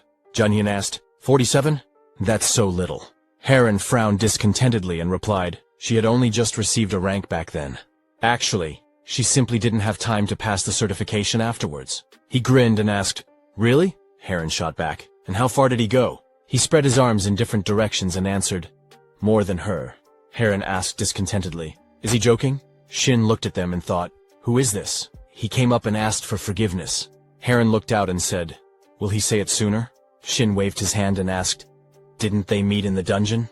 Heron looked at him and replied, "Then, support of the Overkill Guild." Junyan looked at him and asked, "What is his matter?" Hanjia looked at Shin and said, "Shin, they—" Shin said, "So?" He adjusted his hair and thought about how to explain. The guys looked at him, puzzled. At that moment, Shantae shouted loudly, "What are they doing?" He looked at the monsters and ordered, "Shoot!" The fighters raised their weapons and started shooting. The huge creature roared loudly, trying to shield itself from the bullets. Many bright beams hit its body. The fighters shouted, "Leader, it's getting away!" They tried to hold Shantae back. The fighter frowned and shouted, "There!" They turned around and asked, "Where did he go?" The guy said, "There." The leader pointed his finger forward and shouted loudly, "Behind!" "Be careful." The fighters turned around and saw a monster approaching with an outstretched hand. A huge red flash occurred in front of them. It splashed Shantae, and he said angrily, "Idiot!" The executor jumped high and struck with his hand. He approached Shantae, who frowned with displeasure. Shantae swung his axe and struck, from which a bright light appeared. The system window reported, "Skill, Elemental Enchantment, Glacier." Shantae struck the ground and activated Ice Prison. A huge ice stream surged forward, freezing the executor. Danja said in surprise, "He has no head!" At this moment, the priest said, displeased, "So you can't entrust anything to the executive. He can't even kill these little ones." She grabbed the fighter by the neck and said, but nevertheless she collected enough mana like that. After a while, Shantae said, "Chief, he will give him one of his men. Let them get up." "Don't you apologize?" Then Shantae turned around and said, "He doesn't know what's going on, but 2 of his men have already died. This isn't a monster attack, it's a deliberate attack. Let them go and call for help before they all die." Seol and Dongji looked at him in fear. Suddenly a voice rang out, "God, they are so brave!" "But okay." Shantae screamed in fear, "No way!" The priest disappeared in front of the fighters and said, "They closed the gate. That's why they were there a second ago." At this time, Kurum asked, "Did he go out because there was a sudden problem there? And now he's lost in thought and wants to go back?" Shin answered, "Yes." Junyan raised his eyebrows and asked, "Is that all?" Shin closed his eyes and thought, well, it would be more surprising if he was convinced. He clenched his fist and thought, he himself isn't sure if he's thinking the same way. There are anomalies on the islands of the endless sky, but he did not receive any quest, and did not feel any contaminated mana. He opened the system window and looked at it. Shin put his hand on his chest and closed his eyes, thinking, but still, uneasy, as if something serious was happening there. Hanjia said, "Their comrade who came in with them still hasn't come out." Shin thought, right, of course he is. He said, "They don't need anything else. Just let them search the place where their squad was." Junhyun folded his arms and said, "But the Shinhwa Guild should have dealt with this matter." Suddenly a hand fell on his shoulder and he turned around, puzzled. Heron smiled and offered, "Let's go together." After all, they knew each other. They suffered together. Junhyun answered, displeased, "Heron, he will scold her again." She smiled, put her hands behind her head and replied, "It doesn't matter. What difference does it make to him? He won't kill her." Junhyun looked at her and said, "Although, with his character maybe." Shin wondered, what kind of person is this Kim Mihawk? Junhyun scratched his head and said, "Okay, they'll go if they insist." The guys happily thanked them. Junhyun grinned and said, "Last time, because of the guild leaders, they didn't even get to know each other properly. He is Junhyun from the Shinhwa Guild."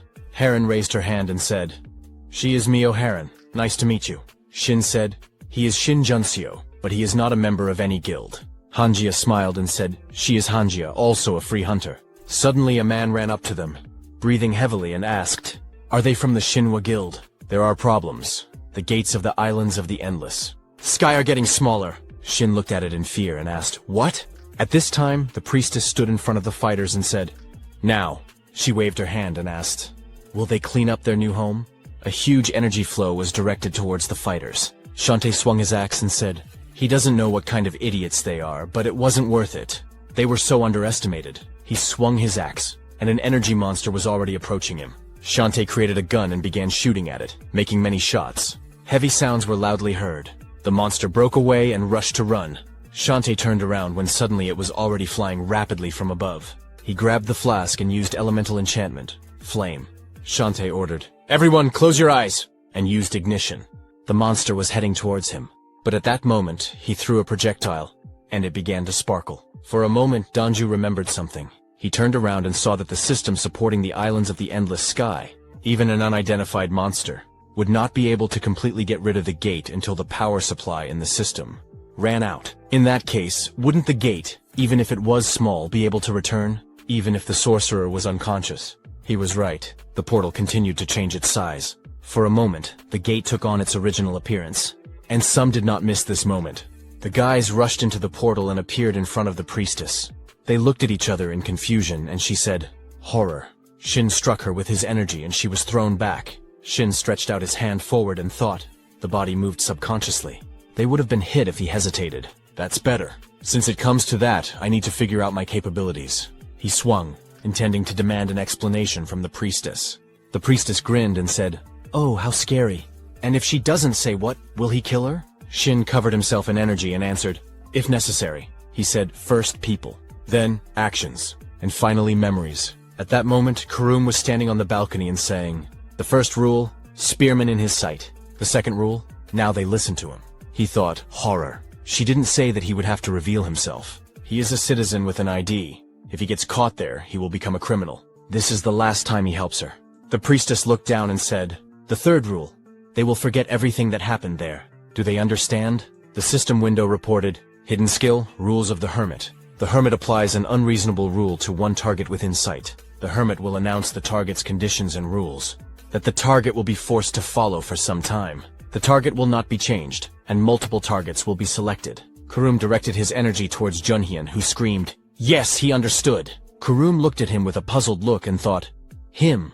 He's finished." All the guys froze in confusion. 2 hours ago, Saiyan stood behind the monster and thought, were they all gone?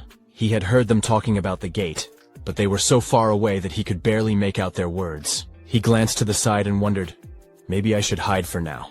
But soon it would remember him and give chase. Saiyan's eyes widened. What about him? A portal opened in front of him and monsters emerged. What the? He had thought there were only one way. Gates on the islands of the endless sky. Was this the gate the Guardian was talking about? At that moment, a system window appeared beside him. Saiyan frowned. What kind of trolls were these? They disappeared like someone had summoned them. Suddenly, he sensed a surge of energy and spun around. What is this? The system window flashed a notification. Hidden task activated. Will be accepted automatically in 5 seconds. Saiyan stared at it carefully. The task. They're not in the game. And what's this accept button? Am I hallucinating? Just then, Jun ran up to him. Kwon-Saiyan, are you okay? He answered. The Guardian? Does she see it too? Jun gave him a puzzled look. Excuse me, but what are you talking about? Before Saiyan could respond, he froze in confusion. What the? The system window updated. Hidden task. Empty fantasy. Main goal, kill Yu-Jun. Reward, unknown. Penalty for failure, multiplied by 1. Saiyan's mind raced. Kill the Guardian? Penalty for failure? What is this? Jun watched him, bewildered. Kwon-Saiyan, what's going on? Where did the trolls go? Suddenly, a voice cut through the air. What the? Is there anyone else left? They turned and saw the priestess. She smiled coldly. They warned you so many times. Why haven't you left yet? Jun stepped forward. Let them wait. Who? Before she could finish, a bright explosion erupted in front of her. Jun barely raised a barrier in time, deflecting the blast. The priestess tilted her head. Wow, impressive to put up a protective barrier so quickly. She can't see the infected mana yet, but she's capable enough. Jun dropped to one knee, breathing heavily. If I hadn't reacted, I'd be dead. Who is she? The priestess sighed and turned to Saiyan. And he must have already seen the contaminated mana. So early? He hasn't even woken up yet. Must be an empty fantasy. Saiyan blinked. What? Jun shouted. Kwon-Saiyan, get it together! We need to get out of here! She activated a rescue skill. The priestess smirked. Oh my. Her grin widened. Useful skill. Saiyan stared ahead in fear. This? Jun grabbed his hand. Kwon-Saiyan, listen carefully. I don't know what she used, but it's at least rank A. I know almost all certified hunters, but a blade pierced her body. Jun gasped. What the? The executive had struck. Saiyan screamed, "Guardian!" He swung wildly, horror fueling his movements as he fought the attacker. Suddenly, energy enveloped him. Jun pressed a hand to the ground, mana spreading beneath her. Saiyan's voice trembled. What the? The system window flashed again. Skill, Atonement. Activates when the user's life is in danger. The designated target will be surrounded by a barrier and transported to the safest location, determined by the user's emotions. Jun locked eyes with him. Saiyan listened carefully. What? She grimaced. When you get out, report to the Hunter Association immediately. There's an unregistered awakened killing people. Saiyan's voice shook. What about you? Jun clutched her stomach. I'm fine. I'll last. For now. Saiyan noticed her pressing the wound with a barrier. He nodded. Okay, I'll come back. Jun stood, waving as the portal closed behind her. The priestess folded her arms. Oh my, that must be her anchor skill, an unstable ability. Jun scowled. She looks like an awakened, but I've never met one like her. What is she trying to achieve? The priestess stepped forward. I need a base, and the islands of the endless sky would be ideal. She was just unlucky. Jun smirked. Does she think? At that moment, Donju was helped by Hanjia. Jun muttered. I've been lucky so far. The priestess sighed. Yes, enough talking. It's a pity about her skills, but my child is hungry. Jun's body glowed with energy. She paled. What is this? The priestess raised a hand. Die. Present time. 2 hours later. Junian charged forward, spear in hand. Hanjia leaped back, shouting, Dodge! Heron barked orders. Gather! Shin watched from the side, frowning. He's not using skills? It's like he's just swinging his spear wildly. While they were distracted, the priestess vanished. As they entered the gate, it shrank again. Shin's eyes darted to the portal. This is bad. First, we need to detain Junhyun. A scream echoed from the road. Shin turned. Shantae lunged forward, activating elemental enchantment Glacier. Junhyun staggered, confused, as Shantae struck. His spear trembled under the force of her axe. The system window announced, Ice Prison. Shantae glanced at the girls. So, you're from the best guilds? Heron nodded. Yes, and more, Hanjia added. She's not in a guild, but she needs to find someone. Shantae looked down, then toward a boulder. Let's help him deal with these idiots first. They control the monster suppressing the gate. Heron blinked. The monster? Meanwhile, Kurum approached the priestess. What now? The executive and her idiot are useless. Even the spearman was caught. He's going to jail. The priestess glared. If you keep talking, I'll drain your mana. Shut up. She clenched her fists. Terrible support. Why did he come back? I need to get rid of him. Even if it means using all the gates. I collected for the tests. Shin's head snapped up. These are gates? What's going on? Above them, countless portals materialized. Shantae said in fear. Where did they come from? Donju asked. So many gates? Shin thought about it. It's not that there are many gates. He looked at it and realized, contaminated mana is flowing out of these. Until now, this was just a theory, but all the dungeons with a rank error were the work of these idiots. Kurum grabbed his head and said with a grin, he doesn't know. Wouldn't it be worse if he knew about everything? The priestess held her stomach and replied, she would be able to gather as many ingredients for the test as needed. If they managed to get the islands of the endless sky, it would just take a little more time. Kurum looked at her and asked, he understands that they don't have much of it, right? The priestess answered with displeasure. Without the islands of the endless sky, they wouldn't have a chance. There was no need to tell her what she already knew. Let her not irritate her. She closed her eyes and said, there was a year left until awakening. Suddenly, she widened her eyes and said, it can't be so soon. Kurum put his hands in his pockets and asked, what's going on? The priestess demanded, why now? The system window reported. Multidimensional error detected. System urgently activating. Welcome, player. The priestess wasn't the only one surprised by the sudden awakening. Shin's eyes widened and he asked, what? The awakening of the players? As Shin remembered, it was supposed to happen in 10 months, and only a select few would be able to do it. Sayal looked at the system window and said a strange window had suddenly popped up in front of her. But it happened differently. Heron asked, welcome, player Mio Heron? She screamed in fear. What the? The system window displayed. Main task, protect the islands of the endless sky. Main goal, defeat the waves of monsters, 10 of them. Reward, unlocking new skills, salvation from the islands of the endless sky. Shin wondered, have the players already awakened? How? Suddenly Donju pointed forward and ordered, look there! Huge monsters began jumping out of the gate, and he screamed, the monsters are coming! They rushed down and grabbed their weapons. First wave, 100 gremlins, 80 kobolds, and 60 goblins. Donja asked, puzzled. Where do these come from? Sayal asked, scared. Danju, what now? Shin rushed to the side and shouted, "Everyone, over there!" He waved his hand and yelled, "Hurry!" The group sprinted away as Shantae pointed to the side and warned, "Be careful!" Danju charged forward and shouted, "Seol, faster!" She pleaded, "Pick me up!" Huge monsters chased after them. At that moment, Heron jumped in front of the monsters and raised a shield. She glanced at the system window and muttered, "She doesn't know what this is, but it'll let them go if they can handle the waves, right?" She shouted, "Enlargement!" The system window reported, "Giant's shield. A shield truly made by a giant. Depending on the user's build and needs, it can change its size and shape." At that moment, the ice began to crack. Shantae pointed to the side and shouted, "Hey them! Let them go the opposite way and block the path. We need to pin these down." Shin walked up to him and said, "Wait." He used the creation skill. Shin stretched out his hand, spreading his energy everywhere. Multiple shields materialized. Heron gasped. She didn't expect this. Shantae asked, "Did he just create something incredible?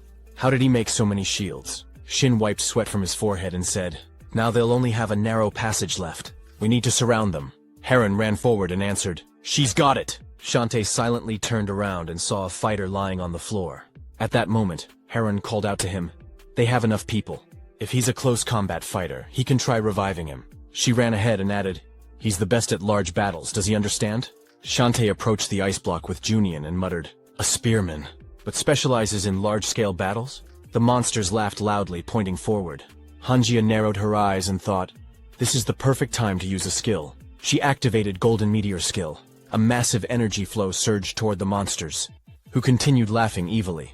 Seol watched in awe and said, "Wow, professional hunters, this is a whole other level in terms of teamwork, though it seems like they're meeting for the first time." Donju replied, "It's difficult for ordinary people like them to help." Shantae looked at Seol and said, "No need to do anything. It's their turn now." She looked at him and asked, "Yes?" Shantae nodded, then turned to Dongju. "Hey." Dongju responded, "Yes." Shantae handed him a machine gun and asked, "Was he in the service?" Meanwhile, Karum sat on the balcony observing. "What is this? The shield on the left is a high-level item, but a single person can't create a wall of shields on the right." The priestess replied, "It's probably the ability of the support, that idiot who wanted to deal with the executive." Karum turned sharply. "That idiot is a support?" The priestess lowered her head. "Yes, with the ability to create weapons," Karum added, "and the ability to control contaminated mana." He stared at her. "What will she do?" The priestess stepped closer. "With what?" Second wave. 300 zombies, 200 skeletons, and 100 ghouls. The monsters burst from the gate, advancing. Karum muttered, "With the gate. Didn't she plan to release all the monsters at once and kill them?" The priestess answered, "When the system activated, it was too late. Her child opened the gate, but she can no longer control it." Karum narrowed his eyes. "Maybe they'll let them go. After all, their goal is the islands, not them." The priestess replied bitterly, "She doesn't like this option, but it may work." Donju handed his phone to Seol and took the machine gun. "If they don't do anything useless, of course." The monsters charged. Hanjia pulled back her arrow, thinking, "Things are bad." Her mana is running low. She wasn't sure if she'd controlled her mana properly when fighting the trolls. Heron rushed to her side. "Let her hold on. She'll help," Hanjia admitted. "It's difficult, but she's the only ranged hunter." Heron frowned. "Who said that?" Hanjia blinked, confused. "Sorry?" Heron crossed her arms, activating a barrier. Hanjia gasped. "Heron, what is she?" Her eyes widened as a loud sound grew. She stopped clapping, but the noise persisted. Heron halted. "She's collecting the sound." She clenched her fist and swung. "Wave strike." The system window reported. Skill wave strike. After imposing the vibrations of the desired environment, an explosive mana attack occurs at a distance. The stronger the vibrations and mana, the more powerful the strike, can be executed with any body part. The monsters were flung back by the energy surge. Hanjia froze. "This is incredible. Much stronger than her attacks." "So this is an A-rank hunter?" Donju yelled. "He'll help too." Hanjia turned. "Excuse me?" Shin called out. "Take a break if you're tired. They can handle it." Hanjia snapped. "She didn't mean that?" "Seiyan, maybe he's still there, and they're just defending themselves." Shin countered. "There's also a chance he's already left. The guard went to save him, so the probability is higher." Donju's eyes widened. "The guard was there?" Hanjia paled. "What?" Shin turned. "Was she?" Donju pointed aside. "They found her body at the gate." Hanjia whispered in horror. "No way!" Shin pressed. "Were there no other bodies?" Donju answered. 3 security department members. He doesn't think the person they're looking for is dead." Hanjia cried in relief. "Thank God. We need to find him quickly." She suddenly froze. then pointed at the floor. Wait, wasn't there another person there? At this time, Elizabeth was walking along the railing. She looked down and heard, "Does he even understand what he is doing?" The guy held his hand out in front of him and asked why he was doing this. The man demanded, "Did he seriously not understand?" He angrily asked where his money was. The money he had lent him. He did not remember how many times he had already said that this money was to pay his mother's medical bills. The guy pursed his lips and said fearfully, "It just happened." So what? Let him threaten as much as he wants. He still has no money. Does he want to kill him and go to jail? And how will he pay for his mother's treatment? The man was squeezing the hilt of a bloody sword and asked, "Wow, is he going to behave like this until the end?" Let him not worry. His mother died yesterday, and he was going to kill him anyway. He just wanted to see if he could hide. The guy was clutching his stomach fearfully and asked, "What?" He begged him to wait. Elizabeth stretched and thought. She thought this world was quieter, but apparently there were more events happening here. All of a sudden, she turned around and looked at a boy walking down the street. Elizabeth quickly glanced around and said, "Okay." She jumped down and added, "It's good to exercise from time to time." Currently, Donju was looking around in fear and shouting, "Seol!" It looks like they took her. Shantae hit himself in the face with his hand and screamed in horror. "He was distracted and forgot." Shin asked what happened. Shantae looked at him and said, "It's all that monster. It uses gates and portals." Shin asked, "Gates and portals?" He looked at the small portal and thought, so that's how the priestess disappeared. Hanjia stretched out her hand and suggested that they split up and find her, as did Kwan Sayan. The protagonist remained silent in response. He asked, "Do they really have to look for Kwan Sayan?" Hanjia widened her eyes and asked, "What?" Shin looked at her and said, "There's a high probability that Kwan Sayan has already gotten out. In that case, they will only waste their time looking for him." Hanjia asked, "What if he hasn't gotten out?" "No one has gotten out since then. How can they be sure?" Shin remembered Jun's image and spoke. "The guard said that they have skills designed for rescue.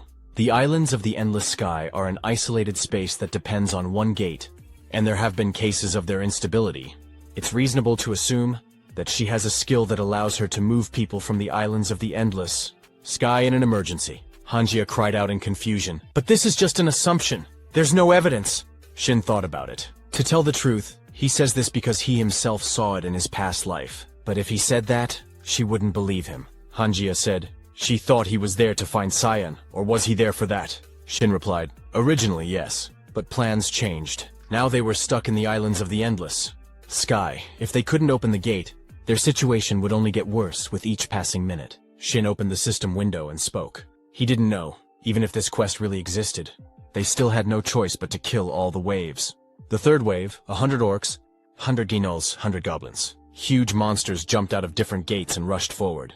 Shin continued, "Based on the quest window, there were 10 waves in total, and the monsters were coming out whether they wanted to or not. This was a battle with time. There was no time to waste when they didn't know what would happen on the last wave." Hanjia said, "He's thinking very efficiently." Shin looked at her questioningly. She asked, "Does he value human life, without even checking anything first? Is it because they don't know each other well? Because he himself might die?" Shin understood.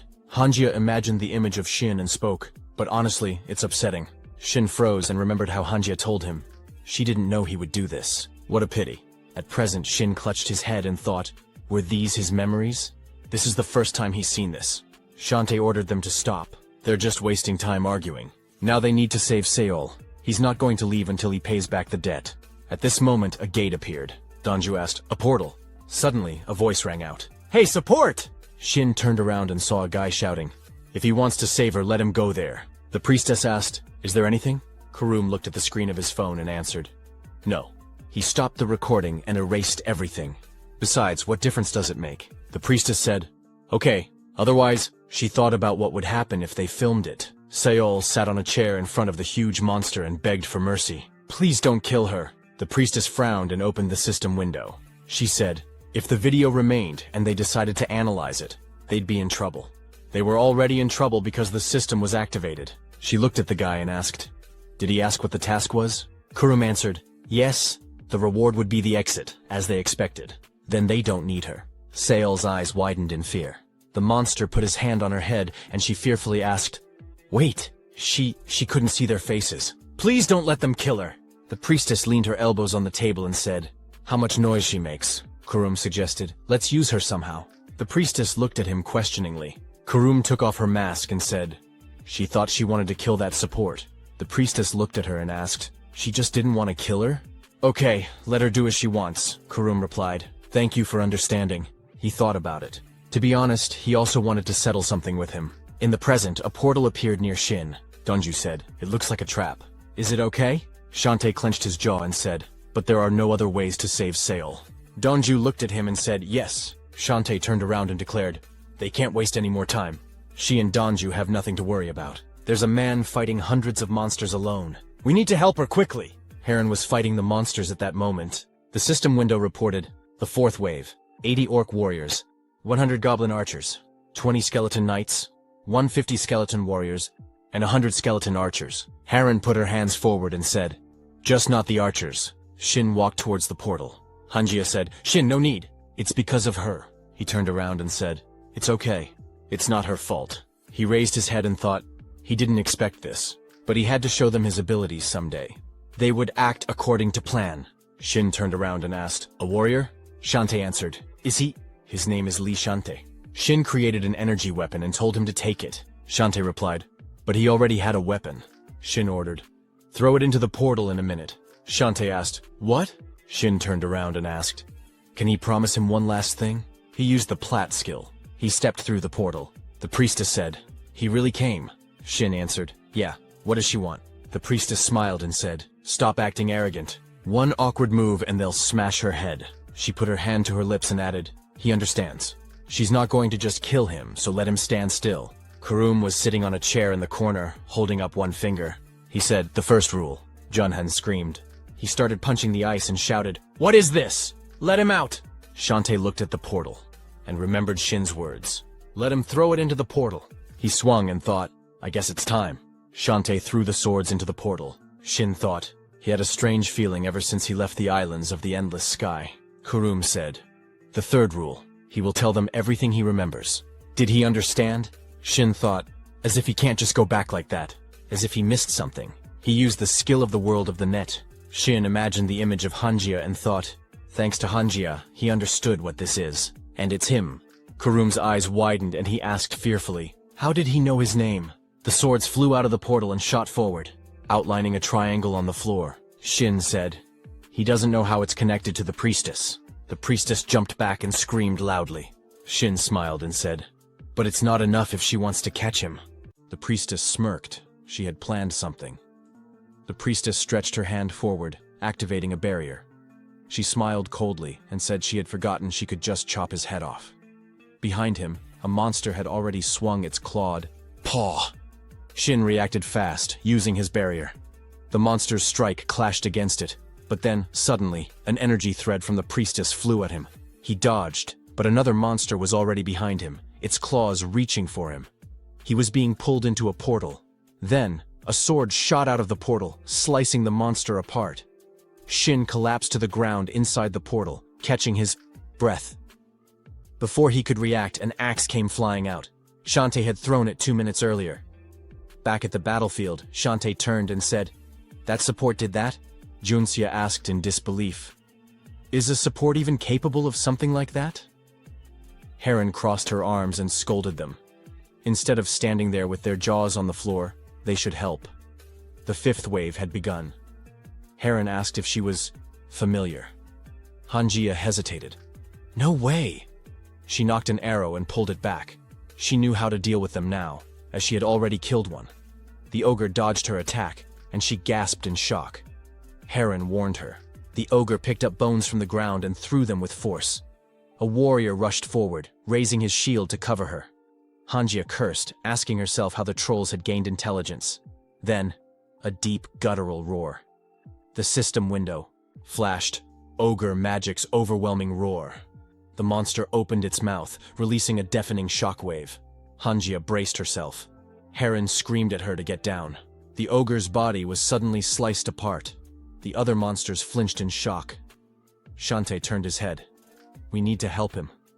Heron held Hanjia steady, asking if she was okay. Inside the portal, Shin held a massive hammer encased in a protective barrier. This was nonsense, he thought. He had drained a second bottle of mana. The priestess watched him, impressed. She said she had put almost all her strength into that attack. The priestess tilted her head. They were both hiding things, but why was he revealing his strength without attacking back? Shin narrowed his eyes, thinking, was it that obvious?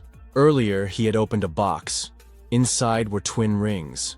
Hain had told him they were part of the plan. They allowed teleportation between wearers, but only once. He had hesitated. Hain had assured him she knew he had changed his plan, but the Arbiter had an ally. If he was caught off guard, it would be difficult. She insisted the ring could be a lifesaver. Now, Shin moved his fingers, feeling the ring. If he called Tahin now, maybe he could detain the priestess, but it wouldn't be enough. She was still relaxed, even smirking, as if she had all the time in the world. She admitted it might be difficult to detain him alone with just her and her child. Kurum was hiding behind a wall, covering his mouth, afraid. But she wasn't letting him go just yet. Shin's expression darkened. She was misunderstanding something. She asked what he meant. He frowned. She only needed to worry about herself. He wanted to confirm her abilities. Something about her felt familiar. Shin smirked. Of course not. But if she wanted to live, she would have to use everything she had. The priestess scoffed. Why would he force her to use all her abilities? She wasn't above using dirty tricks. She gestured to the monster squeezing a seal in its hand. Shin stared at her. Then he asked, "Is that all?" The priestess blinked, puzzled. Is this the best she could do? Suddenly, numerous small arrows materialized in the air, all aimed at her. She lifted her head, her eyes flickered. A while ago, the priestess had a task. She knelt before Les, listening.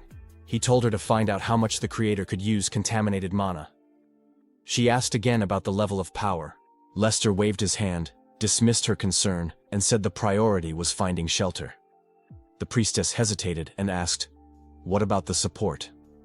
Lester looked out the window and said they would learn about his abilities once the system activated. Until then, she should focus on securing an isolated gate date. He reminded her time was running out. The priestess bowed and said she understood. Now, the priestess frowned, deep in thought. She had expected this to be an opportunity to learn more about him. But above her, arrows rained down. Shin focused his mind. Memories of Hanjia and Sion flickered in the fog of his past life. They were different from how he remembered, yet their abilities were the same. And this priestess's techniques, the divine-powered hammer, the barrier, he had seen these before. But where? He needed to press her. She might change tactics. The priestess asked him seriously, "Spears?" The priestess waved her staff and agreed. Suddenly, her vision blurred. She felt something was wrong. Her weapons weren't responding. Shin had already sent a strong flow of energy at her. He had used a communication skill. He could connect to a target's weapon and control it. The priestess turned and shouted at the monster to kill the girl. The monster roared and swung its fist at Seal, but before it could land, a powerful force severed its arm. A spear struck the creature, followed by another attack. The priestess looked down and realized too late he had used a skill. Shin kept attacking. She lost focus. He closed in, his spear pointed at her face. She screamed. Suddenly, massive white wings burst from her back. The divine energy lit up the battlefield, blinding everyone. Monsters shielded their eyes. Warriors ducked behind their shields. Hanjia and Heron looked at the enormous body of the fallen executive. The priestess was spreading her emotions uncontrollably. She looked at her hands, confused. She hadn't meant to activate the skill. Shin narrowed his eyes. So it was the priestess's anchor skill, a perfect chance to kill her. Then, behind him, something shifted. An explosion burst forward. Shin barely covered himself. A massive stream of energy came from the portal, piercing the executive's body. Lester stepped through. He said she was in a hurry, priestess, using something unprepared. The priestess looked down nervously. Lester turned his gaze to Shin. So this was the creator she had been talking about. Shin stared at him. The mana coming from him was overwhelming. Contaminated mana flooded the air. Lester smirked and said he told her to focus on securing a shelter, yet she had used the hermit and the test sample. Energy swirled in front of his face. He muttered, "Still lost." The executive's body twisted into black threads, drawn back into the portal. Lester sighed and asked the priestess, "So she released a dog that didn't even recognize its owner?" The priestess lowered her head. The executive disappeared, completely. Lester turned his eyes back to Shin, smirked and said, "It looks like he hadn't even used contaminated mana yet." He tilted his head. What does he know about contaminated mana? Elsewhere, Donju aimed his machine gun and asked, "Why were the monsters acting so strangely?" Hanjia replied she didn't know. Monsters suddenly rushed at them. Donju screamed, "These ones are moving differently!" He fired at their heads. Heron asked if it was his ability. Donju shook his head. It was the squad leader's weapon. The system window displayed elemental enchantment, explosive bullets. They detonated on impact. Hanjia said, "I'm sorry I got injured." Heron nodded. She looked toward Junyong and said, "It would be really helpful if he woke up." Donju sighed. He would hold off the enemies as long as possible until the squad leader returned with Seal. Heron scanned the battlefield and asked, "Where did he go?" Meanwhile, Shin stood across from Les in the ruined space. Shantae arrived. Shantae's expression darkened. "Where is she? Tell me now." Shin stretched his hand forward. Seal was surrounded by spears. Lester glanced at her. Lester smirked and said, "His comrade used her as bait." Shantae turned to Shin and demanded, "Is that true?" Lester explained, "Because of the priestess's orders, he had to restrain her. It made her the perfect target." The priestess had been waiting for Shin to slip, waiting for his attention to lapse so she could strike. Shantae screamed angrily, "You used a civilian!" Lester chuckled and said, "I like this guy. I would offer him a chance. Would he help me with a plan?" Suddenly, a gun barrel was pressed against his face. Shantae growled and called them sick idiots. "I don't know what you're planning, but—" Junyo stepped in before he could finish. Shantae's body glowed with energy. He started dissolving into the air, disappearing before their eyes. His axe fell to the floor, and Shin asked why he had done that.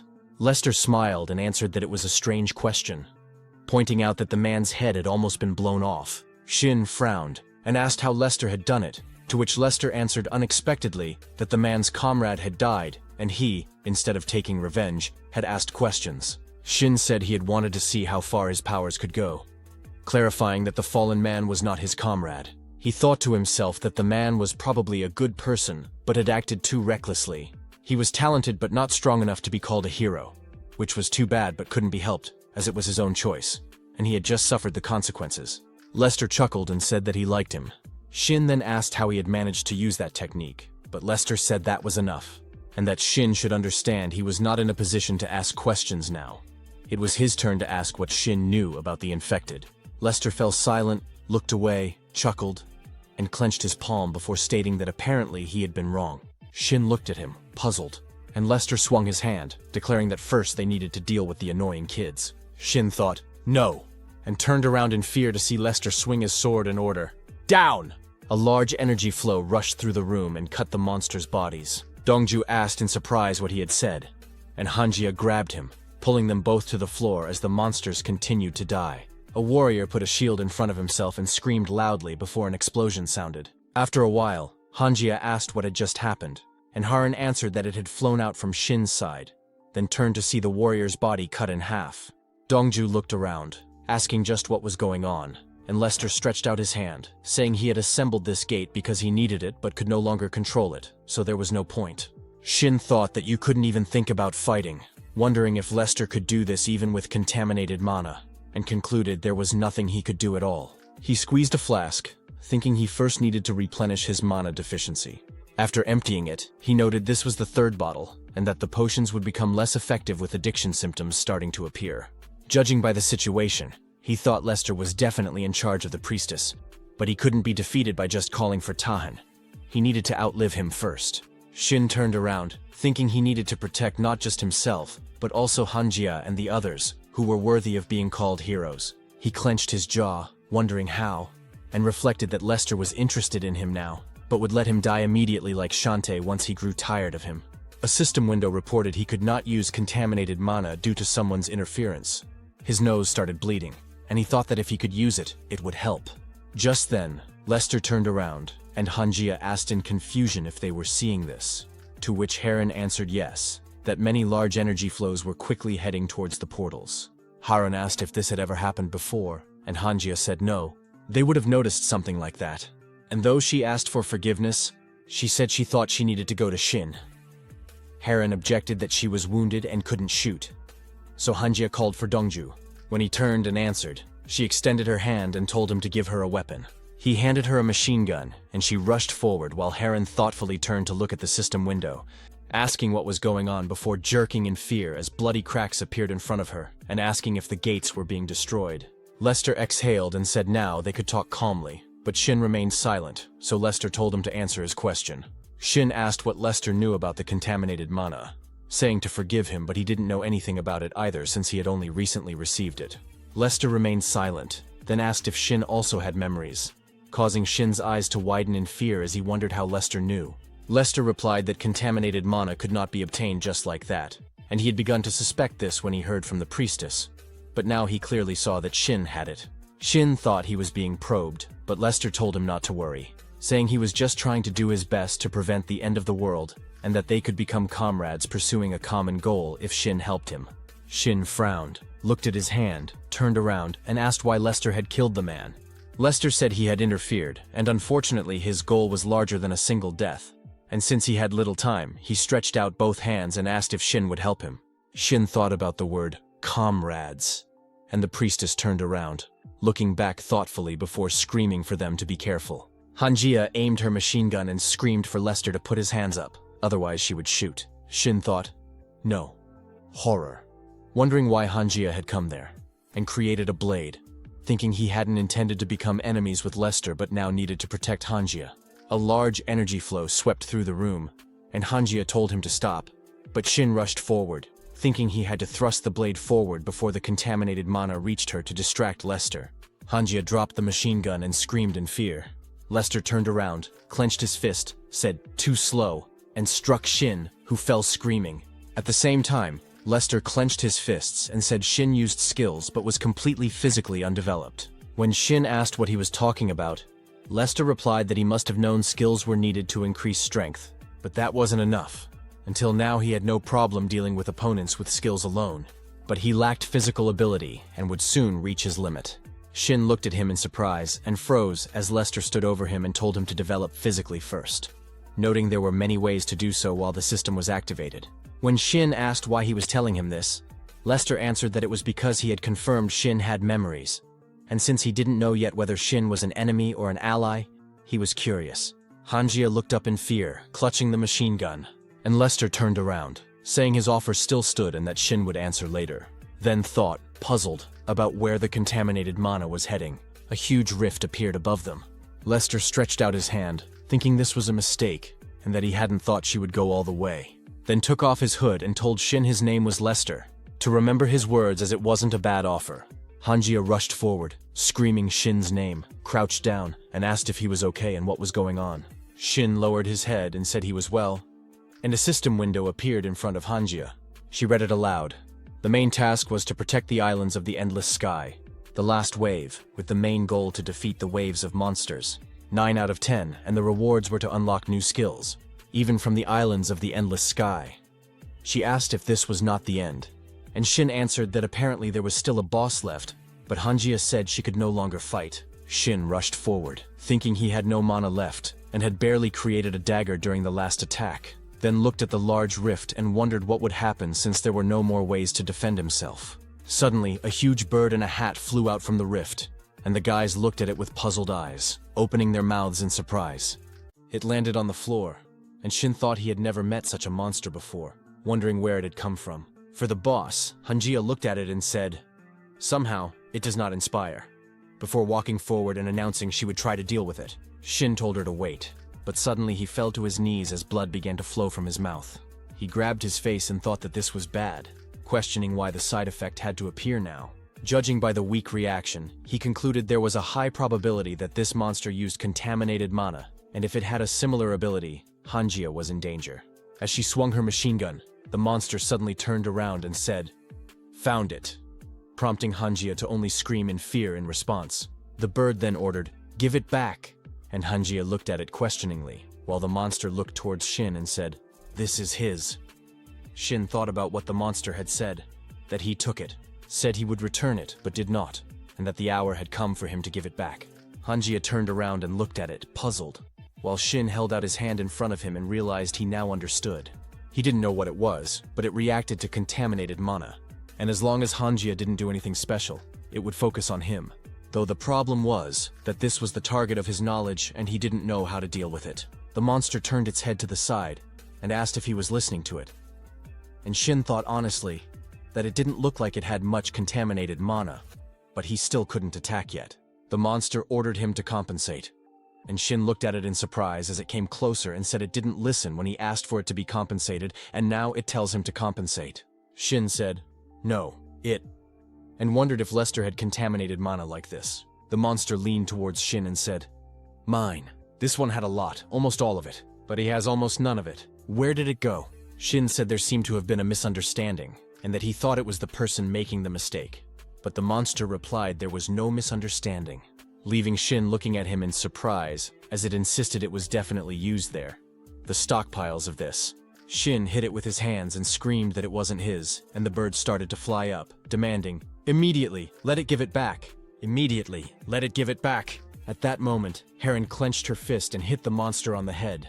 She looked around and asked what kind of nonsense it was, stating she didn't need to defeat this. But Shin replied, "No, good job." Suddenly, system windows appeared in front of them, stating the main task was to deal with the last wave of the islands of the endless sky, that the task was completed and they would be given the rewards for completing it. Shin looked at this in surprise and thought they should wait, questioning what about these two and the corpses if they were going to give out rewards now. He turned around and saw the guys all moved into one single space, everyone crying out in pain as the people around talked in confusion, asking what was going on and if anyone understood what was happening. With one man confirming it wasn't only he who saw it, right? They reported to the association, questioning if it was only the awakened who saw this, and Shin put his hand on his knee and stated that instead of a reward, they were released. A policeman pointed to the side and said the people outside reported that a strange window also appeared in front of them, and a man looked around and said the association was also confused, with no one understanding what was happening. Another policeman asked what that was, and a man in a robe said to let them wait, as his skills were written there. Hanjia asked what was going on, and Shin replied he didn't know, thinking. But he knew because of the window that suddenly appeared there was a commotion. Hanjia passed by him and apologized, again asking what was happening, and Shin turned around and wondered if those who were unconscious were also transferred. Apparently everyone received a reward. He looked at Donju and Sail and noted that they also came back. Everyone came back, but not the dead ones, and he hoped that the association would find a way to return the bodies. Guards ran up to him and asked, "Shin, thanks to those who returned from the isolated gate alive," and the feeling of confusion in the hall was replaced by a sense of security and responsibility. During the investigation, Shin found out that the rift had a weak reaction a few seconds before their return, and in addition, the awakened ones had visions, and the rift lost its light for a short time. Shin looked at the association member and thought that a few seconds before returning the task was completed, and the activation system was late because the gate was closed. However, unlike the previous life, now all the awakened ones had become players. Shin looked at the talking men and thought this was a big change, and they needed to change the plan drastically. He looked at the ring on his hand and thought this way no one would be able to meet the leader who stands behind the priestess. And he remembered Lester's words that he first needed to increase his physical abilities, and as long as the system was activated, there would be many ways. He put his hands in his pockets and lowered his head, thinking there was still a lot to settle and it couldn't go on like this any longer. Although the appearance of the window caused confusion, many were able to react even in a state of anxiety, because for people who were once normal, this was another event related to the rift.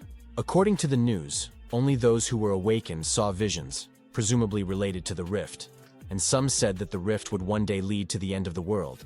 But these were a minority. The Skeleton Guild was naturally disbanded due to the death of its leader, the A-rank sorcerer Lint, and during the investigation some illegal activities were discovered, including illegal dungeon raids, unregistered goods, and theft. The guild members testified that most of the profits were sent to Li Xin's wife and daughter in America. The C and D rank guild members had nowhere to go, so they ended their careers as hunters. The Hunters Association, after confirming that Quan Xian was alive, took him from the home of the Guardian of the Endless Sky Islands, Yujun. Quan Xian and the others had talked about an awakened woman using dark energy, and the association was currently investigating her whereabouts.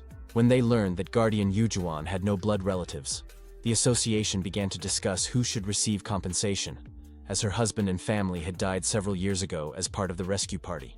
Dongju sat on a chair in front of So's bed and said that was all they know for now, and Soil smiled and thanked him. Dongju looked at her and asked why share this data, and Soil replied he was saying that even if she didn't remember everything, she should remember at least something. Dongju nodded and said yes, but asked if she would continue working. Soil looked at him puzzled and asked what, and Dongju replied that in the association it's dangerous, and there is no guarantee that something like this will not happen again. Soil asked if that was what he was talking about, stating she has to continue, and who will do it if not her. Dongju clicked his tongue and said it is not unbelievable. Soil smiled and said they manage the list of hunters, classify ranks, provide monetary rewards, receive reports, write reports on abnormal dungeons, and many other things that they do so many things they are the department of everything. Dongju turned away and said yes, and Soil added that what is being overlooked is that they originally pretended to be an association to clean up the islands of the Endless Sky. Dongju looked at her carefully, and Soil said she will look, and doesn't he think that there is someone behind the villains? Like gangsters, a large corporation, or national intelligence? Dongju hit her on the head with a notebook and said if she wants to play detective, then only after she is fully recovered. Soil smiled and screamed. Danju went out into the corridor and tore up the papers, throwing them in the trash, then went forward and said she will drive him crazy. At this time, a portal appeared in the alley from which monsters began to crawl out and roar loudly. One crawled out and looked around, then looked forward where a boy was walking and laughed loudly. Not far away, a large portal appeared from which a guy came out and looked at the system window where it was written that the task was activated. He said in fear that this was terrible, and why did they call him so early? The guy heard a loud scream and turned around to see how the monster was attacking the frightened boy. It roared and walked forward, pushing off the ground and heading towards the boy, but an arrow pierced its head and nailed it to the wall. The guy said, "Hey guy," then smiled and asked, "Is he alone?" Meanwhile, back at Shin's apartment, Elizabeth asked the guy if he had brought himself to such a state by drinking 3 jars of mana. Jumping onto his bed, she was surprised he had come back alive at all, explaining that in fact, Lester had allowed them to survive. If he had wanted them dead, no one would have come back. "So, your powers are now revealed?" the cat asked. Shin explained that it was part of the plan. He had revealed his abilities by getting them to focus on him, and then he was to bring out those behind it all. Elizabeth teased that since Shin had seen his face, it could be considered a successful plan, and looking at her smile, the supporter asked her not to mock him so openly. Let's say the guy saw someone who calls himself Lester, but what about the others? What about those who came in with him? The cat pressed, noting that several people had seen his abilities as well. "You don't have to worry about that, Shin. After all, he used the skill fee," the guy said, explaining he had a contract prepared in advance for his group. The guy had promised to deal with those two and save the hostage, but in return, he asked them not to tell anyone about the abilities they had seen. Initially, fee is a basic skill that provides payment through weapon rentals, and as the skill level increases, the contract skill becomes possible. When the system is activated, all players gain benefits based on their class and the skills they use.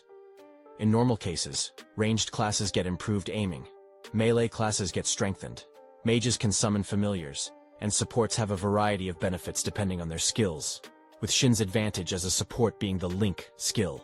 When using fee directly, you can make a certain request when renting a weapon, but there is an option where a person rents a weapon and, in return, has to fulfill Shin's request. However, at A level and above, they can ignore it. Now, with the increase in skill, the fee can be contracted, which cannot be resisted as long as the system is in place, and unconventional uses of the board such as memory wiping had become available due to Shin's high level of skill, meaning for high-ranking hunters, the chances of being ignored were now slim to none. It was practically a foolproof deal with no cheating, guaranteed by the system.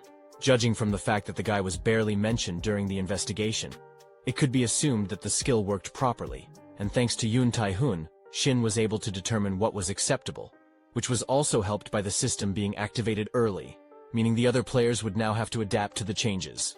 Elizabeth looked at the boy when she heard about the system, and placing a paw on the system window, the cat wondered if that was what he was talking about. The guy huffed, surprised that the cat had gotten a system window too, and she reminded him that she was a player back in the dungeon, though now, thanks to someone, she was acting as a maid. It was very strange. All of the awakened became players, although Shin has completely different memories. They are very different. The cat wondered aloud, asking, "What memories is the guy kept talking about?" "I don't know what the previous cycle is, but memories are what you experienced, right?" Elizabeth inquired. "However, they are all jumbled up and don't add up. All he has are techniques he calls skills, even though he's never practiced using them," the guy said, not understanding what Elizabeth was getting at. "I'm asking if these are really your memories," the cat clarified. Shin was confused, thinking, "Come to think of it, it looks like her world was destroyed too. There's no one who remembers it, so why does he have these memories? How is that possible?" "I've already told you. When the guild members and I first entered the dungeon, I fell into a strange lake," the guy said, but the cat was referring to the previous cycle, suggesting that if memories were passed down through cycles, there had to be some way, and maybe it was just an illusion, as Elizabeth summarized. Shin disagreed with her assertion, insisting that they were his memories, that he was sure of it, and that he could prove it. While the cat wondered how he would prove it, Shin began to rise from the bed, recalling how the unknown man had mentioned the concept of memories in his conversation. Lester obviously said so too. "That means there must be other people with memories, right?" Shin asked, getting ready to go. But before he went to look for them, there was something he needed to do as he went to his library and took out a book. And glancing at her, he remembered that he had some business to take care of right now. Kang Yurim was definitely an ally of Shin in the last cycle, but is now acting with Lester, and he wondered what happened, thinking that if those words about preventing the end of the world are true, Kang Yurim must know something about it too, meaning there was a good chance that she has memories too. But since it's not a problem they can solve right now, he needed to focus on issues that they could deal with immediately, which is why Shin called Tahin, contrary to what they had agreed, to inform the guild leader that there was a change of plans and they needed to meet and talk. Meanwhile, there were two people sitting in the park, the same ones who had met the goblin, and the blonde asked if the guy was playing games like Brawl Stars and Roblox. "Yeah, I'm good at it," replied the boy. The cheerful boy thanked the blonde for his help and said it was time for him to run home. "Yeah, okay. Go back home and be careful on the streets from now on," the man replied with a smile. The boy understood everything and headed home, and as suddenly a minivan approached him on the road, the boy looked up the road and saw a vehicle approaching. A black car stopped right in the crosswalk where the boy was walking, and in the next instance he was out of sight with the boy. "I need some money for a battle pass. I hope you don't mind, kid," said the blonde man as he continued to flip through his phone. Back to Shin, who was already waiting to meet the guild head. Tahin came to the meeting, trying to hide his appearance from strangers, with clothes a couple sizes too big, a cap, and a medical mask. Tahin had heard about the incident from an acquaintance at the association, but nothing was said about Shin there. "How are you?" the guild leader asked. "I'm fine, but our earlier plans have lost their meaning," answered Shin, placing the ring on the table. Seeing him, Tahin was alarmed that Shin meant he had met the one behind the priestess. "Yes, and I have become convinced that the gulf between us is unbridgeable," replied the supporter. The guild leader was outraged that he hadn't been summoned, but the guy explained that if he had, they wouldn't be alive anymore, and that Tahin must believe that Lester is not an opponent they can defeat right now. Although Shin saw his face, it is highly doubtful that the enemy is registered as a hunter. He may not even be from the Awakened, and Lester is a strange name. But his abilities are unusual, as he didn't use mana at all, and used polluted mana instead in such a destructive manner. And there was also Kang Yurim and the priestess beside him. The priestess was not in Shin's memories. However, the skills of this priestess seemed familiar to him, and he wondered who she is. Suddenly, Tahin called out to Shin, interrupting his musings, as the head of the Overkill Guild noticed how the supporter hesitated and asked if everything was all right. But also because Tahin remembered his recent conversation with Wu Hein, where it seemed to her that Shin was hiding something, and she tried to impose those thoughts on the guild leader. She talked about how the first time she met him, she felt some kind of energy from him, and since Tahin is a warrior, perhaps he didn't notice it, explaining that energy wasn't like magic power at all. But after activating this system, not only she but most people were able to see this energy with their own eyes, and it was exactly like the one that came from the skill used by the Supreme's ally. It's not like Shin was with them. After all, he did confront them until I intervened, said Wu Hein. So she asked Tahan to find out something if he gets a chance, noting that the support probably trusts Tahan more than Wu Hein. It seems like you have a lot to think about, said the clan leader, looking at Shin, as the original plan failed completely, and now that the system has been activated, hiding Shin's abilities is pointless. So Shin wondered if he should tell the memories of the previous cycle. Looks like Hein didn't trust you much, but I'm different, Tahan suddenly said, embarrassing Shin a little. And the head of the Overkill Guild started talking about how the rank and skills of a supporter suspiciously don't clash, saying, even if he always contacts first, reports only his business and disappears. Even if he yanks Tahan, the head of one of the top guilds in the country. Am I really acting like this? Thought the weapon maker. If you can fulfill my full potential, I don't care, shouted the berserker loudly, standing up from the table, and Tahan asked Shin to trust him, saying that if Shin has any doubts, he can honestly say so, that there's no need to worry and do everything alone, and that no matter what others say, Tahan is on Shin's side. Yeah, maybe the guy was overly cautious. And if we're talking about preparing for the end of the world with the heroes, he didn't trust them at all. Is it really possible for me to open up to you, Tahan? The support asked. Of course! Tell me everything! Exclaimed the guild leader. But in a moment, Tahan's face changed from inspired to deep surprise or even disappointment when he heard about God coming down to earth and the end of the world, as those were clearly not the words he wanted to hear, leading to an awkward pause. Next is system information about Tahan: awakened rank S, class berserker, style nuking type, close combat. Berserker specialties: ignores pain, mentality that doesn't waver, flames that split mana. Titles: Dungeon Breaker, Weapon Breaker. Maintenance cost: Black Hole. Overkill Guide Master. Attack power, 5 points. Strength, 5 points. Defense power, 5 points. Intelligence, 3 points. Mana, 3 points. Agility, 3 points. The end came suddenly, just like the moment of the first awakening. A system message suddenly appeared in front of the hunter. Final quest. Final chapter. The end of the world. Main goal: defeat God. Reward: saving the world and something else. The guild members began to question what it said. Would the guild leader really become even stronger? Meanwhile, Shin noticed something strange. He pointed his finger at the rift and motioned for everyone to pay attention. His comrades watched with great surprise as someone approached. A huge six-winged angel appeared out of the crack. The group was confused and didn't know what they should do at this point. Apparently it was the same god from the final quest. A system message changed the player's status to Heroic Candidate and issued an additional quest. Final chapter, Heroes, main objective, find a way to kill a god. Time remaining, 7 days. Screams of terror were heard all around, no one fully understanding what was happening. Feathers showered the vast area. A tank from the squad tried to catch one feather with his hand. Suddenly, there was a huge explosion, and the body of the tank was simply torn into small pieces. The guild members looked on without comprehension of what is happening. Looking back on this quest, Shin remembers it dragging on for an entire week. The players and heroes were desperate to find a way to kill the god. But exactly 7 days later, the world had met its end.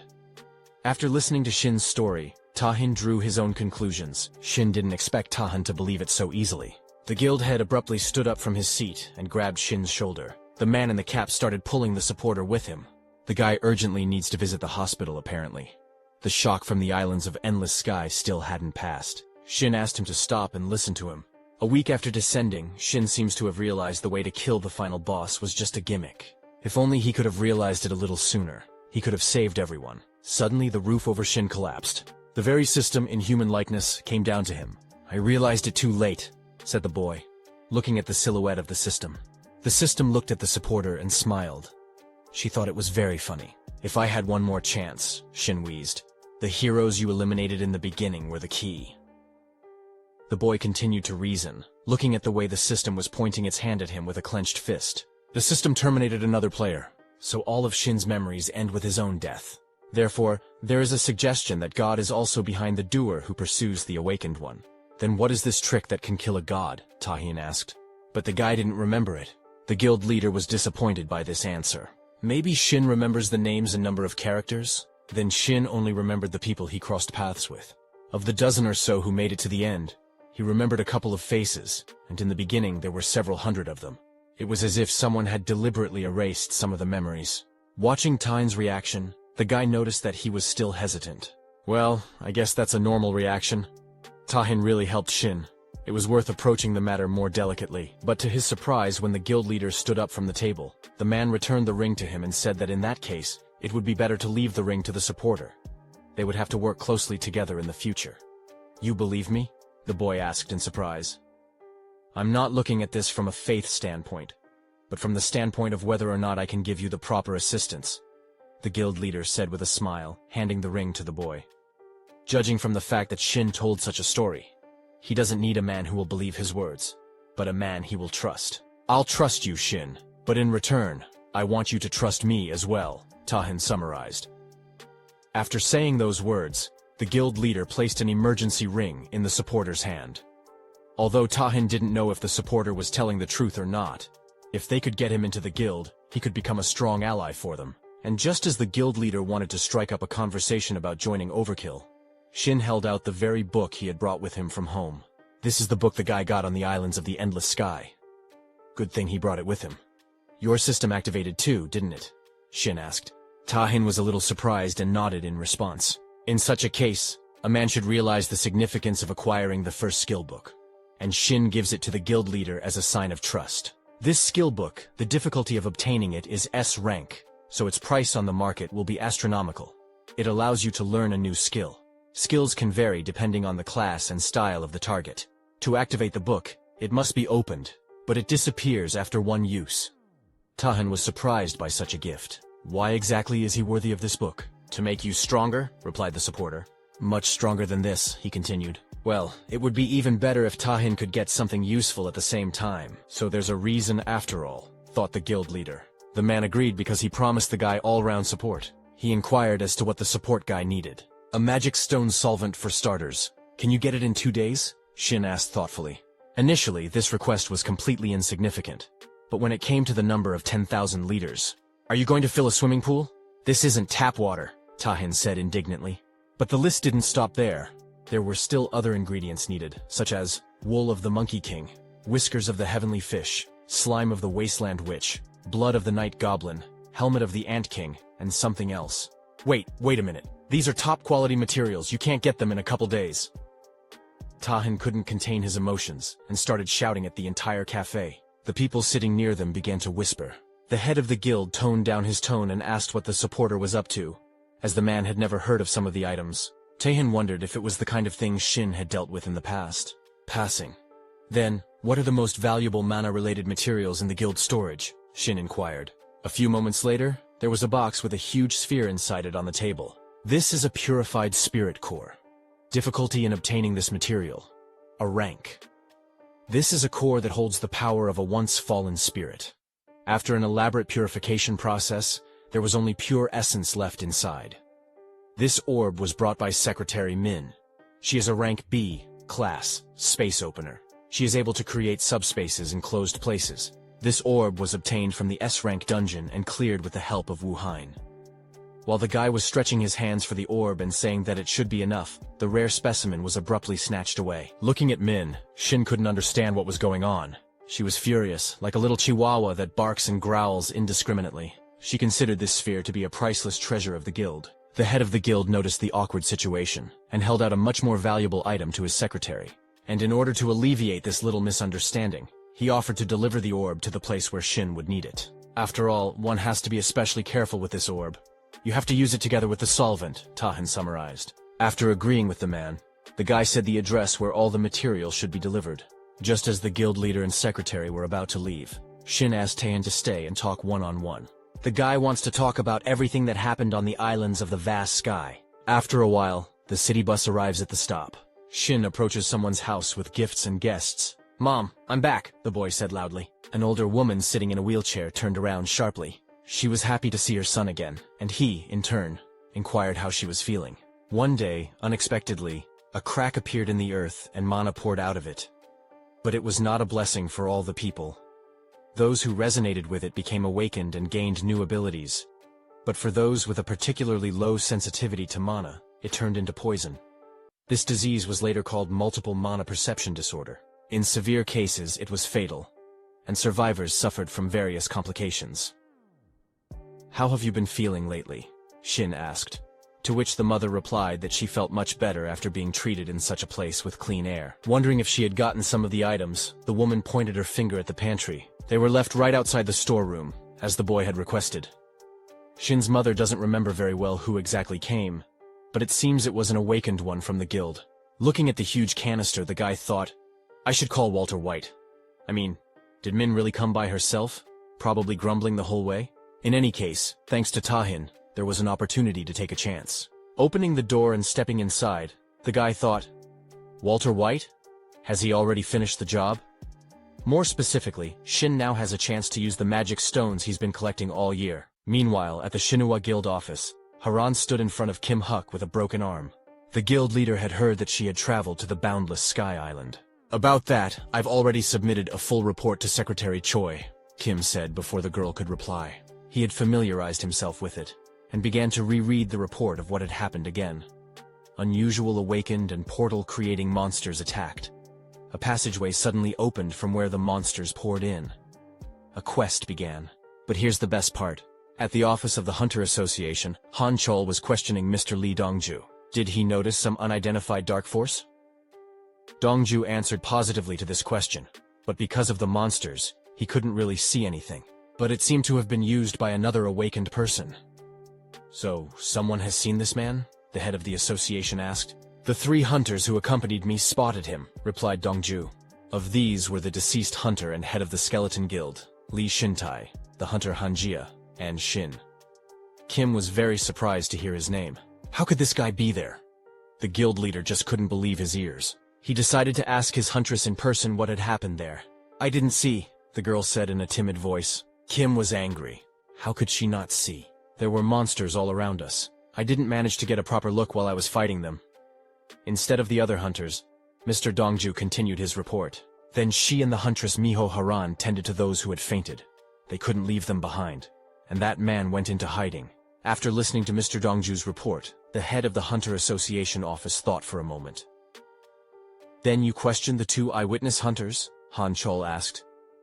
"Yes, but both of them stated that they saw the man for the first time," replied Lee Dongju. "It seems that if you don't mention the content of the contract, there is no problem." Dongju recalled their conversation with Shin. He found it quite troublesome. After all, according to the contract between the players, some information about the counterparty cannot be disclosed. Lee Dongju didn't really like being restricted like this. He wanted to break the rules by any means necessary. And to be honest, if you think about it, you can find a loophole to pass on the information. Because the conditions are not specified, the punishment is not specified. You can only find out who blabbed. But Shin had already mentioned that he had his own reasons for keeping his silence so carefully. "Well, that's about what I figured. There are too many suspicious things," Lee Dongju said, also looking at Shin's profile. Mr. Lee Dongju recalled their long-ago meeting. They had already met about a year ago. Even then, the man suspected that Shin was no ordinary person. But how did he know he could use the system to conceal information? The guy offered to tell the truth. Miss Lee Dongju wouldn't believe those words. "Anyway, come on. Is the apocalypse coming?" the man asked with a smile. The guy called up the system window again and offered to make another agreement. "In that case, but if you violate it in any way, you will fulfill one request of mine," Shin offered. Lee Dongju hesitated for a moment. Haran seemed to have gotten the same offer. The end of the world. A second life. No matter how hard you try to explain it, no one will believe it anyway, thought the girl. It seemed to her that the price for such a tale was very high, for it was very hard to believe. "I hope you're not going to make me do something weird," the girl asked indignantly. "Who do you think I am?" Shin became irritated. Though it doesn't quite amount to the same thing, Shin decides to offer valuable gear instead. Haran was surprised at this offer. Why would she need the gear? Weapon Maker knows something about the girl, and he seems to understand what she needs to enhance a special skill. Most likely, this data is taken from past memories. But then again, there's the condition. The girl felt uncomfortable with these conditions again. Shin called up a system window and reassured the girl, telling her it would just be a small quest. Even if she fails, there are no penalties and no deadlines to meet either. Just a reward, that's all. Eventually the girl agreed. There was a description of a custom quest in the system window. It was to enhance her abilities. But to do so, she would need to defeat the Despair Banshee. And plus the enhancement, she would receive a reward. A player-created item. But where would she look for the quest character's location? Hey, are you going to answer that? Haran asked angrily. The girl came to her senses again. The guild leader pointed his finger at the report and asked if everything in the report was true. The girl nodded carefully. Was all the information really correct? The association's help didn't arrive. The equipment was lost. The criminal's face couldn't be seen. The boss monster trophies couldn't be retrieved. Haran simply smiled, but it was obvious how nervous she was. Is it really all true? Kim shouted furiously. Yes, it's like that, Haran whispered, barely holding back tears. Reading the entire report through to the end, Kim noticed another strange detail. If Haran didn't lose consciousness, then she had gotten all the reward for the quest. And at that moment, the girl thought that Kim would take it for himself. The skill book. You should have told me right away, Kim said angrily as he approached the girl. Miho Haran was getting very nervous. She wondered if she should give the reward to Kim. The guild leader stopped abruptly, a mute question in his eyes. What was she talking about? You earned it through your own efforts. Why would I take it away, eh? Kim said in an irritated voice. Haran couldn't believe her ears. And the guild leader asked Choi to prepare the car. Turning around, Kim said, Good work. Rest until your arm recovers. Miho Haran's happiness was unparalleled. It didn't last long, though. The guild leader told her to be prepared to take orders with nasty critters for a while. I hope you didn't reprimand the guild members or pressure them, the guild secretary asked. I did no such thing. What do you take me for, a Yakuza leader? Kim replied indignantly. Well, good then, said the girl sitting in the wheelchair. So this is Kim Sohee, rank B, mage class, druid, secretary to the head of the Shinua Guild. The car was ready, and the secretary asked where they were going. Home, said Kim, but not to himself, to a former hunter of the Skeleton Guild. After speaking, an association member, Dongju, left the head's office. Han Chol was not very pleased with this report from the scene. As soon as Dongju left the office, the head of the association pressed the panic button. Did you hear that, Chief Park? The leader asked. Yes, replied the man on the other end of the wire. The head of the association suspects Mr. Lee Dongju of withholding information. The man agrees with the suspicion and plans to put Mr. Lee Dongju under surveillance. Also, the two hunters who allegedly saw the culprit should be questioned. Park Jung-in, Grade A, Mage Class, Blast Conjurer, head of the response team for the Awakened Hunter Association. And these two, Hanjia and Shin. All right, proceed, the man said. Let's go to another location. Elizabeth the cat is yawning with boredom. She's not feeling very happy. Last time she took her anger out on a few guys, and the mood lifted. Wondering if something like this would happen again. And no sooner had her paw shot out than a system message appeared in front of her. Sudden quest. Search mission Nightwalk. Main objective. Find the hideout of the suspicious people you met earlier. Check the hideout. Reward. Right to autonomous actions. 5 minutes. The right of autonomous action meaning the subject is for familiars, summoned creatures, and the like with self-awareness. When used for a specified amount of time, one may act freely, not subject to the master's will. If the ability is suppressed, lost, or stolen during autonomous actions, you can use all of your original abilities at peak strength. Once the time expires, the ability cannot be used for a specified period of time. This is the first time Elizabeth has gotten a quest in this world. But why did it show up? And the reward is very strange. If we're talking about people she's met before, is it really those two in the alley? Before she could think of a way to track them down, a sign appeared above Elizabeth's head. This quest is highly suspicious, and the cat decides to scout it out. At this point, the blonde guy tosses his phone to the side and says he's tried it out, and there's a lot of games on there. His partner barely catches it in time. Apparently, the boy gave this phone to the blonde boy as a token of gratitude for his rescue. Sitting back in his chair, the blonde man wonders, what's wrong with the baby? The kidnapped child I brought back to my house, replied the partner. And it turned out to be even more interesting. They had kidnapped the kid to demand a ransom for him. But after a little study of the data about the boy, it turned out that he's a child from a poor family and a simple boy from the street. Even with a ransom demand, there's not much money to be made. The blonde knew that, so he just grabbed the first kid he could find. Blondie talked about how it didn't matter if he was from a rich family or not. The police have tools that can be traced.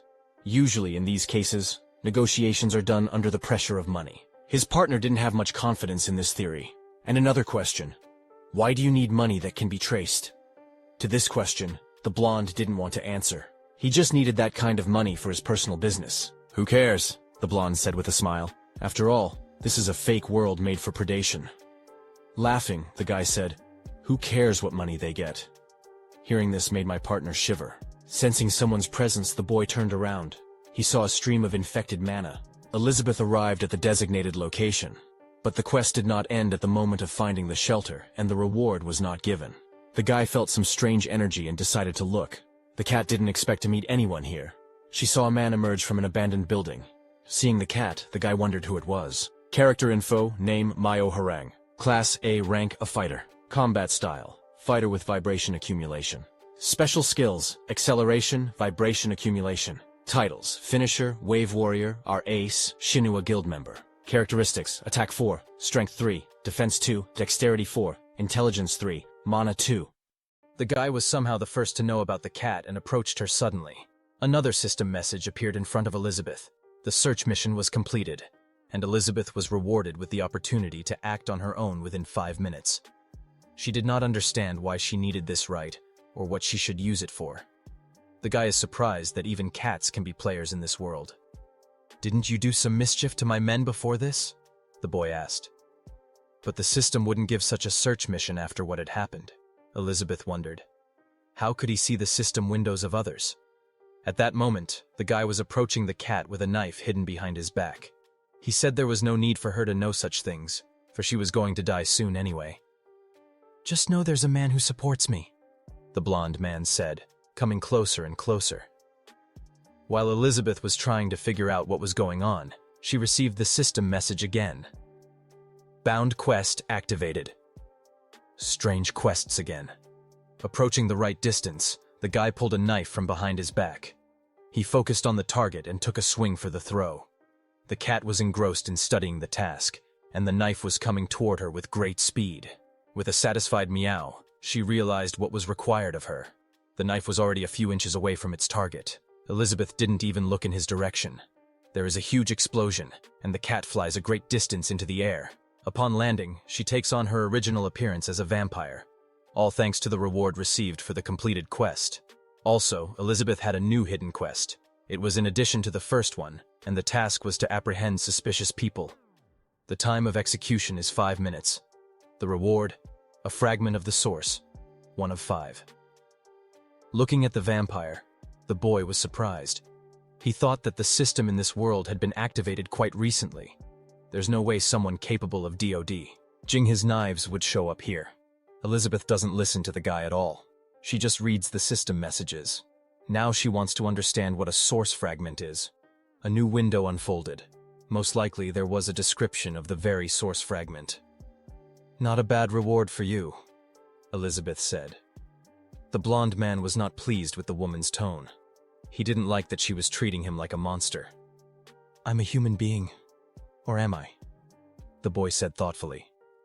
"This guy is probably a member of the Empty Fantasy Guild," the vampire wished.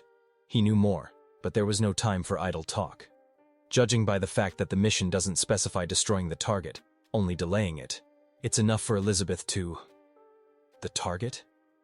Maybe she should just deprive him of his legs.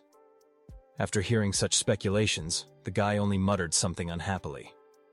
"Should I just die?" the boy asked. Elizabeth hadn't expected such a question.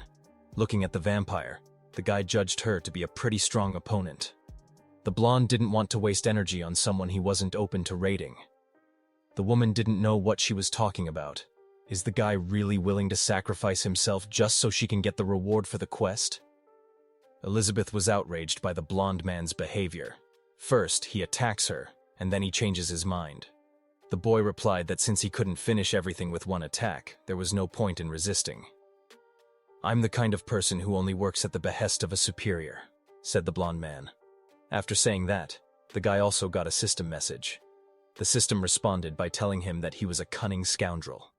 After reading this message, the boy was surprised. Afterward, he got a customized quest, and a nasty grin stretched across the guy's face. "This mission is the one from Idle Fantasy. Objective: destroy the target in front of the player. Time: 5 minutes. Reward: 10 billion yuan. Apparently the guy was deliberately playing the victim to get a reward quest, and the system went along with his schemes. "Suit yourself," Instead of engaging in this stupid conversation, I'd rather torture you, Elizabeth said disappointedly. But it wasn't to be. The guy materialized the katana and said that while she was wasting her time with silly musings, the boss had managed to secure him a job. The message appeared in front of Elizabeth's face again. All players in this area have accepted the quest. PvP arena is activated. Only players participating in PvP can access the arena. Dimension isolation has been successfully activated. This message line was incomprehensible to Elizabeth. The vampire saw the blue mana and thought the opponent was attacking and tried to block the attack. But as it turns out, it's just that the PvP zone, the dome, has covered the players. PvP battle begins now. No one will know what's going on here, said the guy with a creepy smile on his face. Elizabeth, noticing the blonde's manic behavior, assumed that he had lost his mind. The guy blew her head off the vampire's shoulders, not letting her finish her speech. The woman had taken stock of the fact that if her skill had been delayed even a little bit, she would be dead by now. Smiling nastily, the guy turned to his opponent. His blade felt nothing. Elizabeth uses the Bloodbath Territory skill, flooding the arena with blood magic. "How dare you!" shouted the boy, rushing to the attack.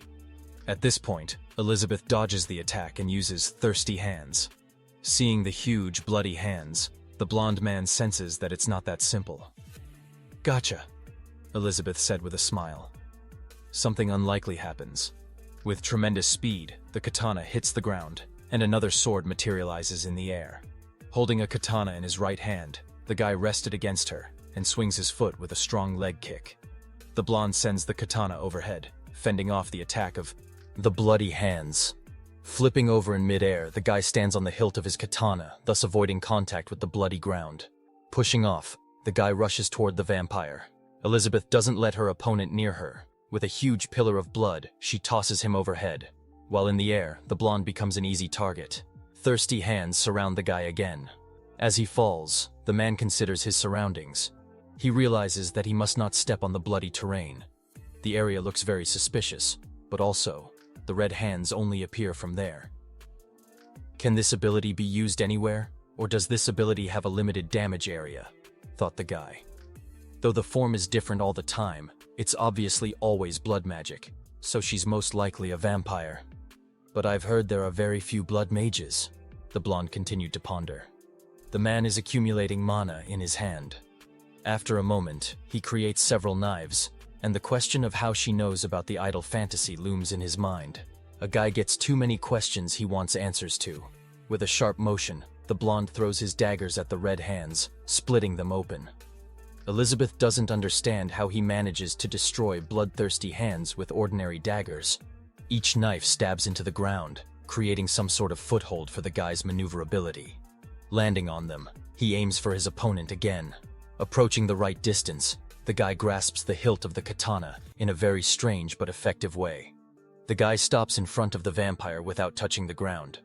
After noticing that she didn't have much physical strength, she was a magic-type player, so she could easily dodge physical attacks. Inspecting the ground that wasn't stained with blood, the guy also realized that her ability had a limited damage area. Dipping his finger into the blood, the guy dabbed it lightly. Seeing this, Elizabeth wondered what he was doing now. The guy stuck a bloody finger in his mouth. What he saw made the vampire uncomfortable. What kind of crazy bastard was he? How could he eat her blood? "Bingo!" shouted the guy. From the look on his face, he was on to something.